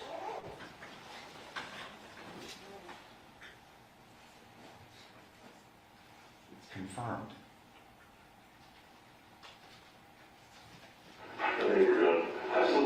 Your girl are and everything. You can't even have the audacity to give them closure. Shame on you. That's terrible. Get out of here! Oh, so there's there's some anger now, huh? I told you from the beginning I didn't do it. How do you feel against him? No!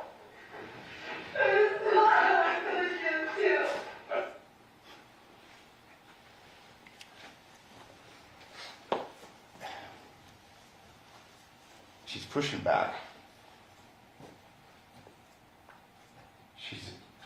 She's been interviewed over and over again.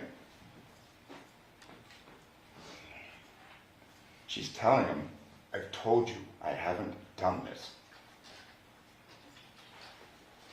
What we're dealing with now is a woman that's denying that she committed this murder. You know, it'll be up for you to determine whether she hit him in the head when he was grabbing her leg. She was consistent that he was alive. He was breathing.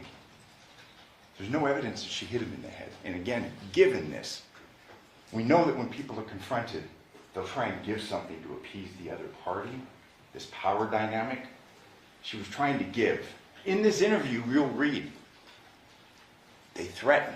What you do here is going to determine what happens with you and your daughters. She gives a little, but then snaps back and says, I didn't do this. And she's expecting, through all these interviews, for them to pick this up and do their job. But they'd already made their minds up. You heard from Lanai yesterday. In their minds, she was guilty. That's it. And we're dealing with this investigation that you heard from Sean O'Brien, 3%. We're dealing with 3% of the information that was available on those devices. But still, in that 3%, we've been piecing together what really happened.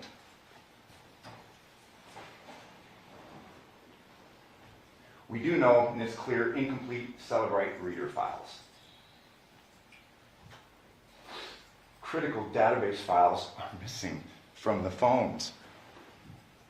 Now, years later, we're trying to piece together a defense to defend a woman that didn't commit this murder. There's artifacts which would indicate a need for further investigation. And Sean O'Brien testified that generally, as he's been a forensic analyst, he's been involved in law enforcement. There's supposed to be this back and forth.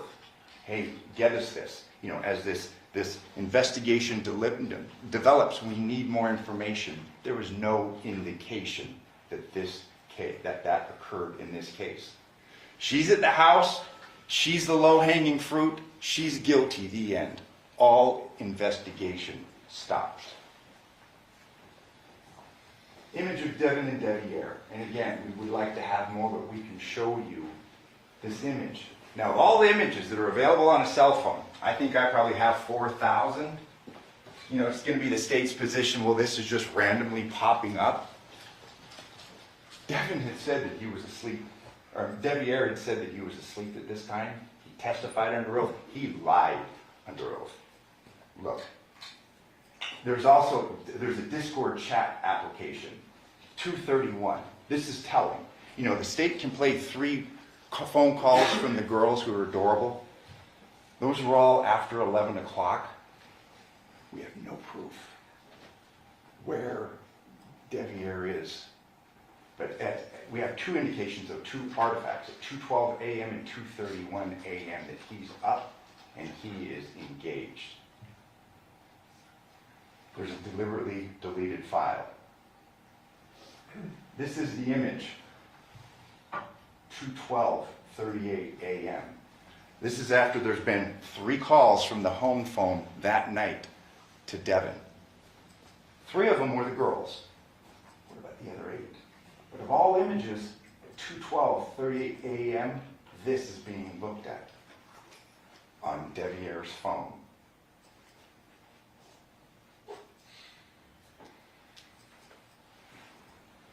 Game box. Again, and this is important, this was not preserved, this was overlooked. There's photos. He was a gamer. They had issues. Gamers are on their game platforms and they talk to other people. We have a Discord file. There's a remnant of that. He's using that at 2:31 a.m. in the morning. He's up. He didn't drive his car over there, and again, I can't tell you for certain if he committed this murder. But he could have easily gotten out of that house, and he's not going to walk. He's going to talk to a fellow gamer. We now know that he's up, and he's lied. He's lied under oath. What does he have to lose? I mean, he was able to avoid the motives through the course of this investigation concerning getting kicked out of his house and losing his wife, who he, based upon all the photos, and we didn't have to go through those, you saw them, he was in love with her. But we do, in this 3% that's available to us, we can show you that he was up. Not one indication, but two. And given the nature of that photograph, the multiple phone calls that were made earlier, and now we have this discord, we have a remnant that he's on and at, it's not too hard to imagine that he went there. Those are the facts. And the timelines, you recall the detectives that for the Henderson Police Department that testified, they set out timelines, but they didn't do a more in-depth analysis. And this is what our analysis, with only 3%, we were able to show he was awake. This was deleted, it's there. I'm not saying that was that night, but that's something that should be taken into account, headed there now.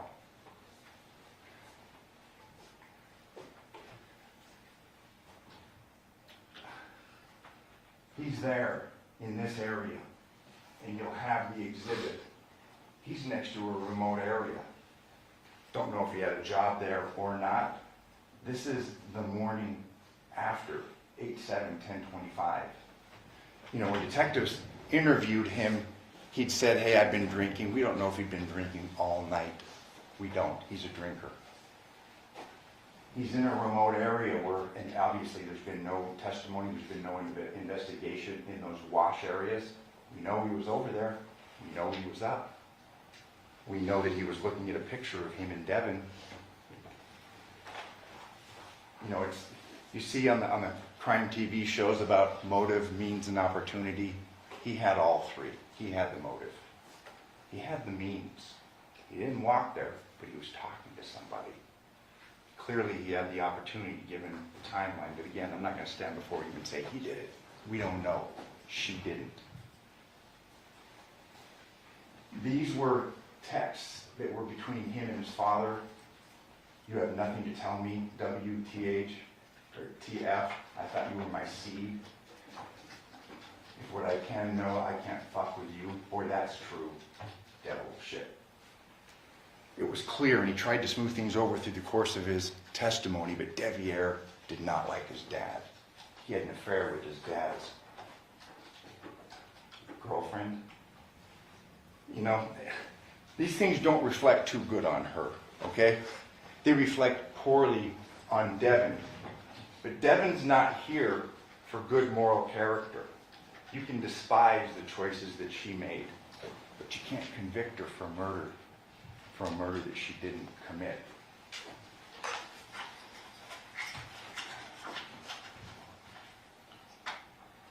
This is their home. The home is being kicked out of again. There's the walkway down the side. There's a way to get out the back. There's no cameras that were pulled on Rebecca. We don't know. The police did a slipshod investigation. We can't show you him walking away. They didn't collect the evidence, but the motive would point to Devyn. This gun, there was an issue made concerning that. That gun was looked at the afternoon of, I'm sorry, that's another gun. There's guns in his possession. We don't know if that person was shot or not. Johnathan was. The swords, again, we're not trying to throw these things out, aha, but this just shows a conscious indifference on the part of law enforcement in collecting evidence that could exculpate her. Their minds were made up. She was guilty. There's so much evidence here that you can go through and look. Again, thank you for your patience. Thank you for your attentiveness. You know, this is the last chance that we'll have to speak. There's going to be things that I have overlooked, things that I missed. Don't hold them against her. Hold it against me. You remember the movie 12 Angry Men? The jury went through and exonerated that young man. I'm going to ask you to do that, to look at the facts. You may not be comfortable with a verdict of not guilty. She's done some bad things. She didn't commit his murder. She didn't kill him and cut his head off, because those two things are combined. Common sense would dictate that they are. She's not guilty of this charge. Thank you. Second, are you prepared to give your rebuttal argument? Ladies and gentlemen, because the state has the burden of proof, they are allowed to open and close the closing argument.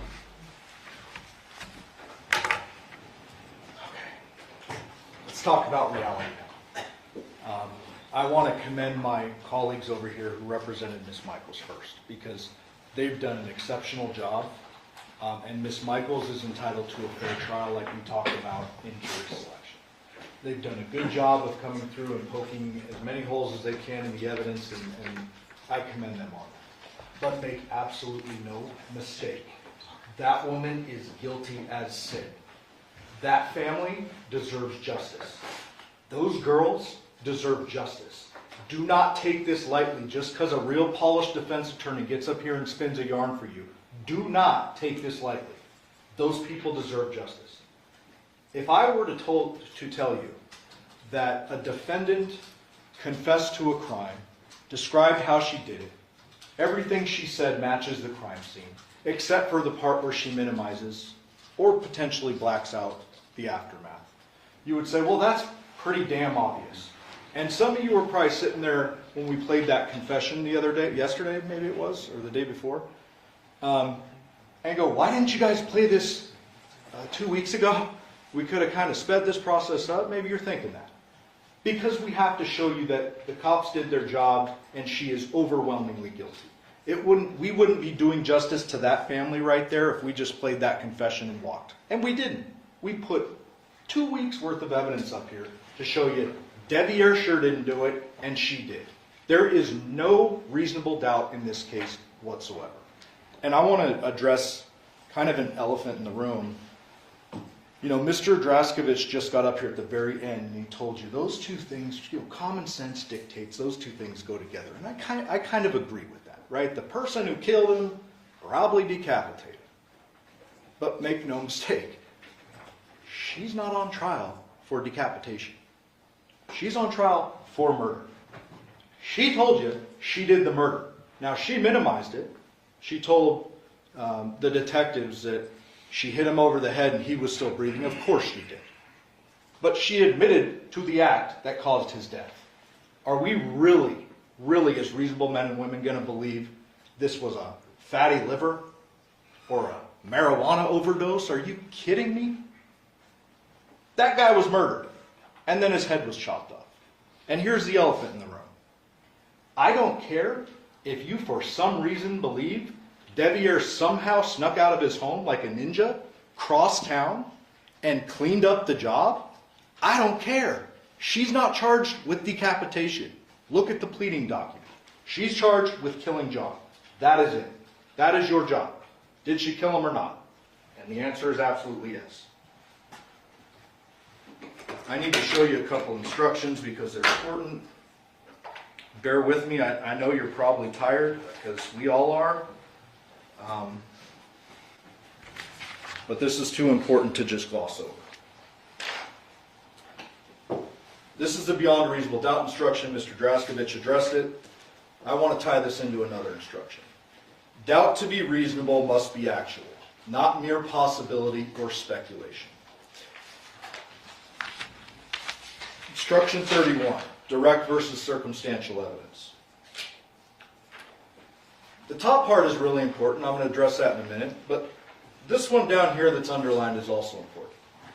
You must not speculate to be true any insinuations suggested by a question asked a witness. A question is not evidence and may be considered only as it supplies meaning to the answer. So everything Mr. Draskovich said through the course of this trial was a question, right? It was a question. That ain't evidence. So you tell me what piece of evidence, what single piece of evidence suggests Devyn did this? Not one. Not a one. And when you start accusing an innocent guy of murder, Devyn, you got to think about this for a second. That young man was taken advantage of. And like Miss Griffith said, it's not like he wasn't enjoying it and liking it and into it. No doubt. Mr. Draskovich in his opening statements suggested that Miss Michaels has a history in the adult film industry. Did you ever hear me ask that? No. Did you ever hear me or her mention that? No. Because Mr. Draskovich is right. She's not on trial for having a past. Doesn't matter. The only reason that does matter is because it dictates that relationship with Devier a little bit. It colors it. She is an experienced woman, much older than Devier.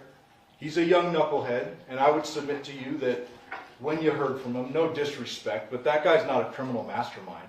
He's not somebody who snuck out the back of the house, evaded all cameras, left his phone behind because he was thinking ahead to what he was going to do, somehow made it all the way across town, even though he didn't have his phone to contact anyone. There's no Uber notifications or pickups or anything suggested. There's no calls, no text, nothing after 11 o'clock. So who did he contact and when?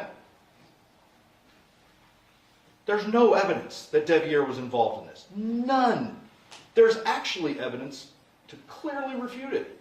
You heard those voicemails, and we can agree those little girls they're precious, they're adorable. Those voicemails eliminate this alternative suspect, which I will refer to as a scapegoat, because that's what's happening to him. He's being scapegoated, and it's not right. Those little girls said on those voicemails what Devier was doing. He was knocked out, probably passed out, if we're being honest. And you didn't hear any other voicemails afterwards. You saw more calls from the landline. If Devier had got up and snuck out, because we know the one little girl is awake and panicking and like scared, and where's mommy? She should have been home a long time ago. Where's mommy? Wouldn't there be another voicemail where they're calling going, Devier left us? Like, really, Mom, where are you? Of course there would. Of course there would be. And there isn't. That's because Devier was home. And you know that because he texted and he said, I'm going to sleep. He's no criminal mastermind. His phone is at home. There's no evidence his vehicle's left. There is zero evidence that Devier is involved in any way. Zero. And so Mr. Draskovich brought up a good point with the instruction that Miss Michaels is the only one on trial. That's instruction number 36. I want you to think about this for a second before you let a guilty person walk. Okay? Think about this. Imagine if I were to stand in front of a bunch of jurors and try to prove Devier's guilt. Imagine that. That's not what we're doing here. That's not what this is about. But imagine that for a second. Can you think of a single piece of evidence I could, with a straight face, present to a jury and say Devier did this? A single piece? Other than speculation and really good questions by a really polished defense attorney? There is not a piece of evidence. I would be laughed out of the courtroom if I tried to prosecute Devier for this homicide. Because he didn't do it. He had no reason to do it. Go look at the text messages between him and his dad. We included a bunch of them. Did he worship the guy? No. Did he hate him? Who cares? He didn't kill him. There's no evidence to suggest it. He says throughout the text messages to his dad, hey, what's up? You'll see it. There's like years of it. There's 2 years of it. And then those texts that Mr. Draskovich just showed you with the devil shit, I would submit that's a reasonable thing when you learn that your son is having sex with your ex or is married to her. That's reasonable. But then, they left out a text that's right after that where dad is reaching out to Devier months later saying, hey. This wasn't some big, rift, homicidal relationship between dad and son. Now, when you're thinking about motive like that, you've got to think about this defendant. She told you in that interview with Detective Lina and Christopher why she did it. She said it clear as day. I didn't think he was really going to move in. The walls were closing in on her, and she made a real horrible decision. A real bad decision. She said that she very specifically got up. He was down on the bed getting a massage. Got up because she was a little pissed off, I think were her words. Maybe don't quote me on that. Something like that. Walked across the room, grabbed this heavy blunt object, bashed him over the head, and he went limp. That's a confession to homicide. Okay. On top of that, she told a DFS worker, when you're thinking about motive, in the context of losing her children and homicide, specifically, which she brought up, she said she had to do it. She had to do it because that's how she felt. And I'm going to answer, or try to answer, a couple of unanswered questions for you. We all get this evidence before trial. You know, we're all obviously somewhat prepared. I'm not like tooting our horns, but we're prepared. We know the evidence when we come into this case. There were clearly going to be unanswered questions in this case, right? There's a missing head. There's a missing murder weapon. There's missing implements. No doubt. But think big picture, forest from the trees. Think about reality, right? Criminals ditch murder weapons all the time. Criminals try to cover up what they've done all the time. Just because she ditched the head and therefore the doctors can't confidently say what injury did it, does that mean she gets a reward? Like, does she get to benefit from the actions she took to cover up? Of course not. Does that mean we can't convict her of murder? Of course not. And that is why I asked Dr. Sims those questions earlier. I didn't challenge his credentials. Like, I've dealt with him on cases before, as you probably noticed, and he's a smart enough guy. He's very educated. But he's not disputing that a blunt blow could kill a man, right? He is saying exactly what Dr. Yagi said, the decapitation is post-mortem. And you know what he didn't say, which should be very notable for you? That there were other bleeding injuries on the body, including the hand, right? Because there weren't. He didn't say that because there weren't any bleeding injuries to the body except for up here. And that's how we know she did it. That droplet of blood, you can go back and forth about the DNA analyst not confirming it's blood. Well, DNA analysts actually look at DNA profiles. And DNA is in every single cell of your body, including your blood. And so no, a DNA analyst is not going to come in here and say, John's blood was on the phone. She's going to say, John's DNA was on the phone because she's a DNA analyst. That's what that is. John's droplet of blood being on that phone convicts the defendant even without her confession. Set those, two confessions actually, because she told the DFS worker she had to do it. But set those aside for a minute. There are no bleeding injuries on his body, except for up here. The phone left at 2:04 with a droplet of blood on it. That means the murder happened before 2:04. It had to. Nothing else would make sense. Nothing else would make sense. She, the defendant, traveled with that phone. Okay.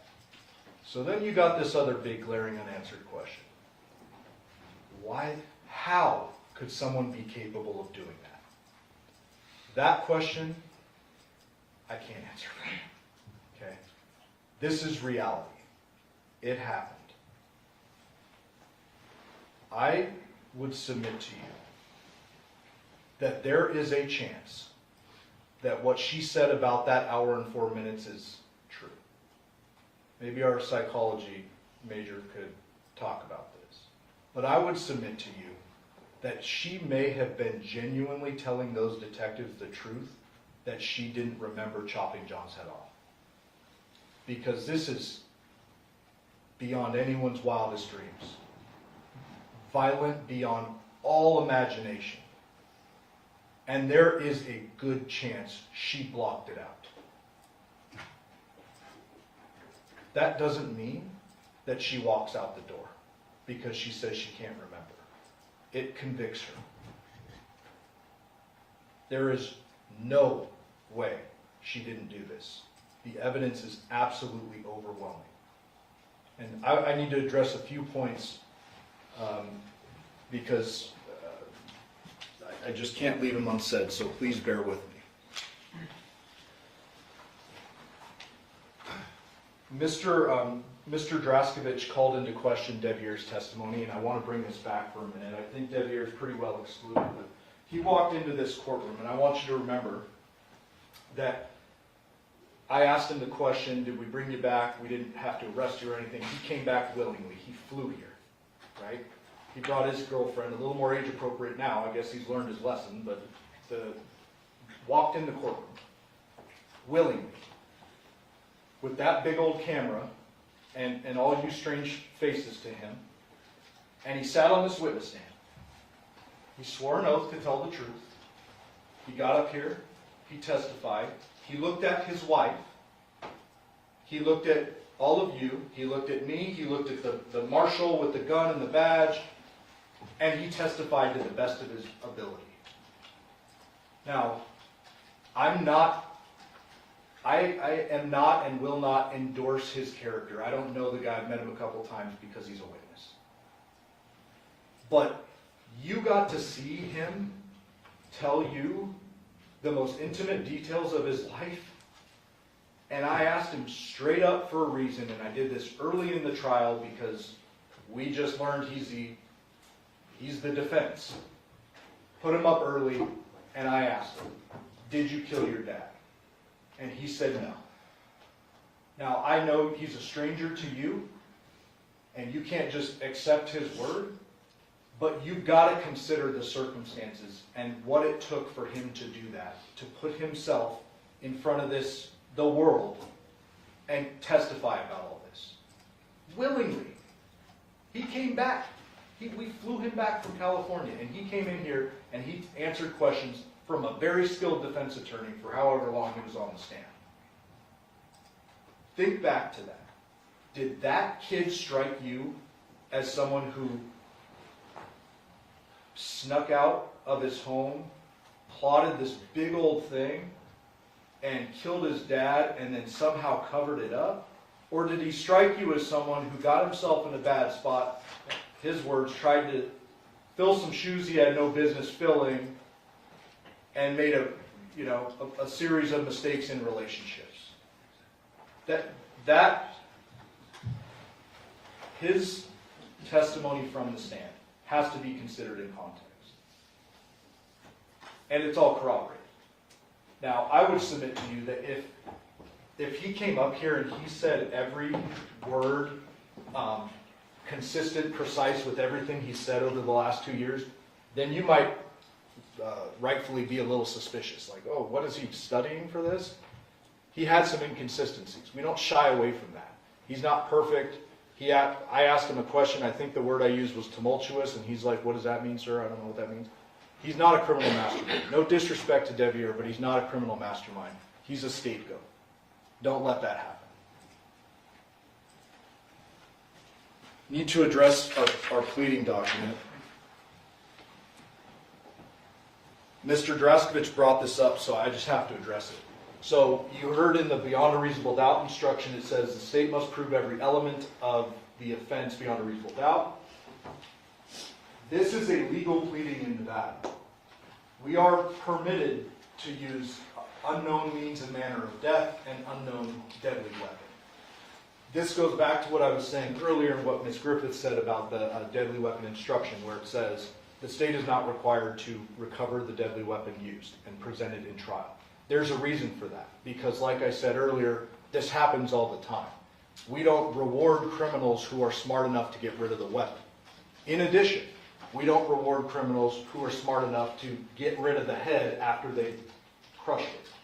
Okay. That's why we are legally permitted to do this. Unknown object, unknown cause. Only question is it murder? Is it not? Did she do it? That's it. And it's absolutely first-degree murder.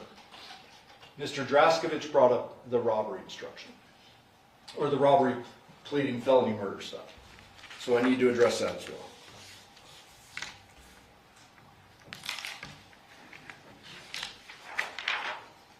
Instruction 18.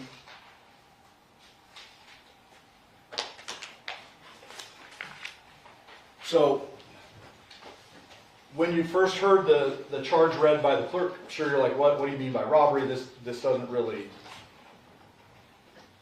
it doesn't really make sense. This doesn't really seem like a robbery, but bear with me a second. Taking property by means of force is a crime. The motive and reason behind it is separate. So yes, she took his wallet, his keys, and his social. We're not saying she took that for its value, right? It's not like the traditional robbery. The evidence says she took that for a reason, and it all comes down to one thing, and that's the girls. She took the Social Security card because she knew she had John out of the way, and she was going to make some changes and live the life that she wanted to live. So it is, by law, a robbery what she did. She killed someone, took their property, but we're not saying that she took the property to take the property. She took it because she wanted the girls and she wanted John out of her life.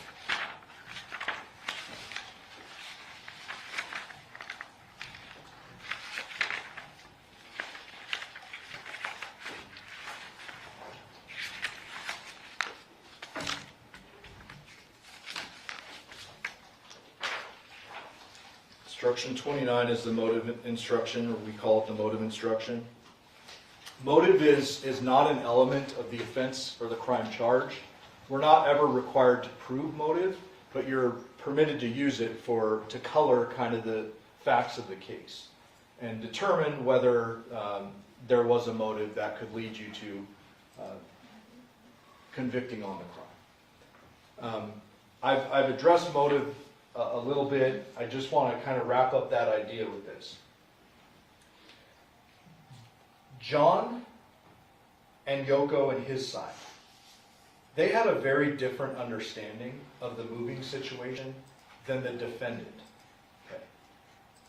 She didn't want it to happen. Go look at the text, especially the ones that Miss Griffith showed in her closing. John is continually saying, I miss my girls, I want you girls back. We need to put this family back together for the sake of the girls. And go look at the defendant's responses. Those ones that Miss Griffith showed. One was, I'm glad you appreciate what we had or how it was back then.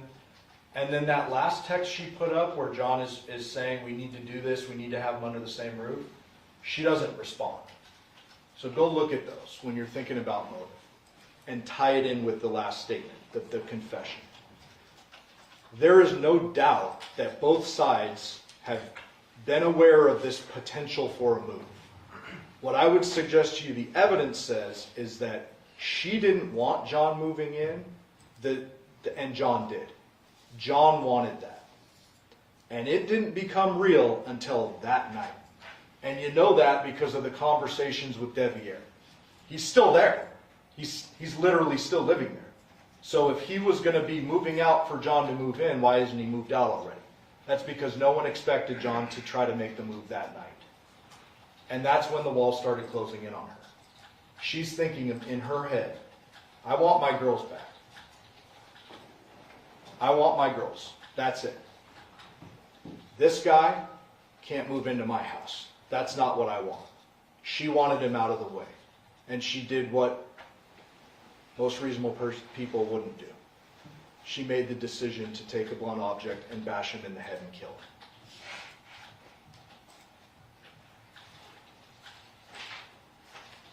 I want to address a few things with the defense expert. Mr. Draskovich showed a couple of cameras and a couple of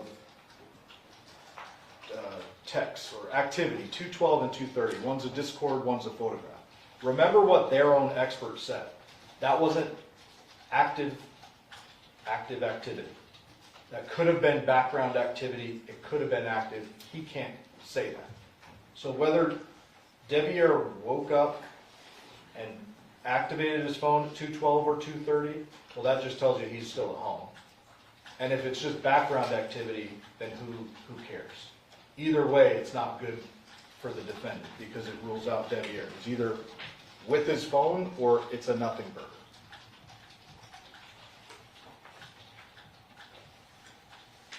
Mr. Draskovich talked about the boxer shorts being off, and I already mentioned this. The defendant may very well have blocked out what she did after she killed him. And whether she took the boxers off or not doesn't really matter. It's probably very likely that he was naked when they were having this massage situation, but the boxers being on scene have no real import in this case. Mr. Draskovich talked about the CVS pickup, and I got to address that. So he said, and he showed you the video, there's no blood on the defendant in that drive-thru. Now, we all watched it together. I don't see any blood from here up from what you can see. But do not forget, that shirt was never recovered. Neither were the shoes.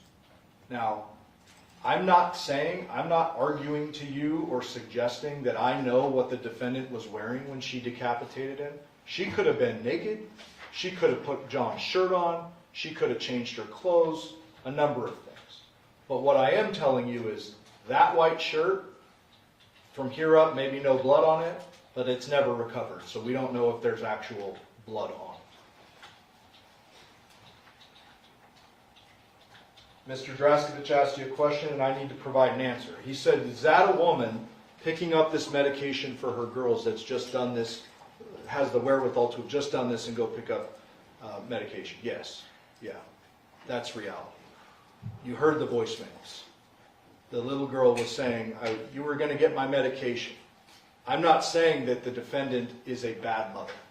I will not say that. That ain't right. She took her children's father away. That's a bad thing she did. But did she care about her girls? Obviously.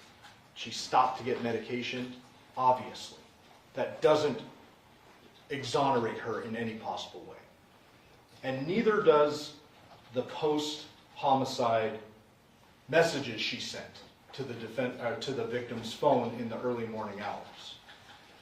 There is two very real explanations for those messages. Number one, you already know the extremes she went to cover up what she did to his head. She took it. That's extreme. She poured chemicals. She took a bunch of stuff from the scene, probably a towel too that was on top of him when she did the chopping.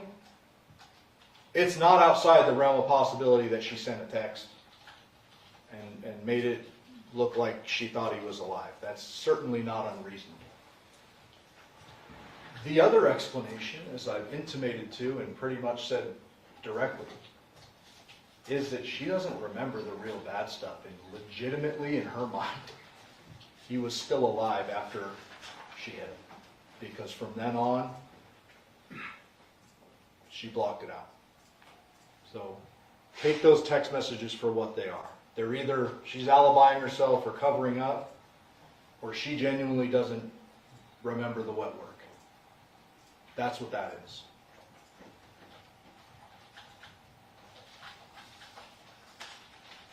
I have to mention the timing of the big confession, not the one to the DFS person, but the big confession. If this is all, there's no evidence to say this, but according to Mr. Draskovich, this is the defendant covering up for Devier. If that is true, why does she confess after she's arrested? Right? She's already been arrested. Devier's gotten away with it. Why does she confess after? Unless it's what happened. Mr. Draskovich showed a couple of videos, the small movement off screen. Remember the 2696 video? He showed the small movement off screen, and I believe he said, I'm sure it was just misspeaking, but I want to make sure it's clear, that that was the 204 movement. That was not. That, according to the detective, that was the 11 p.m. movement, when it goes off screen. And we know that for a fact because the burla shows that exact movement at 11, or it's 11 or 11:04, I can't remember. The 204 footage on that video is when you can't see the car, it's already out of frame, but you can see the lights turn on and it leaves. And then that is also consistent with the burla, so just needed to clarify that.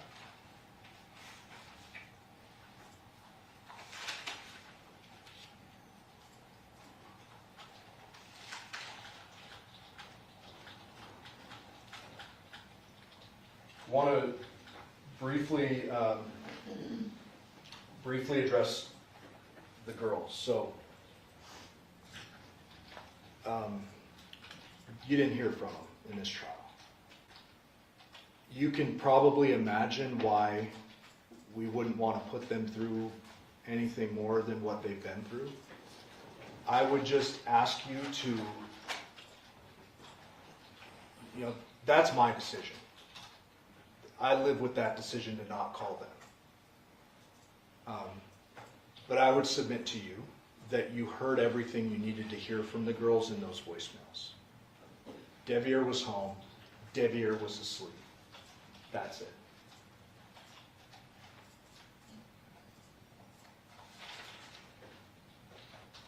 I need to briefly address this DNA stuff. So, Mr. Draskovich made a point about the swords, the shower earlier in the trial, not an argument, but no blood being in the Nissan Armada and the footprints. And I just want to take this to its logical conclusion. So, say we swab the swords and any one of the three's DNA is on it. What question does that answer for you that hasn't already been answered? If Devier's DNA is on it, it's, well, he's handled the swords before. If the defendant's DNA is on the sword, it's, well, she lives in the home, of course her DNA is on the sword.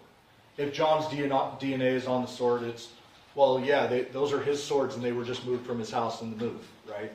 That doesn't answer an actual question in the case. DNA being in the shower. The defendant's been to the home many times. Have we found her DNA in the shower? What is that going to change for you? Absolutely nothing. No blood in the Nissan Armada. There is so much evidence of her covering up her acts at the crime scene. It should not be shocking to you that she could have wiped up some blood if there was any in the Nissan Armada. We know from the patterning at the scene, and you look at it for yourself, the blood on the ground, there is something she used to collect that head. There is a very straight, clear line on the border of that blood that suggests that something caught that head. And whatever that was, she took it with her. And when the defense says there's no stops along the way, we agree.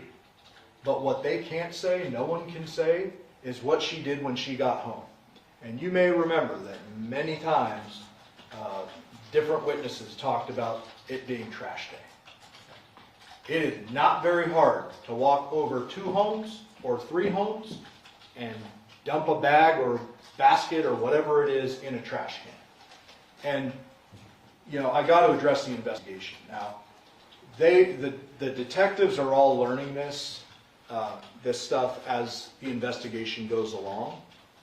They didn't have the burla and all that stuff when they go to Porcupine Rim on August 7th. Should they, because of they did know there was a head missing, should they have checked every trash can in the neighborhood? Yeah, probably. But they didn't. Okay.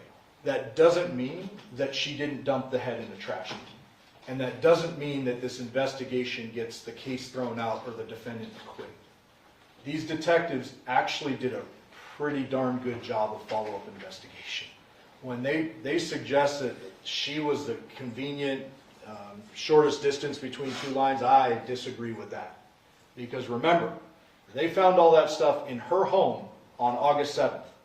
All that stuff, highly suspicious, blood on the phone. Did they arrest her then? No. Could they have? Yep. They didn't. They went and did mountains of follow-up investigation. All of that confirmed the suspicions. And then she confesses after she's arrested.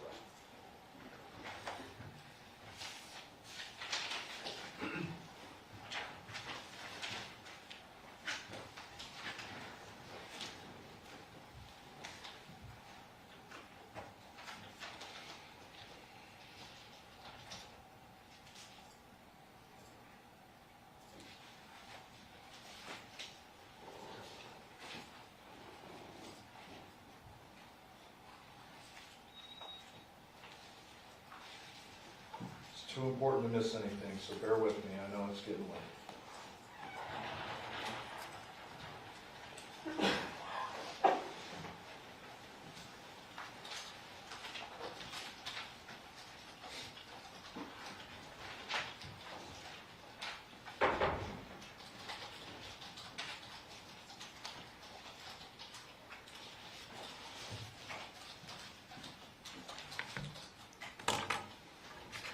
Almost.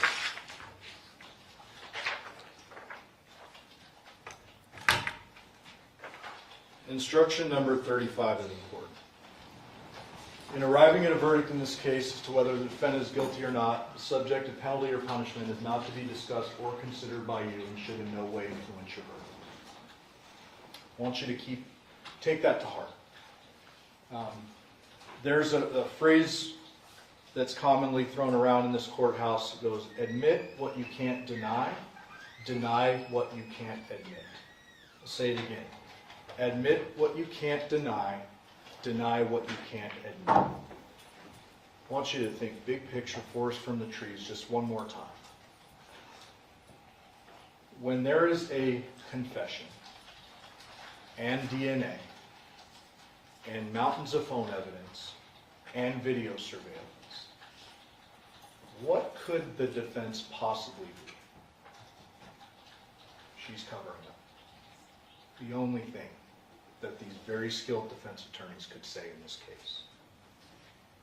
We, luckily, have a mountain of evidence to disprove that. Admit what you can't deny what you can't admit. They were painted into a corner. I commend them on their job, but what they did is they blamed an innocent person for a homicide he didn't commit. And I don't want you to blame the defendant, Ms. Michaels. I don't want you to judge her based on whatever her past. No one's asking you to do that. I also don't want you to take into account whether she's a good person or a bad person. She seems like she has some good qualities about her. Seems like she's trying, to be a good mom. You must not make this decision based on sympathy or a popularity contest. Mr. Draskovich, very likable. We're not here to do a popularity contest. This is real stuff. Okay? Real stuff. Do not think about whether you think she deserves a little leniency or redemption or this is a one-off. She lost it. None of that matters for you. That matters for the judge, Judge Jones, who in her wisdom will sentence the defendant, not you. That is not your calculus. Your job is simple.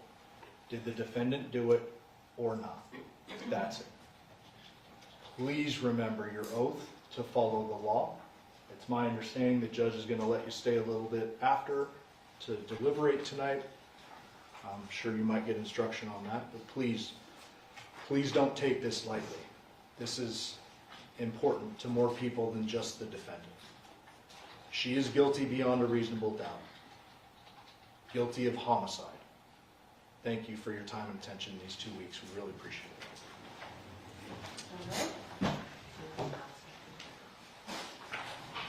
All right. I'm now going to ask the clerk to swear in the officers to take charge of the jury and the alternate jurors.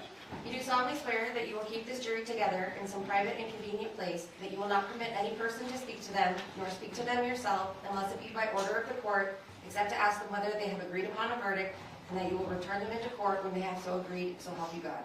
Yes. All right, ladies and gentlemen of the jury, as you know, a criminal jury is composed of 12 members, and there are 14 of you who are here. That is because 2 of you will serve as our alternate jurors. This means you are not discharged from your service as a juror. Your service may still be needed if one of the other jurors is no longer able to participate in deliberations. In this case, our alternate jurors are juror number 13, Ms. Fitzpatrick, and jurors 1.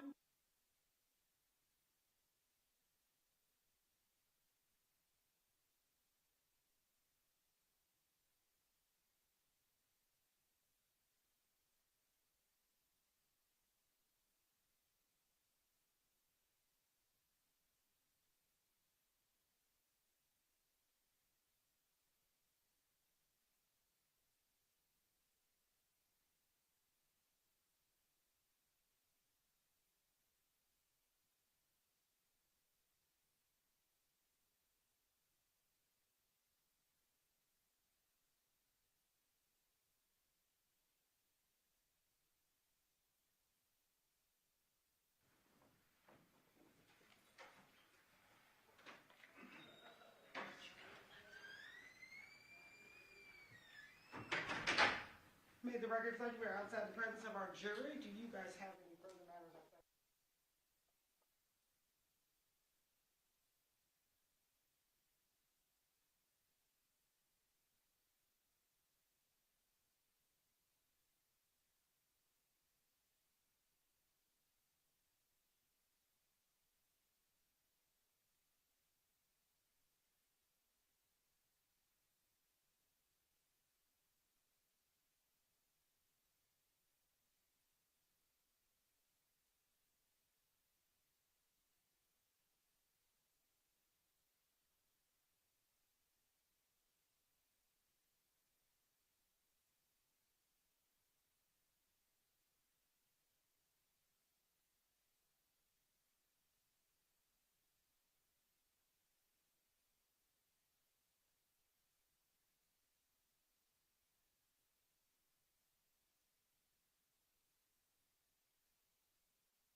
Justice Watchers, before we begin, I want to make this absolutely clear.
All rise for the jury.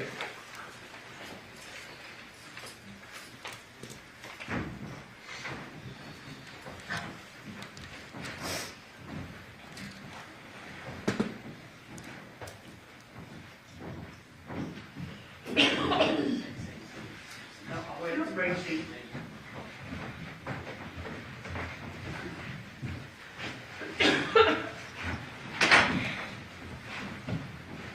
Please be seated, Your Honor. The jury's all present and accounted for. Back on the record, receipt 377-239, State of Nevada versus Devyn Michaels. And the record reflect that Ms. Michaels is present with her attorneys. Deputy District Attorneys on behalf of the state, we both parties stipulate to the presence of our jury. Yes, Your Honor. All right, ladies and gentlemen of the jury, has the jury selected a fourth person? All right. And Mr. Gilpin? Mr. Foreperson, has the jury reached a verdict? Yes. If you could pass the verdict form to the marshal.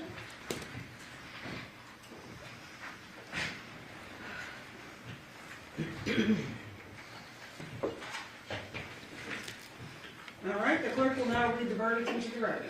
District Court, Clark County, Nevada. State of Nevada plaintiff versus Devyn Jade Michaels, a.k.a. Devyn Willette, a.k.a. Nikki Fairchild, a.k.a. Tracy Baker, a.k.a. Tracy Nicole Tavares, defendant. Case number C-23-377-239-1, Department 10. Verdict. We, the jury, in the above entitled case, find the defendant, Devyn Jade Michaels, as follows. Count 1, murder with use of a deadly weapon. Guilty of first-degree murder with use of a deadly weapon. Dated this 14th day of November, 2025, signed Aaron Gilded. Ladies and gentlemen of the jury, is this your verdict as read? So say you one, so say you all? Yes. Does either side desire to have the jury polled? No, Your Honor. All right. Ladies and gentlemen of the jury, I want to thank you very much for the time and attention that you paid to this matter. The right to a trial by jury is a right that's guaranteed in the Constitution, but it's a right that we cannot provide without our citizens like you being willing to sit and serve your civic duty as jurors. I do appreciate the time that you gave this matter, so on behalf of the court and the parties, I want to thank you for the time and attention. I know that this was a lot that we asked you to do, so if you guys could follow the marshal to the back, and I will come back and formally excuse you from jury duty. All rise for the jury.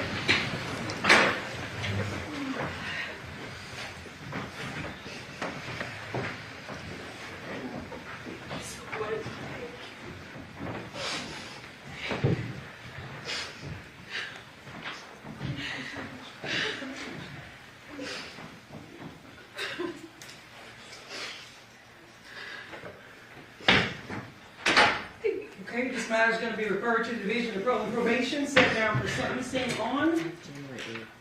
January 8th at 9 a.m. All right? Thank you. Thank you.